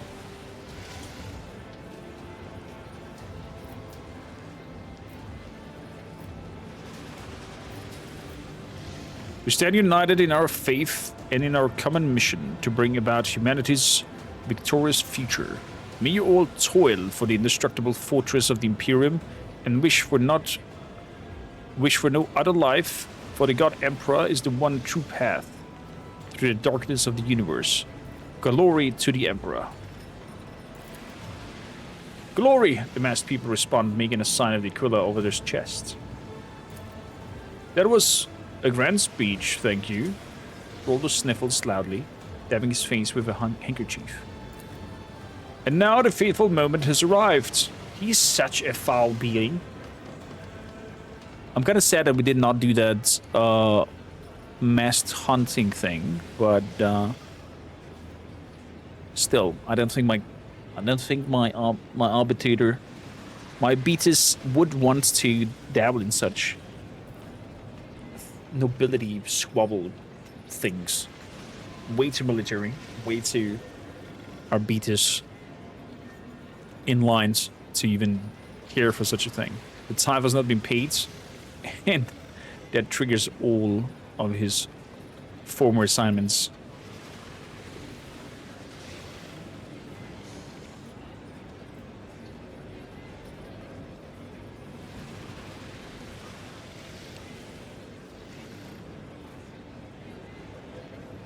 And now the fateful moment has arrived. Who among the branded will be granted the highest favor? What is the highest favor, Roldo? Is it part of the rules of the game? That is correct, Your Celestial Highness. Whoever you grant your favor will be showered with all manners of honors and get to serve in the governor's palace.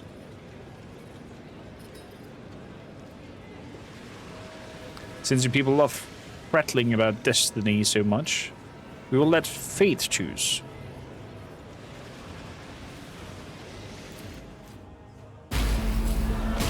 Let's point at somebody at random.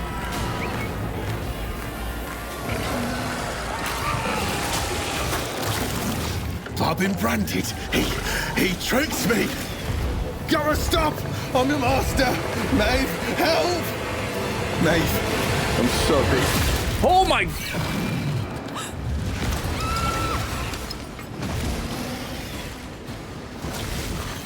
Is that the creature that we freed?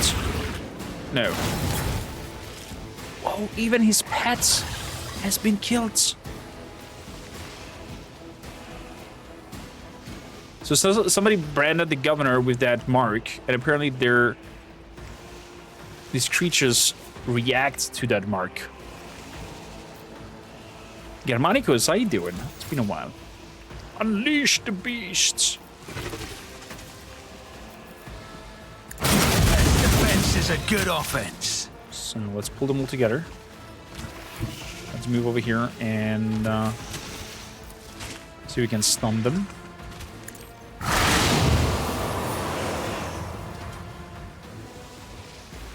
Very good. Next.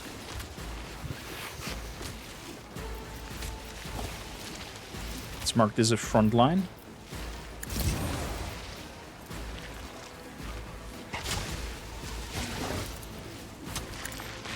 Overwhelming stratagem for that. Pascal.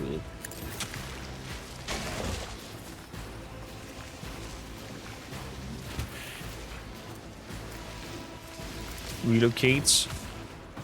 Tech familiar activated. Analysis. Tactical knowledge.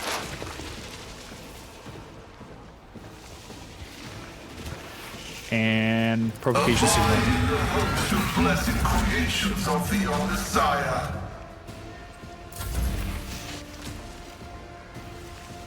Good. So.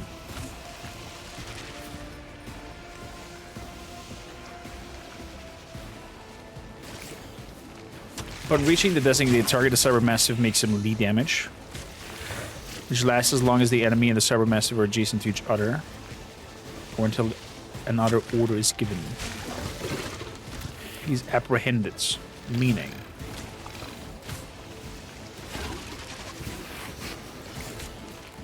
whenever the Overseer makes a successful attack against a creature, the apprehending Cybermassive makes a free melee attack at it. Okay. That's the spiel. On it. Advance. Apprehend.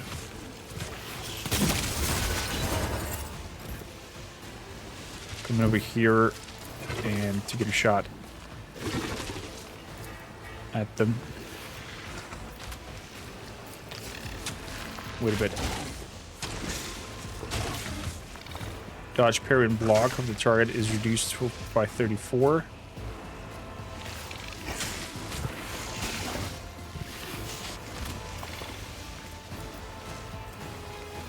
Rending shots. The shotgun attacks allows the opportunity to make 2 single shots against the target.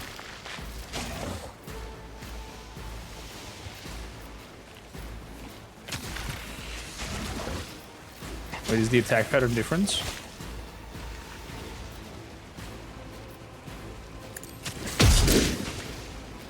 Double slug did miss.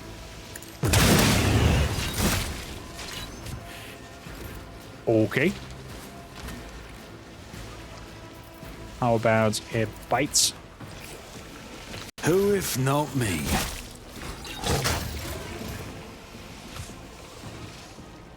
So, but it came back. Nice. Lester, thank you for the lurk. Germanicus, how's it going on your side? It's been a hot minute.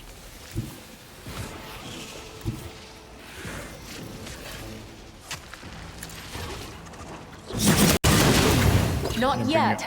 Not by your hand. Very much liking that they dodged the trigger. Let's mark you 21 bleeding. It's pretty massive. Let's put some extra bleeding on top. Swampity swam swam. But that is the wrong target. Well, where it hurts. I So shall we can not take fail. down the debuffs and hit the Cybermassive.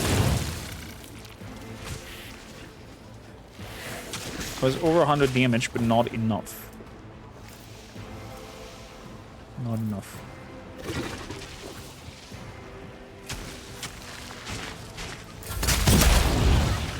Provocation signal. Did work. Fantastic. So, Skull.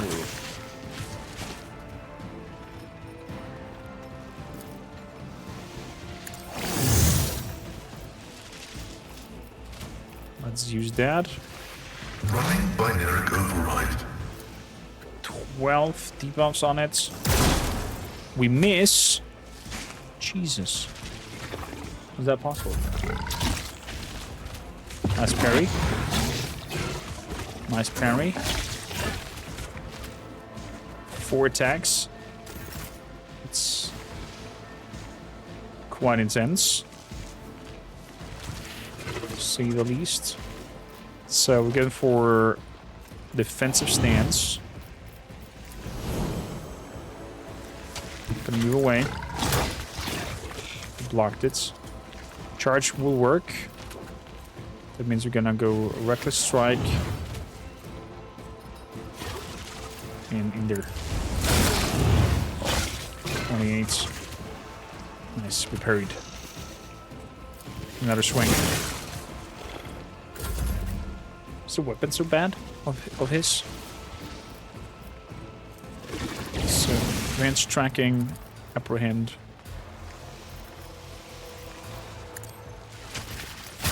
Go.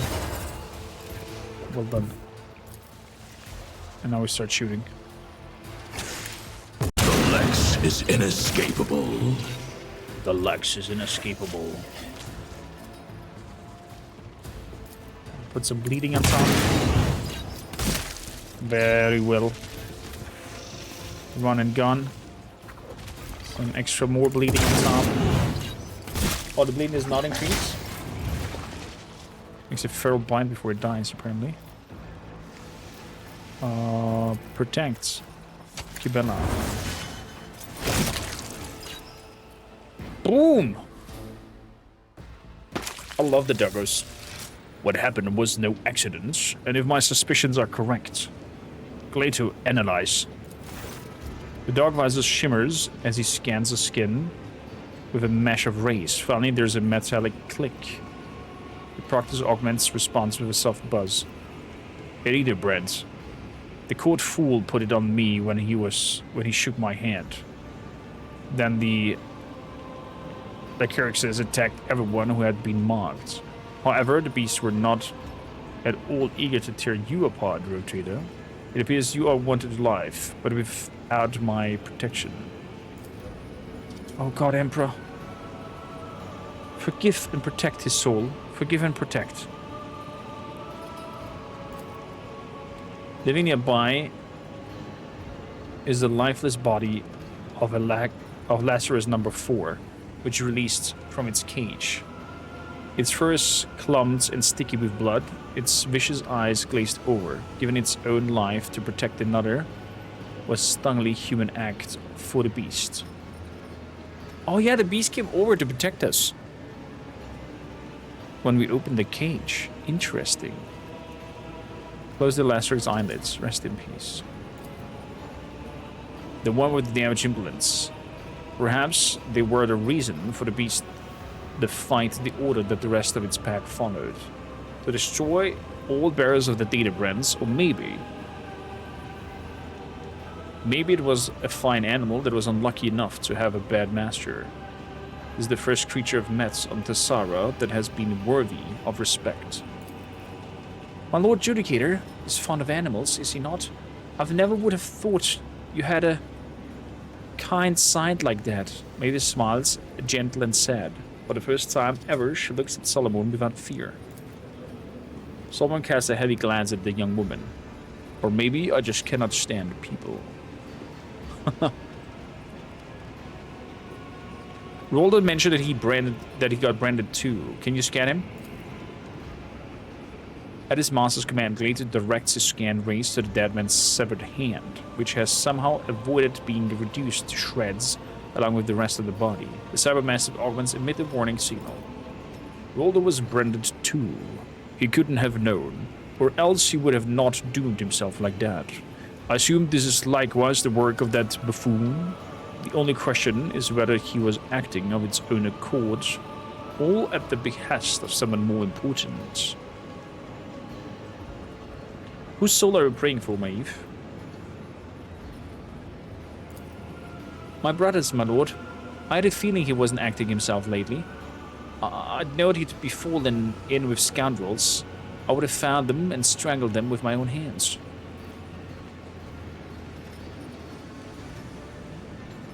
What reason could your brother have to want an arbitrator's blood on his hands? It's a mystery to me too, my celestial lord. I think about it. I can't even imagine why. But lately, it's like he's not himself. He keeps muttering these awful rhymes about blood and fate, and it's like he's waiting for something. But I just can't understand what. Golden, thank you for the lyric, my friend. Rolder called your name before he died. I have no idea what's going on. I'm so confused. It is just a horrible nightmare. Could I be just dreaming? For a second there, I thought... I'm sorry, it's just impossible. You thought what? I thought it was my brother calling my name, not Lord Roldo. But Dean wasn't there, meaning I just imagined it in my fright. Maeve puts a handkerchief to her mouth and grows pale, most likely recalling the grotesque sight of the governor's violent demise. What if her brother was the governor, but put another face on top?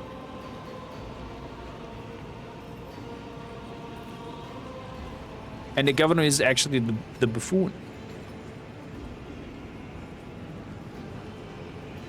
Oh boy. So he could be considered governor now. If only I knew, my celestial lord. If only I knew.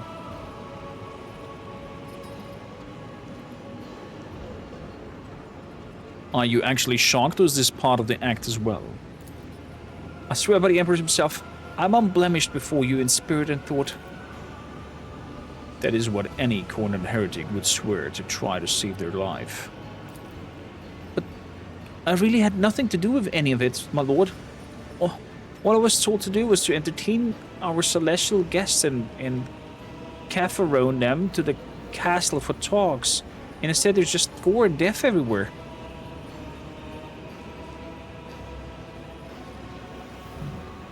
I need to take a look around. As you wish, my celestial lord. Find out what's going on. What do we have here? Synth feed. If there were, ends their turn with any adjacent familiar, that familiar regains wounds. Interesting.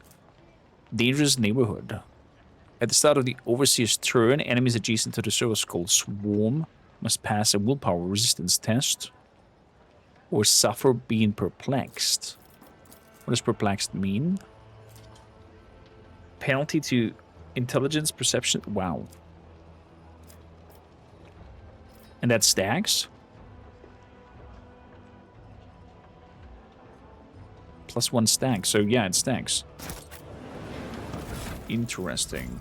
So this backpack might be for you.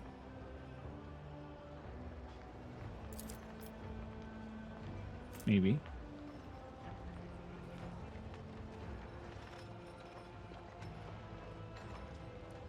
Get healed if the dog is nearby.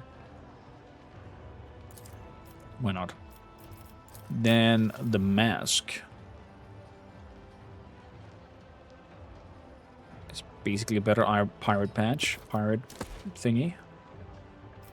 Dude. I need to hide the helmet. Looks too nasty.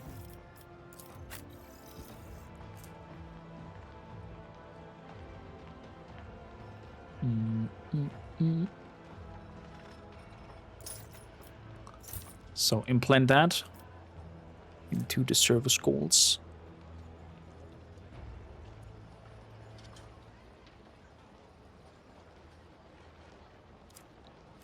So anything else?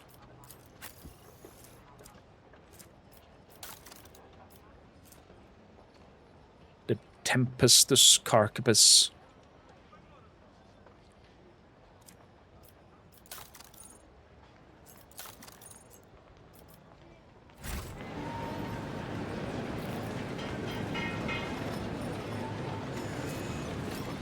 I always have a backup plan. Okay. Let's talk to Maeve. Take us to the castle. I hear no being, my celestial lord. Oh my god, there's even more death. Please! Maeve breaks off as Solomon walks by, brushing past with her shoulder before examining the elevator with a fault-finding eye. Not daring to speak again, the young woman makes a gesture of invitation and steps onto the platform herself. No sooner have you stepped into the elevator than a short metallic clang comes from somewhere above you. We're crashing down, right?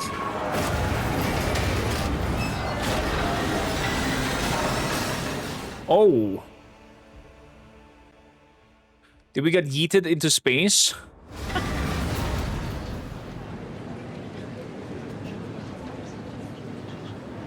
There's blood everywhere.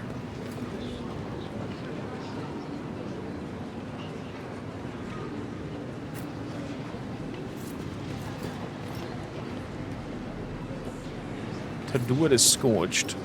Wait, he's there multiple times? There's a stone sentinel. Bluff. More Taduas. Commander Lucra. Oh, I should have executed both. Bastards.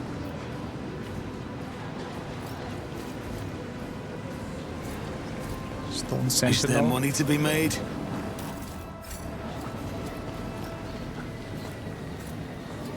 So, probably I'm not intended to come from this side. And there's also a sculptor up here.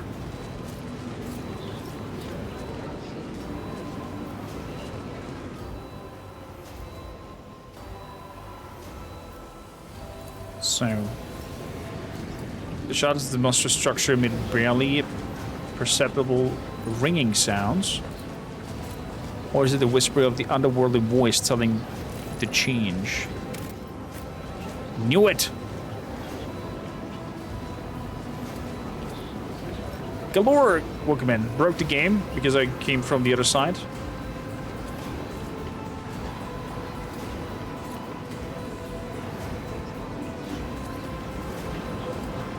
Bluff. Hello? Always keep your eye on the prize. I don't think this is intended. There's also some sentinels that are not here.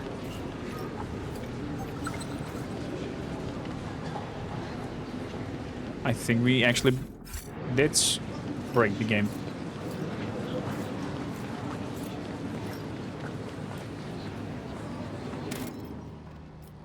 Load.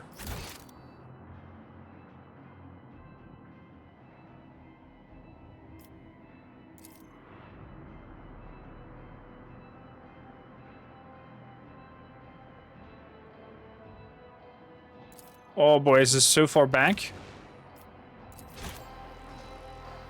Zenith, greetings. Morning is good. It's 3 p.m. for me. But hello there! Welcome aboard. Oh! Just gonna start some chain swords, I guess.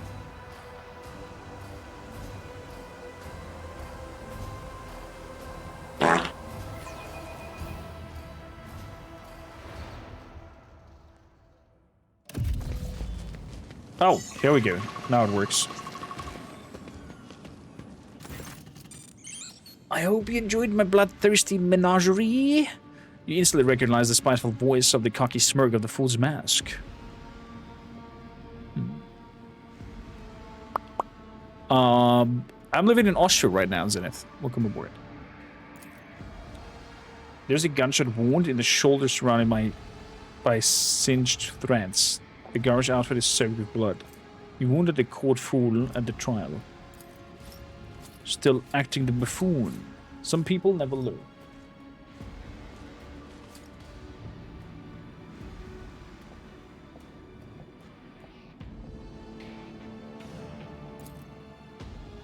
A pulsing light draws your attention against the far wall. An old man stands behind an ominous-looking altar. The heavily augmented man stares in wonder. The flashes of blue light sneaking through the veins of the Thassera on the floor and the walls. The crystals in his eye sockets gleam and go dark in time with the flashes. Where are you from, Zenith? If you don't mind me asking, you said morning. At once you recognize him as the sculptor who offered to carve your visage of Thassera. The old man does not seem to notice you. All his attention is focused on the strange altar. Tadwa, the executioner, stands behind the fool and gives you a crooked smile. Nearby Lucra, the fortress commander, keeps a sullen vigil. His hand never leaves the handle of his weapon.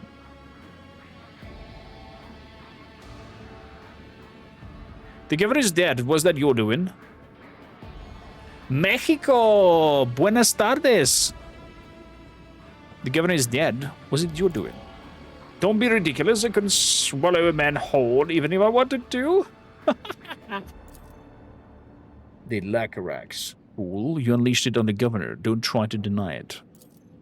It seems humor is not part of the vocabulary of the Emperor's servants, but truth be told, you see, the governor was a fraud, a fake, not worth crying over. The true governor of Thassera stands before you, esteemed guests. Ha! Called it. Called it. So the other one was the brother of Maiev. Diane, come on, don't say things like that. It's not right. It's...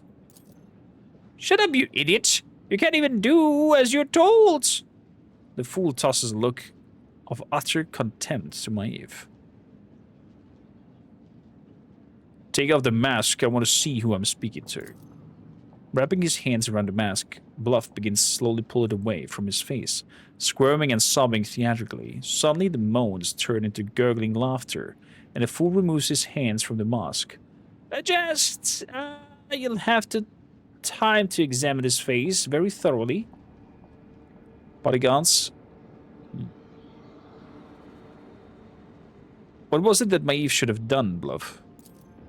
Bring you here to the altar of change and not ask questions. So simple, but she couldn't even manage that. And I, according to your plan, was supposed to die. Exactly. I don't need you, but don't worry, I planned for this as well. Kavrisk, are you ready? Bluff smirks, clearly enjoying his imaginary power. Or is it real? Someone turns slightly away from the fool and makes a series of furtive hand signals, telling you to stall while the Cybermastiff gets into position. The preparations are complete, my lord. Barely able to take his eyes off the dark altar, the sculpture hobbles towards the edge of the balcony. Thassera is not your homeworld, is that right? I see you've already found me out. That's right. I was born and raised in Edex, the greatest world of all Imperium. I've never forget the mix of plasteel and full creates the glitter of proud spires and eternal humiliation of my appointment. Why were you sent to Thassera? To serve the Imperium faithful, and honestly, why else? Our all-knowing administrator benefits if the feudal throne is occupied by someone with an intelligence level higher than a Grox.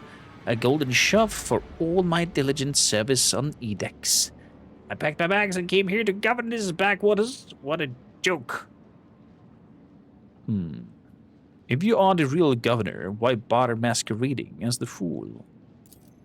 I have always preferred mask to these mugs. Besides, who would take the poor, wretched fool seriously? Who would suspect? I did it from the very beginning. For the replacement, Ruoldo wanted to play at power and I graciously let him. So, Dai was the one servant that managed to play the governor so good that he got promoted. Pity didn't rule for long. I, on the other hand, had custom changed and took a seat among the spectators. I sharpened my wits. I even began to enjoy it. And all of it for this one day, this exact moment. The operator gives you a subtle nod. The Cybermassive is close enough for the decisive lunge.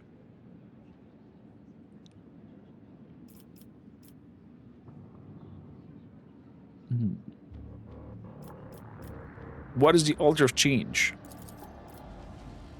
The fool gestures toward the object in front of the sculpture. A great artifact which Tavra is carved from this planet's unique gift, Thassera. take a good look and it will... Well, you still can. It looks like a portal to me. I suppose the irregularities with the time were part of your plan too. Oh yes, one small part of the grand design, to be precise. The first bait you had to take, which you did with commendable zeal. No one cared who he was until he put on the mask, apparently. The concept was simple: disrupt the shipment and provoke a response. A genius trap that the arbites walked right into. But fate granted me a special boon. You were caught in my net along with them, kormakr. You didn't trap anyone. You shoot yourself in the foot. Only an idiot would think they could outmatch a rogue trader and a proctor together. The scribe, Gorgeous Fold, left some intriguing notes behind. In them he appeared to be describing the switching of bodies. Is that part of your plan? You are perceptive. My previous experiments were failures. You have met some of them, particularly Fold himself. Remember the crazy mutants, buddy? Phosmiforius? Oh, you should have seen your face. And you will. This time it will work.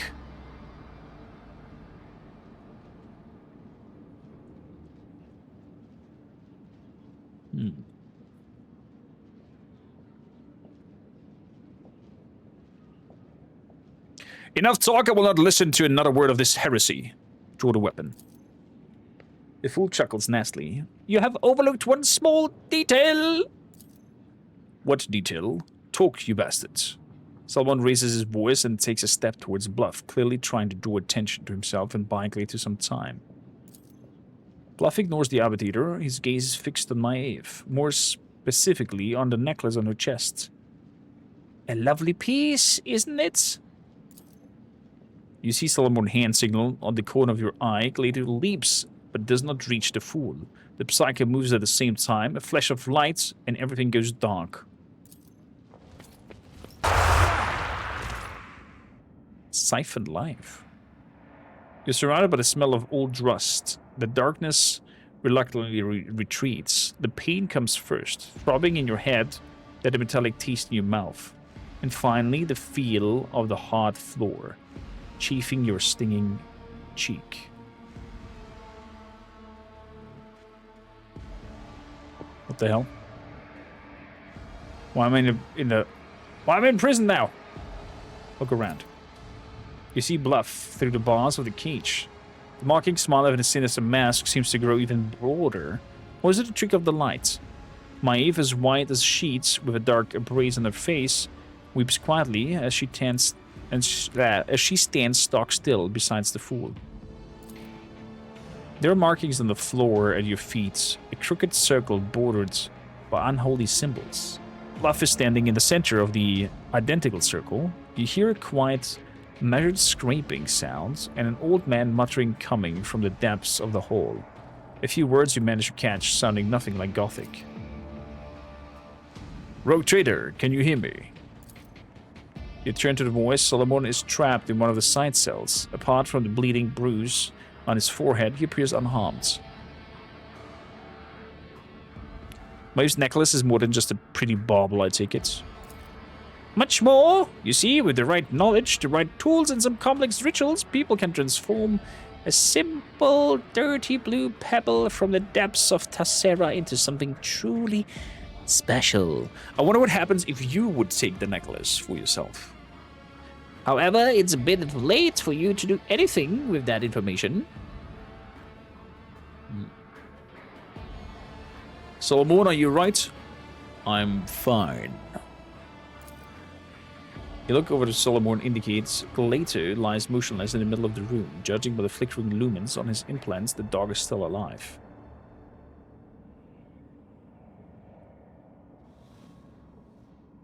When I get out of here, you are dead.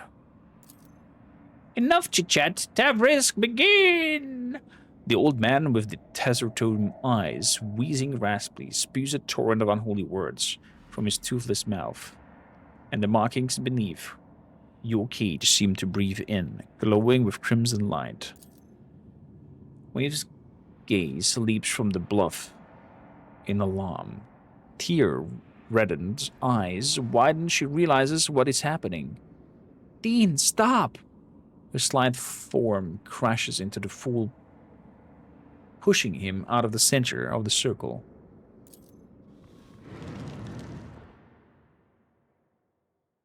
Wait, what? The world explodes into shards, suffused with a blinding light that burns out of your eye sockets, incinerates the air in your lungs, and makes your heart judder in your chest. And finally, darkness descends, impenetrable and absolute, encompassing everything. It cradles you, dissolving everything that was once you, everything that once was. You're bobbing like a boat tossed upon waves. Colors and sounds meld into cacophony, stirring up nausea in this exhausted body. You blink, and the patches of color fall into place. Or do they? Across from you, in a cage, you see a frightened, disorientated face, an expression you have never seen in a mirror. At your feet lies a gaudy mask that has fallen from the fool's face. Covering his wrinkled visage with both hands, the ugly and enraged governor of Thassera rises hastily on trembling legs. He's probably not happy to be pushed off. Staring daggers at you, roll the shrieks. Seize her! Seize Maeve! So that's how you look up without your mask. I see. The guard takes a heavy step into your direction. The look in his face promises nothing pleasant. Wait, are we Maeve now? I think we just body swapped.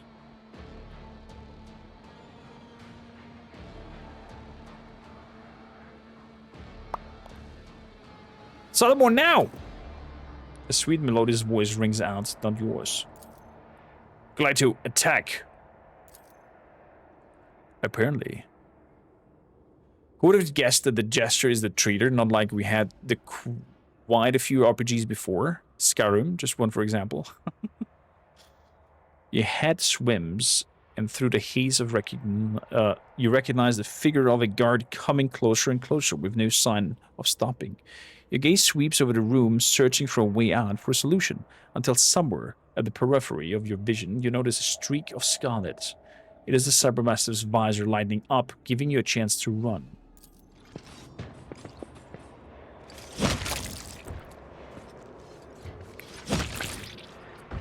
Oh, we jumped right into that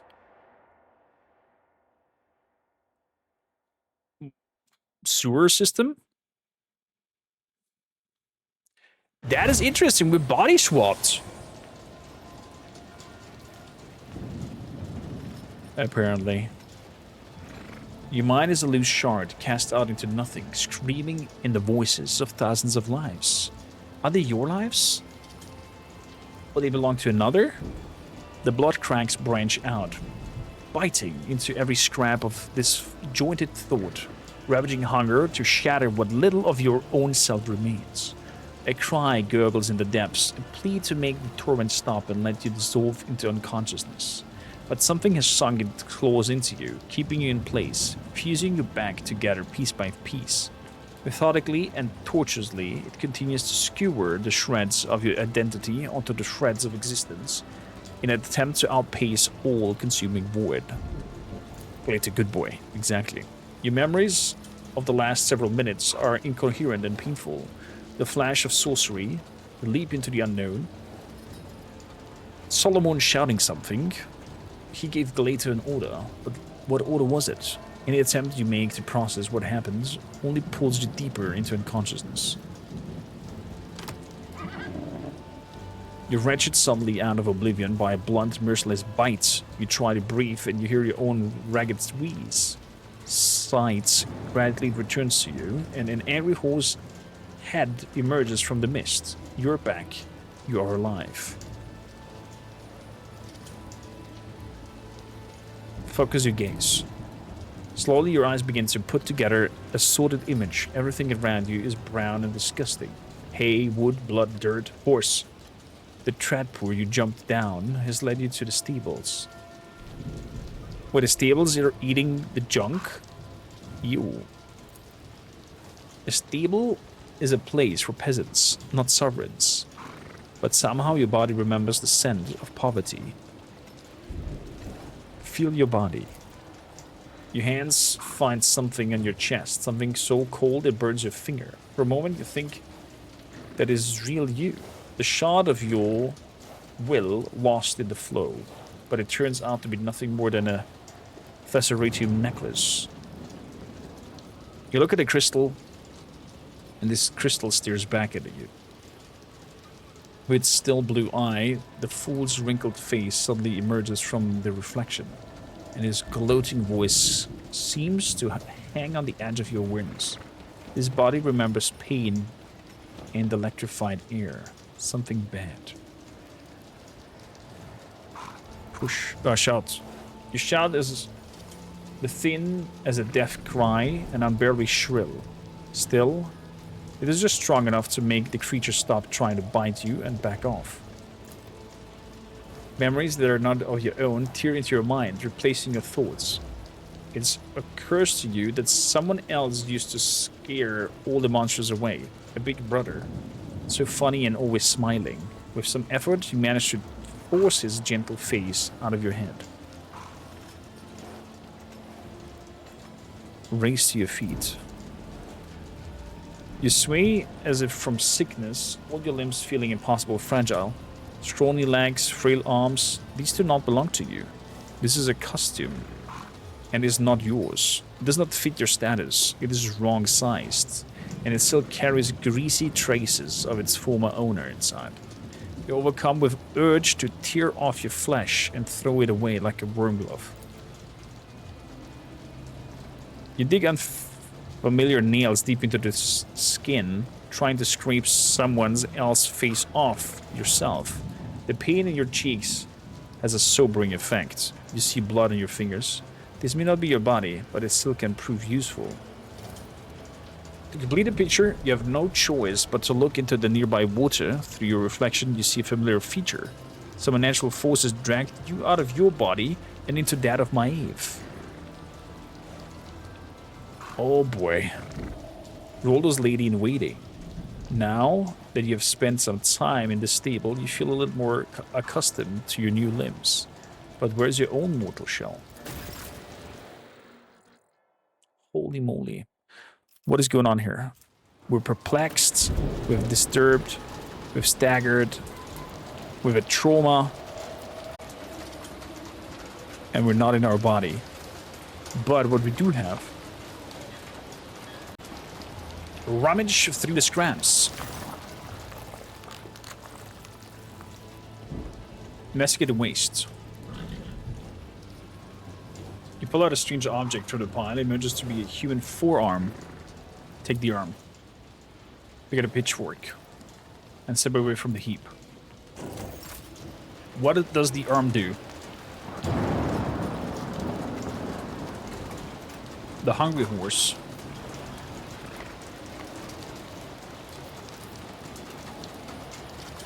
With Glider can do nothing.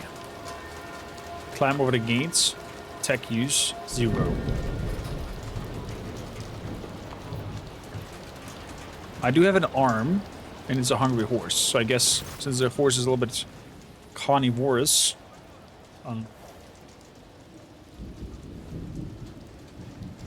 maybe it would work. Look around the steamboat. The horse must have smashed through the stall to reach you. You immediately note that the empty throat and the fatigued pile of vegetable tops under your feet. For the moment, the approach, the rotting waste, is blocked by an iron fence.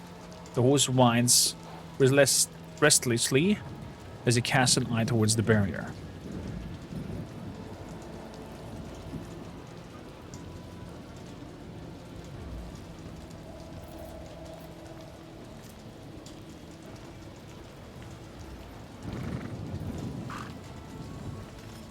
Examine the horse.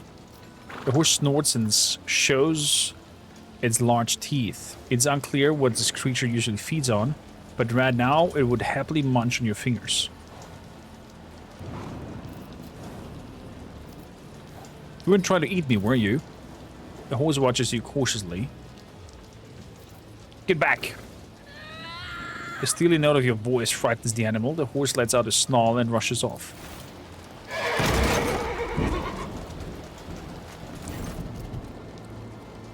Snorting frantically, the horse hurtles towards the stable door and smashes straight through it.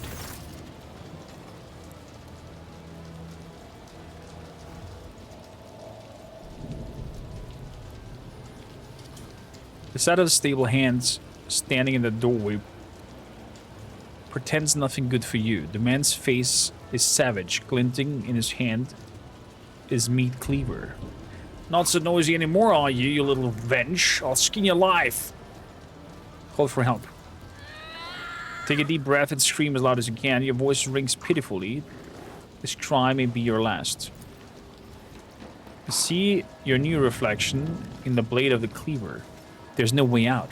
At least this foray into the life of this Thassera peasantry has been a short one. An abrupt metallic clang rattles the stable. Something very heavy is coming your way at terrifying speed. Glato! Good boy!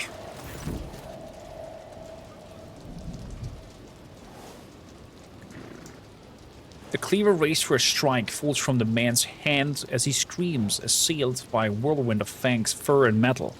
Having emerged from a gloom, the cyber mastiff does not give the stable hand even a single chance. After ripping out a part of his spine, the beast spits out the corpse and looks at you.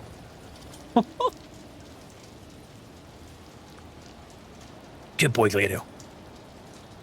You notice a dent in one of the cybermastiff's implants. He has taken a beating. It is hard to say whether he receives this injury at the time of your capture or during his escape from the castle. Glato stares at you for a while, then barks and turns to scan the area. He clearly is waiting for orders. The cybermastiff listens only to its arbites master. The fact that Glato is here means that Solomon has ordered him to follow you through the Tradpore. The arbiter must have adjusted Glato's priorities to have him guard you. Nice. Glato now my doggo. Hello, hungry horse.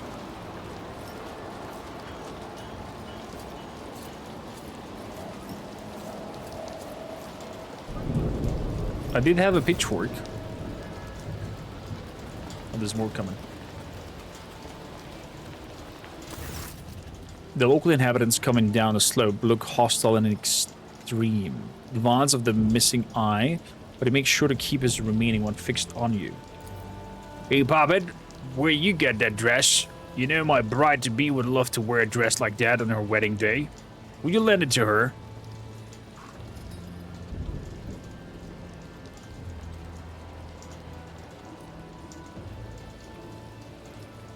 Of course I'll lend it to you, right after I flay you where you stand, scum. Something in your gaze causes the bandit's smile to disappear. One of them whispers something to the leader. The one-eyed man clicks his tongue to mask his trepidation. Rock shit. Off with you. Putting down a man makes more of a mess than it's worth. The bandit let you pass, having seemingly lost all interest in you. Oof.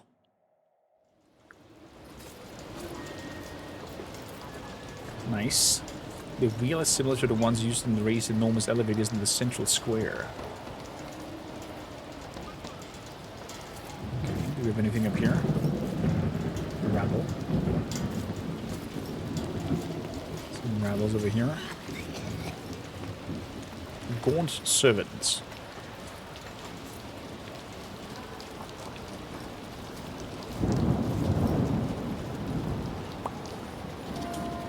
Where are they, my eyes?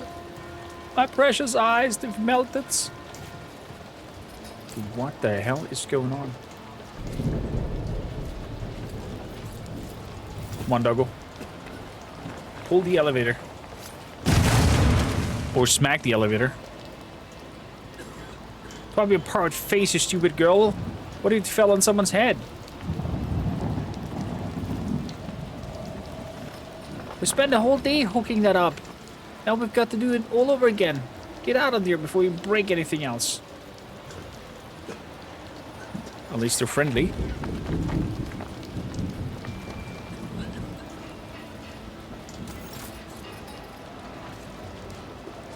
At least they're friendly. So, go on, servants. Maeve coming. Maybe she's pinched a few lordly leftovers for us again. Half-sunk mud. The houses in one... Wait, what? The houses, if one can call them, are packed together like baboos on a plague-stricken body. They're like little 2x2 hunts.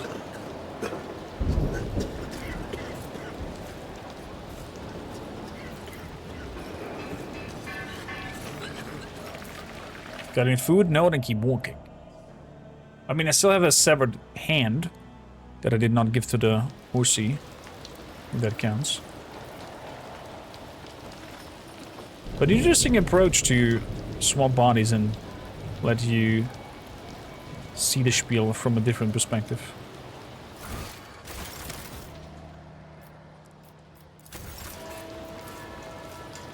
Formation.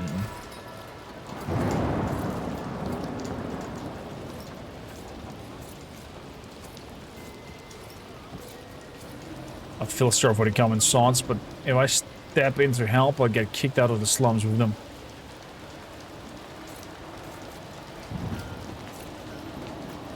Return to the void ship.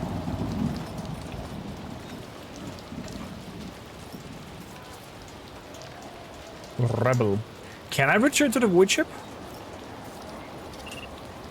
Prospect to the rogue trader. Do not approach or to be deemed an assassination attempt. I'm curious. I'm curious for science. What happens if it hit return to the void ship?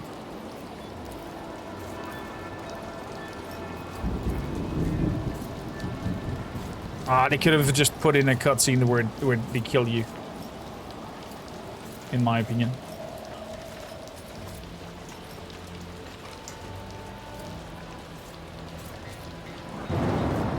Got any food?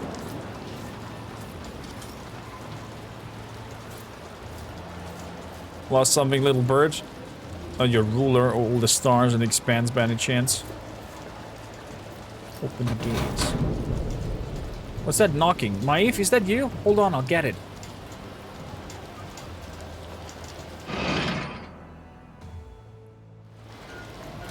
Here, come in. Hey, Maeve, what's your hurry? Your skin and bones. You're not taking care of you up there. Or not.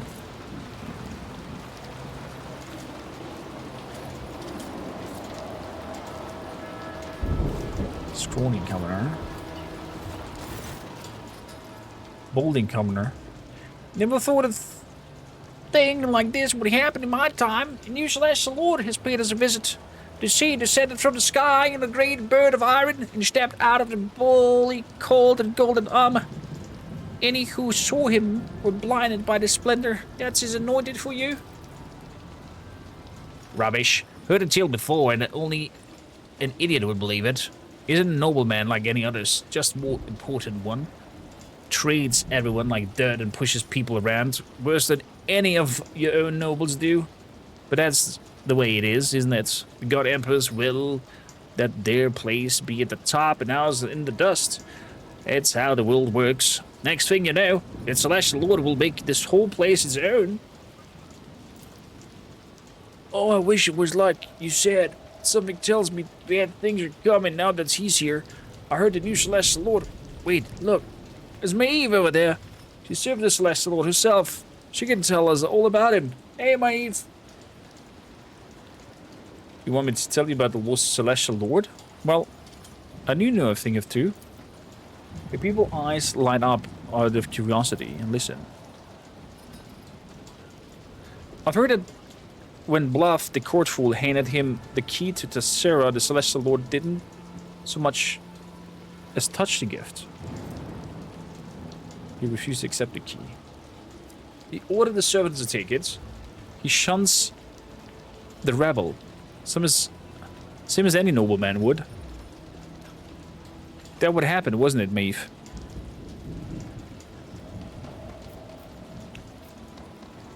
Well, almost. The governor's gift wasn't to his liking, and Ruolo was punished severely for it.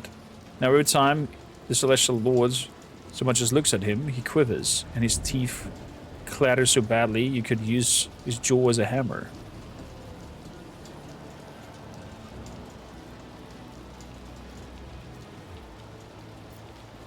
Well, it may have been. However, that's when its servants pulled out a big bag of thrones and shoved a pool with them whenever the Celestial Lord went.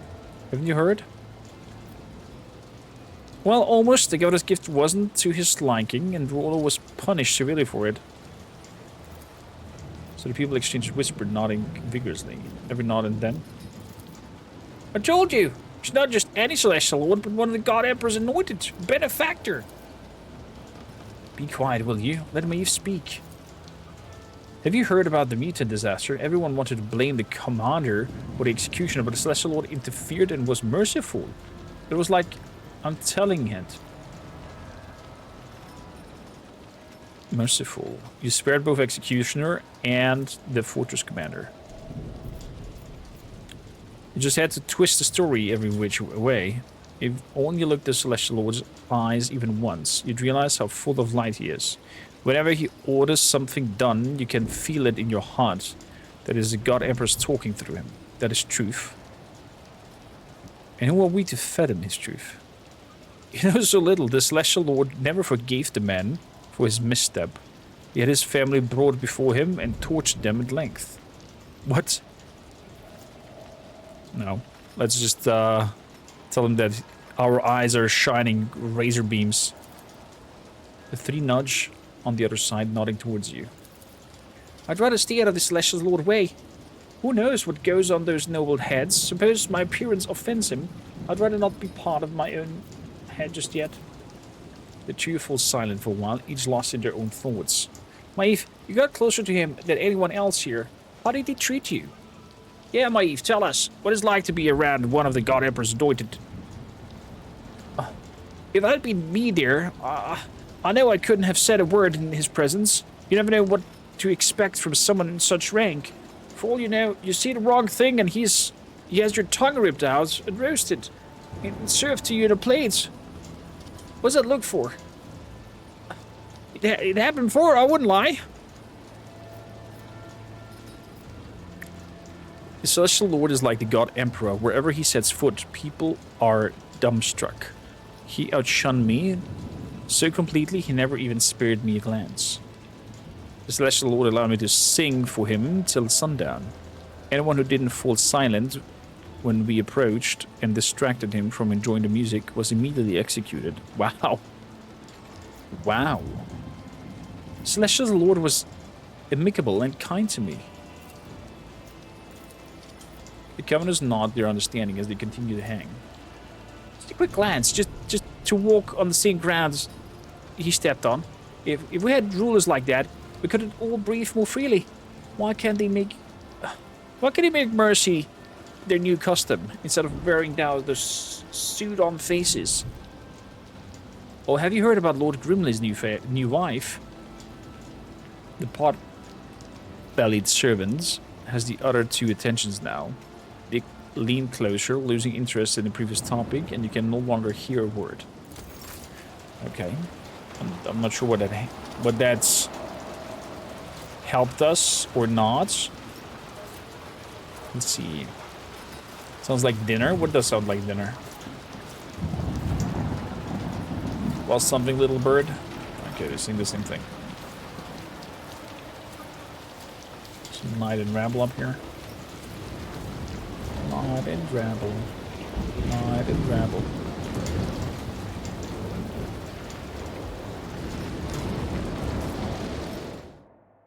Oh, there's Pascal and Abelard and the rest.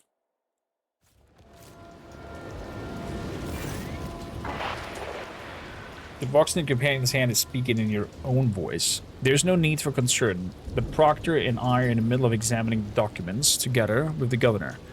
I'll be back as soon as we're done here. Abelard furrows his brow. What he just heard does not sit well with the old officer. Oh, I feel uneasy. Even though the Lord Captain didn't report that everything is fine, something about his voice wasn't quite right. Then again, the proctor is there too.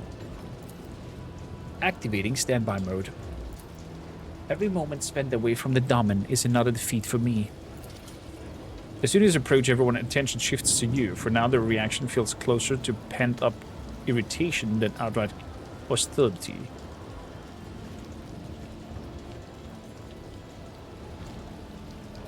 At last, I found you. I need your help. They take no notice of you at first, but after a moment, one by one, they turn their gaze to you. Silence falls over the street. My dear, were you not the one assigned to watch over the rogue trader? Cassie frowns, covering her mouth with her hand. These colors. It is as though they had been copied from those I usually see around the Lord Captain.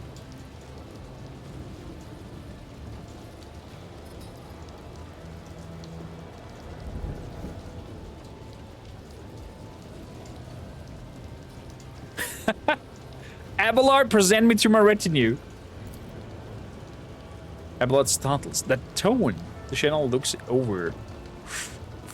you over from the head to toe in amazement, but you can see that he still is unsure.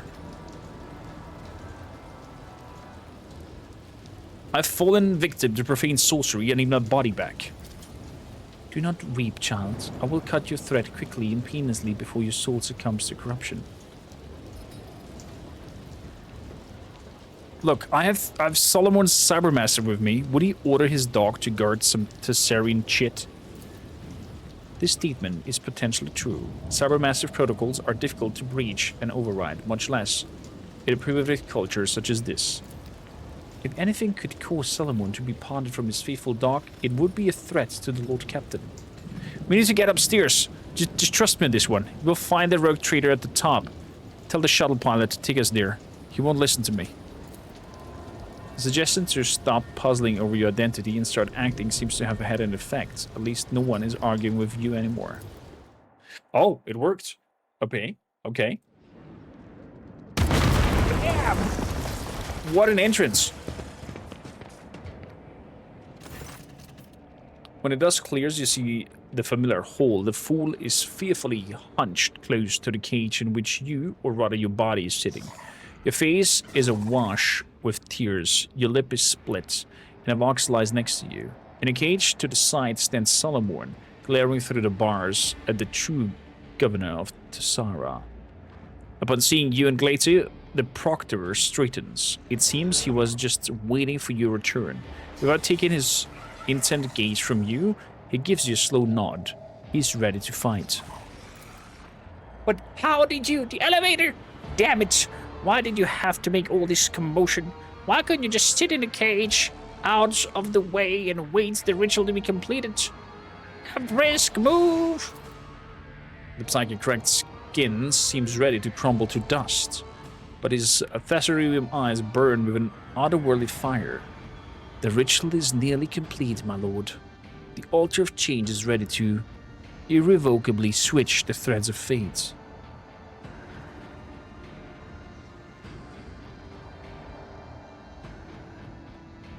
You've stolen something from me, Roldo. I've come. Hey, Psyker, return me to my body at once and I will grant you an easy death. But why? Why would I negotiate with a corpse to be? You are the past, the governor and I are bound to be the future. There is truth in his words. It is senseless to negotiate with a corpse to be. Ah! Kasia flinches and shields her eye with her hands. The deathly lights of Tassertium. It's all around him. Permeating his soul, melding it into colors, his essence. Also, what the hell is over there? What is that? Body freaking creature thing. You've stolen something from me, Roldo. I've come to reclaim it. And how, may I ask, do you intend to do that? Only Tarvisk and myself know how the ritual works. Certainly he is the only one who can perform it, and it just so happens that we don't feel much inclined to cooperate. Your tongue is quite superfluous part of your body. Vil Roldo. Worry not, this flaw is easy to correct. Lunge at Roldo. The court fool snaps his finger, and the guards ready their weapons. In the tense silence that follows, every sound, every movement can be clearly heard, and then the metal cage emits a piteous shriek, and Solomon slams his entire weight against the bars.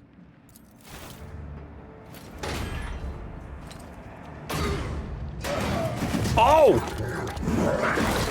Let's go!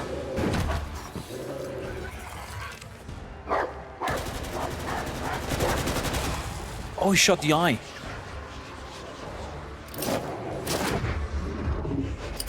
That's a grenade. Oh, that's... Oh.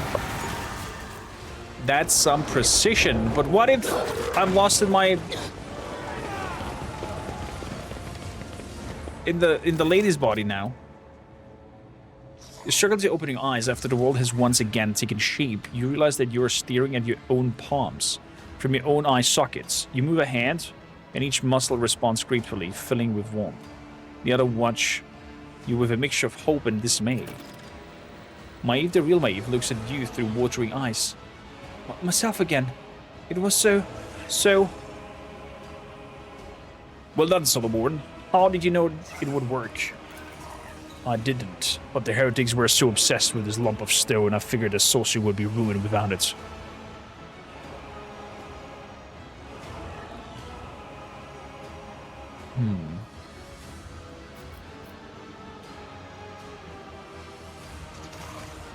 Governor Roldo, for the crimes of stealing my body from me, practicing heresy, and all-around monstrosity, you are hereby sentenced to death. Attack. How dare you order anyone around in my own palace? Tavrix, do it!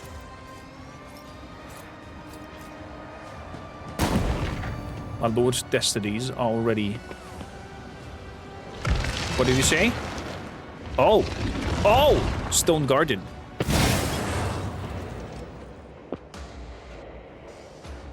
But he said something.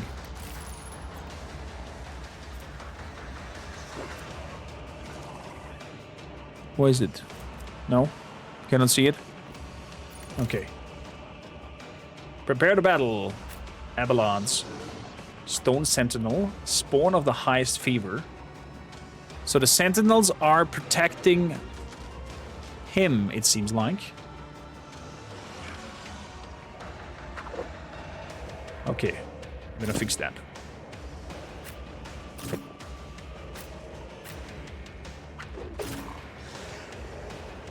We gotta fix that.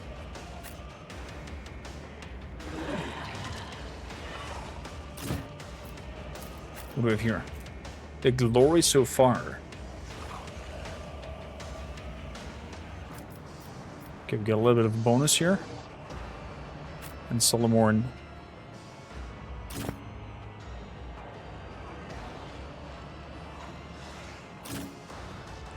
Start a battle. So, Cassia.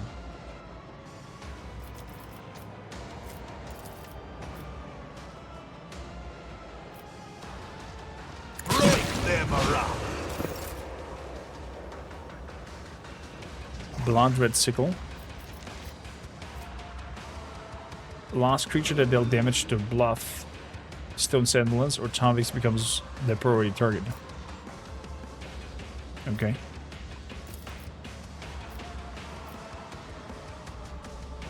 I am a navigator, not a servitor. So a little steer. And then I'm gonna give Pascal some powers. I'm gonna tell my eye thing to relocate.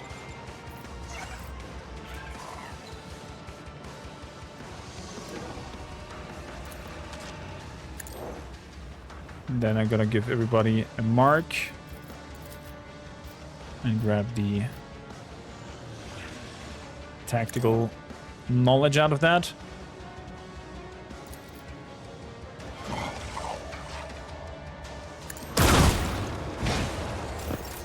Taking a shot.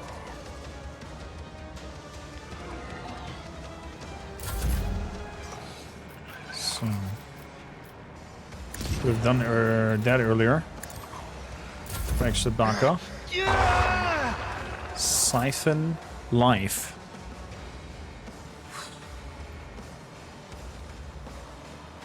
Okay, so we want advanced tracking. We want run.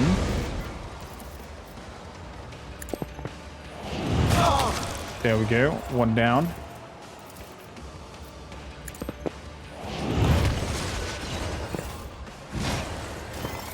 At gunpoint. So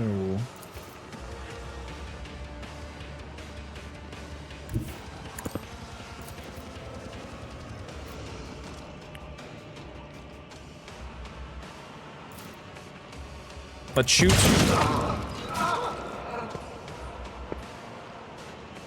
Do that is scorched.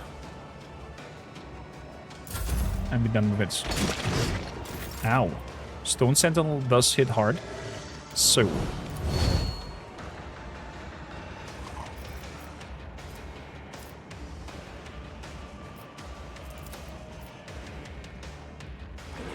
Indeed. I'm gonna yell at them. Forceful distraction.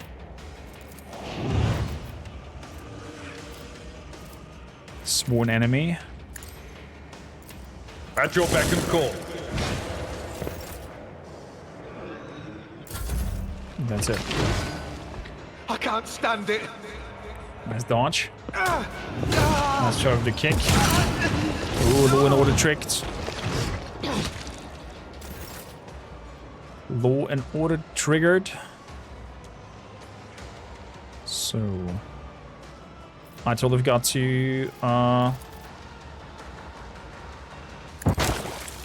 blood file. Will I be able to kill the Sentinel in one go? Maybe. Gonna make the blood oath on here. As well as raining blood. Then let's swing around. I'm gonna jump. My blade whispers your name. Okay, we have some burning tags on it. And then we're going for captive Trust me. audience, where it hurts, and give him a swing. Oh, nearly! Nearly! He has 4 HP left. Shame.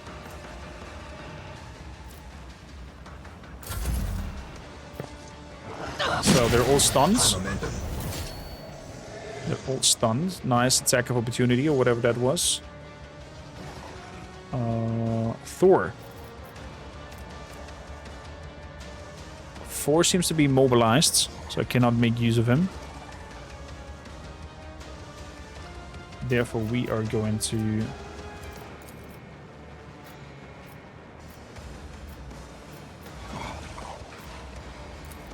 do some shootings. Your end was Good. inevitable. Those 2 dead. Accept your lot.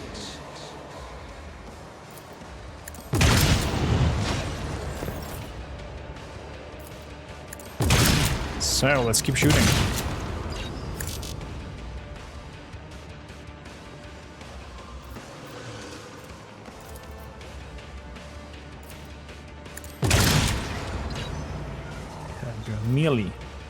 Nearly there.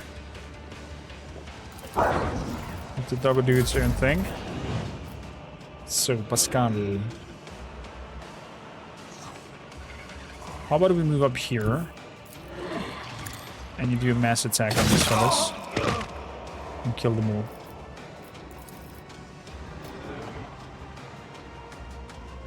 Well, that worked. So, I'm gonna do a provocation signal.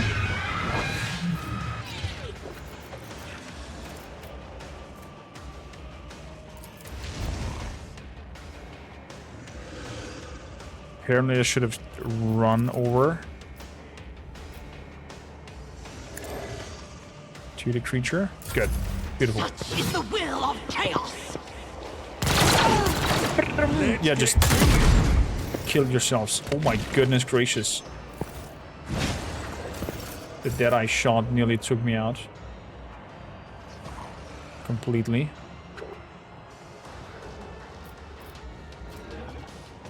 So, mend reality. If I may.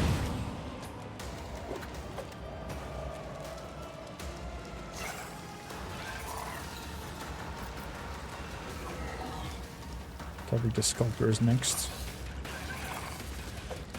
Maybe I go over here and make my eye spiel.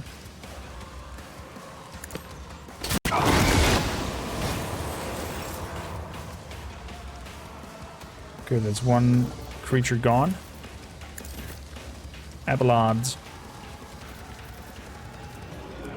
Reckless attack. Sentinel gone. So with that, we're gonna give a full turn to I'll paint your death in colors. Kormakr. And I'm gonna move over here and shoot you to bits. Law and order.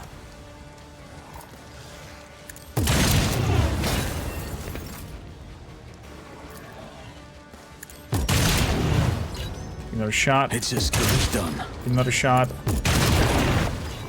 Stone Guardian gone.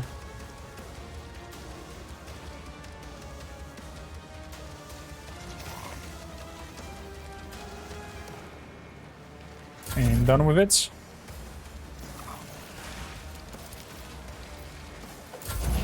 Yeah! Siphon life.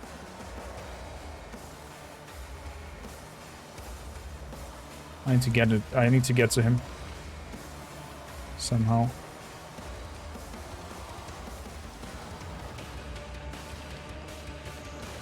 Somehow I need to get him.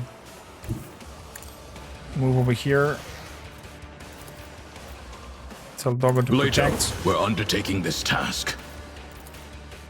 Can I tell Gledo to attack over there? I can't. But I can tell him to attack Commander Lurko. So advanced tracking. And strategic adaptation. Send Gledo over. 53. Are you kidding me?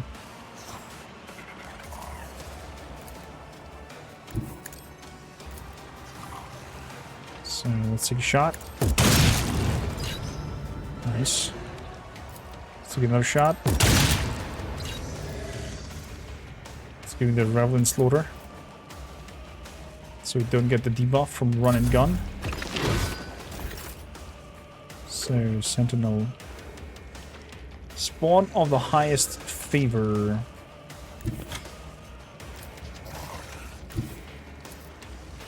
I've seen worse battles than this in my time. Good. Creature is gone.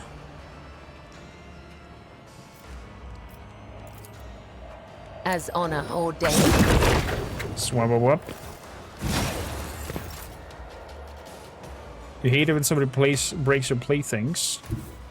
Let's go to the sculptor first. So,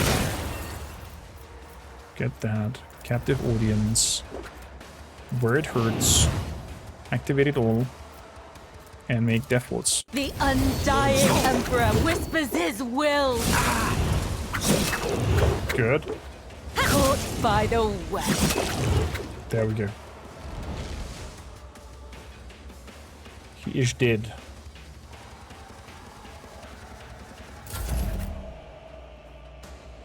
So let's go for advanced tracking. More blood. Let's go for bites. Crap. Wasn't enough.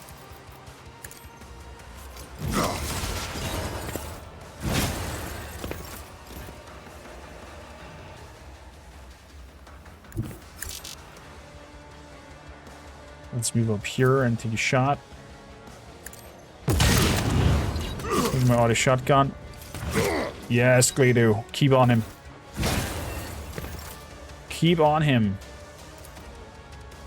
Ain't another shot. Get him, boy! Well done. Well frickin' done.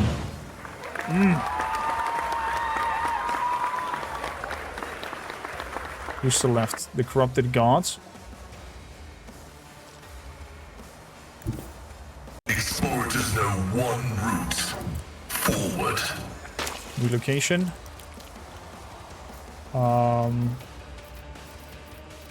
Let's see here. Put another one of these down here. Then let's make weakness on him and take a shot. Nice.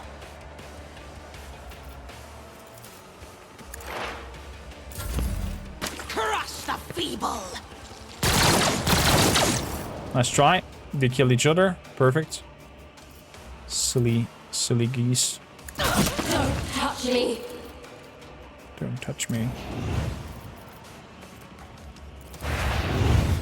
No good. Val degradation equals 0. Me? If you insist, Lord Captain. Let's boof.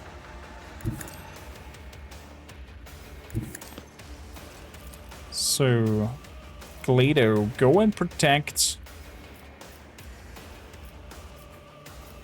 Pascal.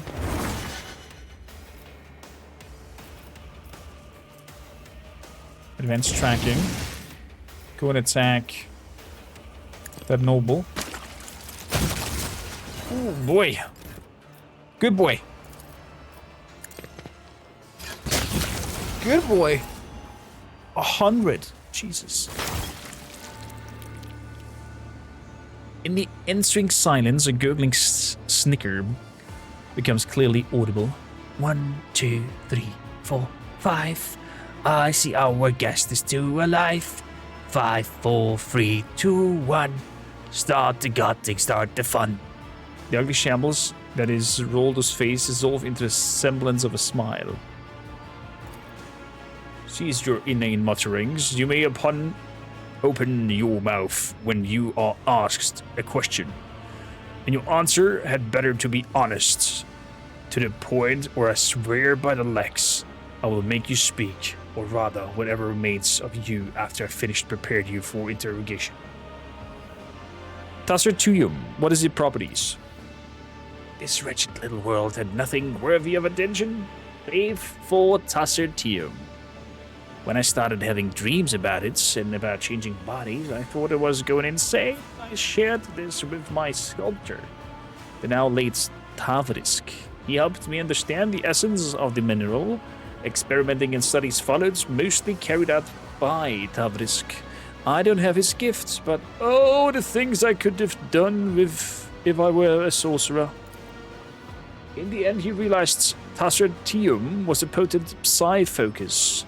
After 1,000 cursed attempts and a combination of powers, energies, and sacrificial victims, Thassera managed to create the finest sculpture from the Altar of Change. A magnificent artifact, adored to eternity, no more limitation imposed by our mortal bodies. No ailments, no injuries. If your flesh is worn, just swap it for new flesh. Don't like your lot of life? Choose from 1,000 others. No longer just a dream, but its more perfect realization. Immortality in stone. Are there any other victims of your ritual that survived? No. And I didn't count the dead.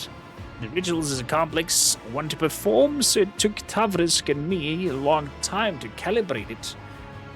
And you were the one it worked on. To think of all the possibilities that opened up. Using the Altar of Change, I could have worked my way up to the Lord of Terra. What are you talking about? The very suggestion. You sick degenerate. As my father used to say, I've come a long way, keep going. I'm a dead man as it is, so I might as well dream a little. What was the whole point of that masquerade of the fake governor? A governor attracts too much attention, and I wanted my hands to stay untied. So I offered my court fool a fair bargain. He would become me, ruling the planets, living the good life, getting whatever he wanted, while I would be out there flying towards the stars. We traded faces, clothes, and lives. And because I had gotten the local nobles into the habits of sewing other people's mugs on their heads, the switch went unnoticed. But the switch was only the first part of the deal. Naturally, I didn't mention the second part, the removal of witnesses. If someone is going to turn against you the moment there's a knife at his beloved sister's throat, you can't afford to keep him alive. Roldus casts a hateful glance in Mai's direction. I wanted to talk about your plan. What was your goal here? The plan was simple and elegant. Thassera starts underpaying his tithe. The arbites swallow the bait and send their messages. That's when I spring my trap. I change into the body of an arbitrator or proctor who lands here, pack up the altar, board the arbites ship, and wave goodbye to all of this dirt swinging in the void. A rogue trader would have been even better, but greed is a way of spoiling a good game of regicide. The plan has not changed, Roldo. The Undying One has whispered your name, and the execution of his will is nigh. Of course, this game involves one key piece, the embodiment of freedom of choice, my magnificent altar. Such accumulated potential for years in experimentation, it is damaged, but it still beckons, waiting to be used. I advise you to keep it safe. Who knows how many thousands of lives it will claim if something happens to it, unleashing all that power.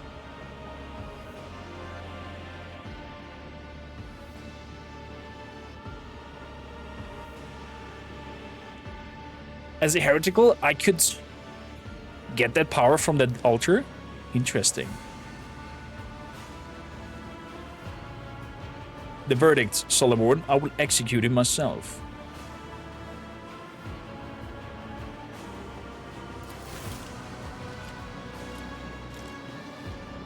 Bam! Roldo, you have committed unthinkable heresy, and I refuse to acknowledge you as a human being, or read your verdicts as befitting a criminal. You are a stain on the Thasseran history, and it is time to wipe you from it. You point your weapon and put the governor to death right as Solomon finishes speaking. Maid opens her eyes and immediately jumps to her feet at the sight of the bloodied corpse. She clenches her hands on her chest and her eyes well up.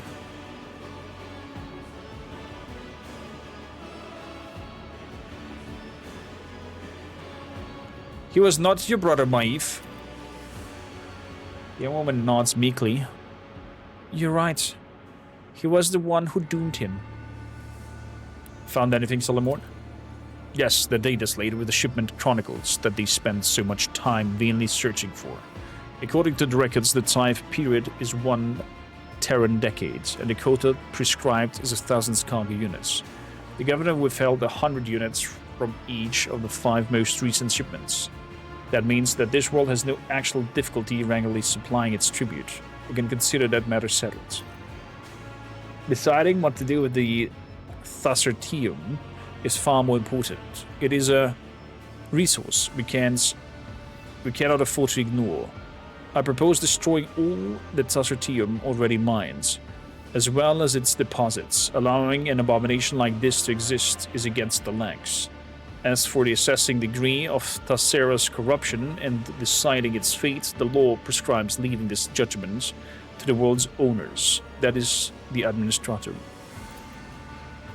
May I remind you, Lord Captain, that no one besides you has any knowledge of this miner's proprieties. If it is left here, no one will find out. What a crafty way to paint me as a mindless henchman. Let me also remind you that I report directly to the Marshal, and my reports are thorough. This world is beyond saving, its very bowels execute heresy. I hereby order an immediate destruction of all Thassertium, and declare exterminatus on the planet.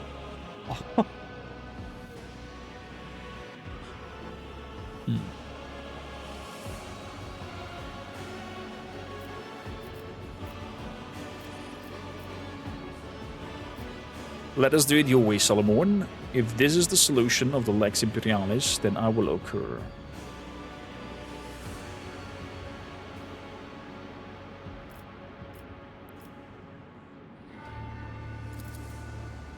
Thank you, Rogue Trader. This is the right choice.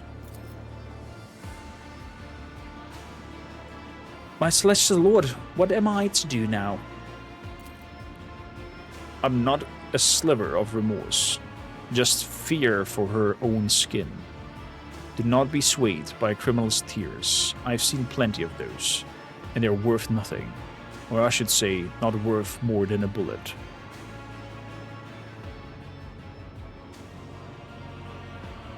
What can you do? I can brew recalf. I can do sweets with foam cream, or strong with special spices. I can dance, sing, carry scrolls and data slates.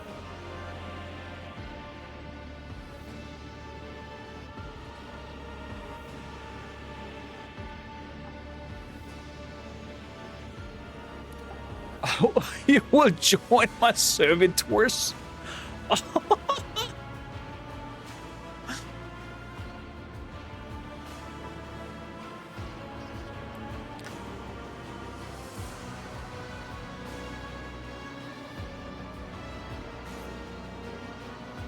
Thassera needs a new governor, one we can trust. Please, not me, anyone but me, who would listen to a court upstarts who used to be a chamber pod maid.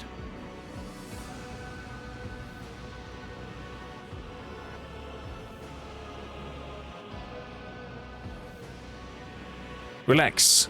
You will serve whatever governor I appoint from among the people whose loyalty I can trust, and you will report their every movement to me. As you wish, my celestial lord.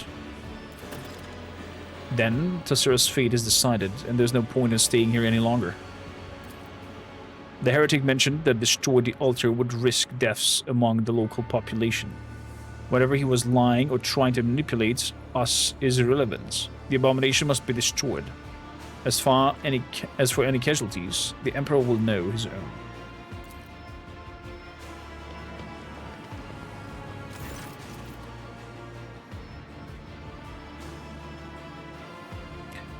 The secret fire of my ship's orbital cannons will raise the palace to the ground before this cursed artifact can corrupt another soul.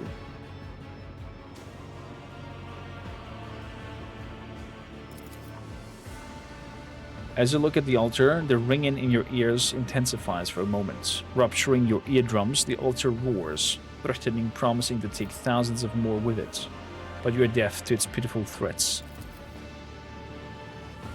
Lord Captain, do you read? The shuttle pilot reported a rescue operation. Enforcers are on the way. What is your status? Are you alive? Come in.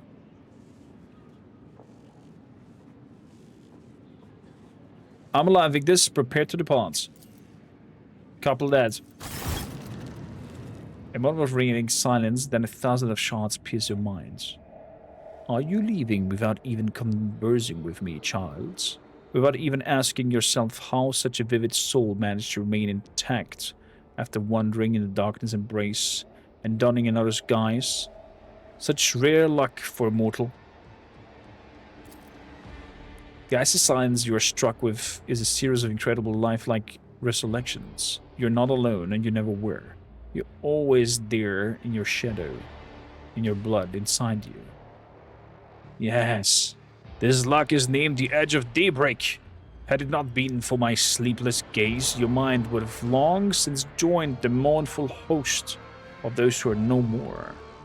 It was I who kept it whole and unharmed, for I could not allow such a radiant destiny to fall to some absurdity.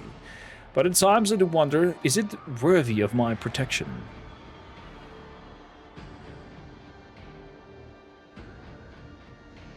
You are nothing but a worm in the shadows of the Golden Throne. Reveal yourself to me and let us fight, or is hiding like a coward in the back of a person's thoughts all you're capable of doing?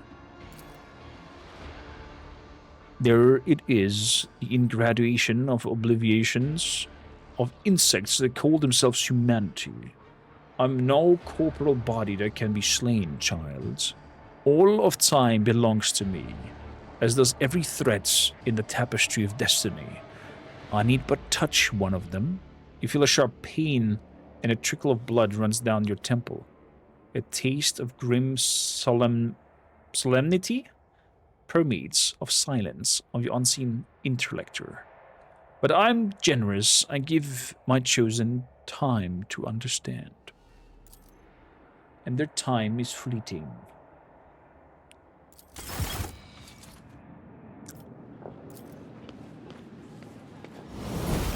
The shards of the monster structures have made a barely perceptible ringing sound. This is the whisper of some otherworldly crap. Oh, blood! Biomancer staff.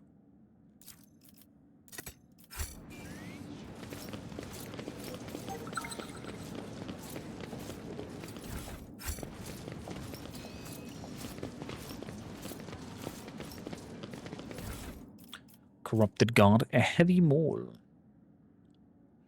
If the wielder has a shield equipped, whenever they hit the target with this maul, they immediately make a shield bash against the target. If it hits the target, must pass a toughness or be stunned.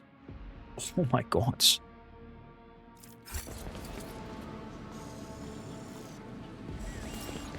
Three attacks with the shield as well. I always keep my options open. That sounds like a nasty arbites class mix-up that one can go for. Return to the Void Show.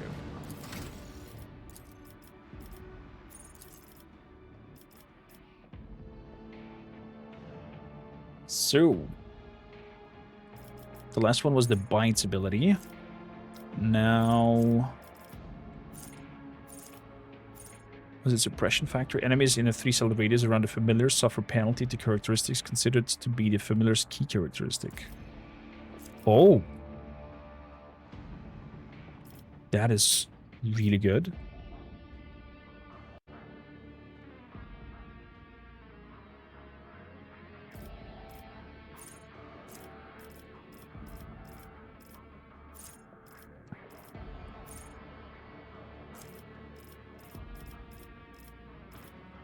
So, allies in a 3-cell radius around the arbiter deal 10% more damage. That is stacked to my coercion. Nice. So Doggo does even more Daka. We're sticking around.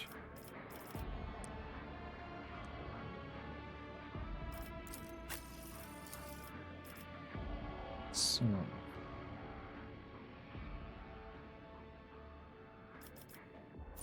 last one was Sanguation. And one Perfect Anatomy. The Executioner armor is increased by 10, depending on their maximum wounds.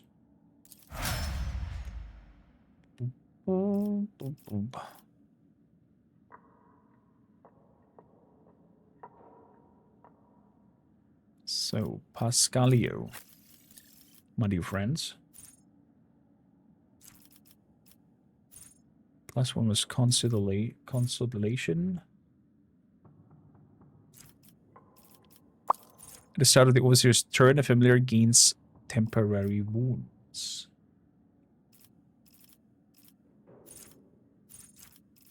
And then we grab Filtering Protocol. When Pascal uses the plasma, it gains 1 AP. Very powerful. So, Cassia. After Mend Reality.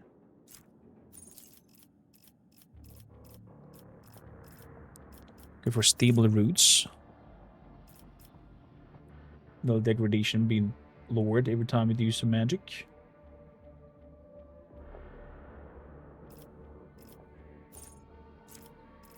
And the cause untraveled. Whenever the navigator uses a power that has not been used, its perception until the end of combat increases.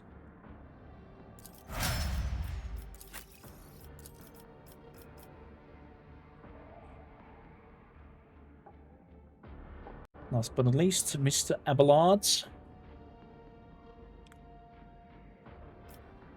That was forced distraction. Now we want center of attention. For each enemy that considers the Vanguard a priority target, army goes up. Beautifully.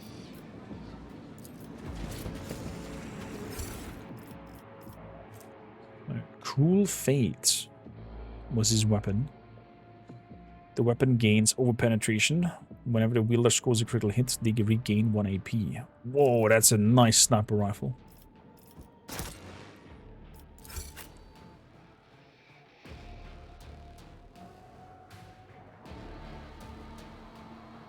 So we know now of this place. Is it now a place that I govern?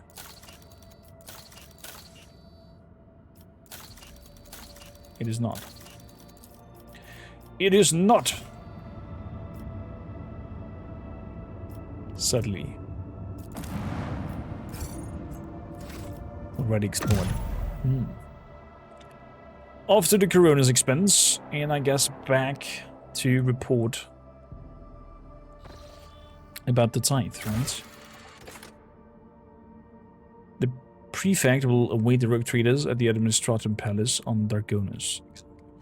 So back to Dargonus is our next task, talking to the prefect and see what he has to say about us dealing with the matter. But that is time for another episode. If you enjoyed this, please consider hitting the heart button.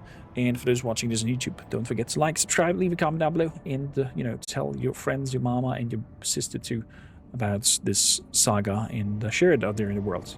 It means the world to me.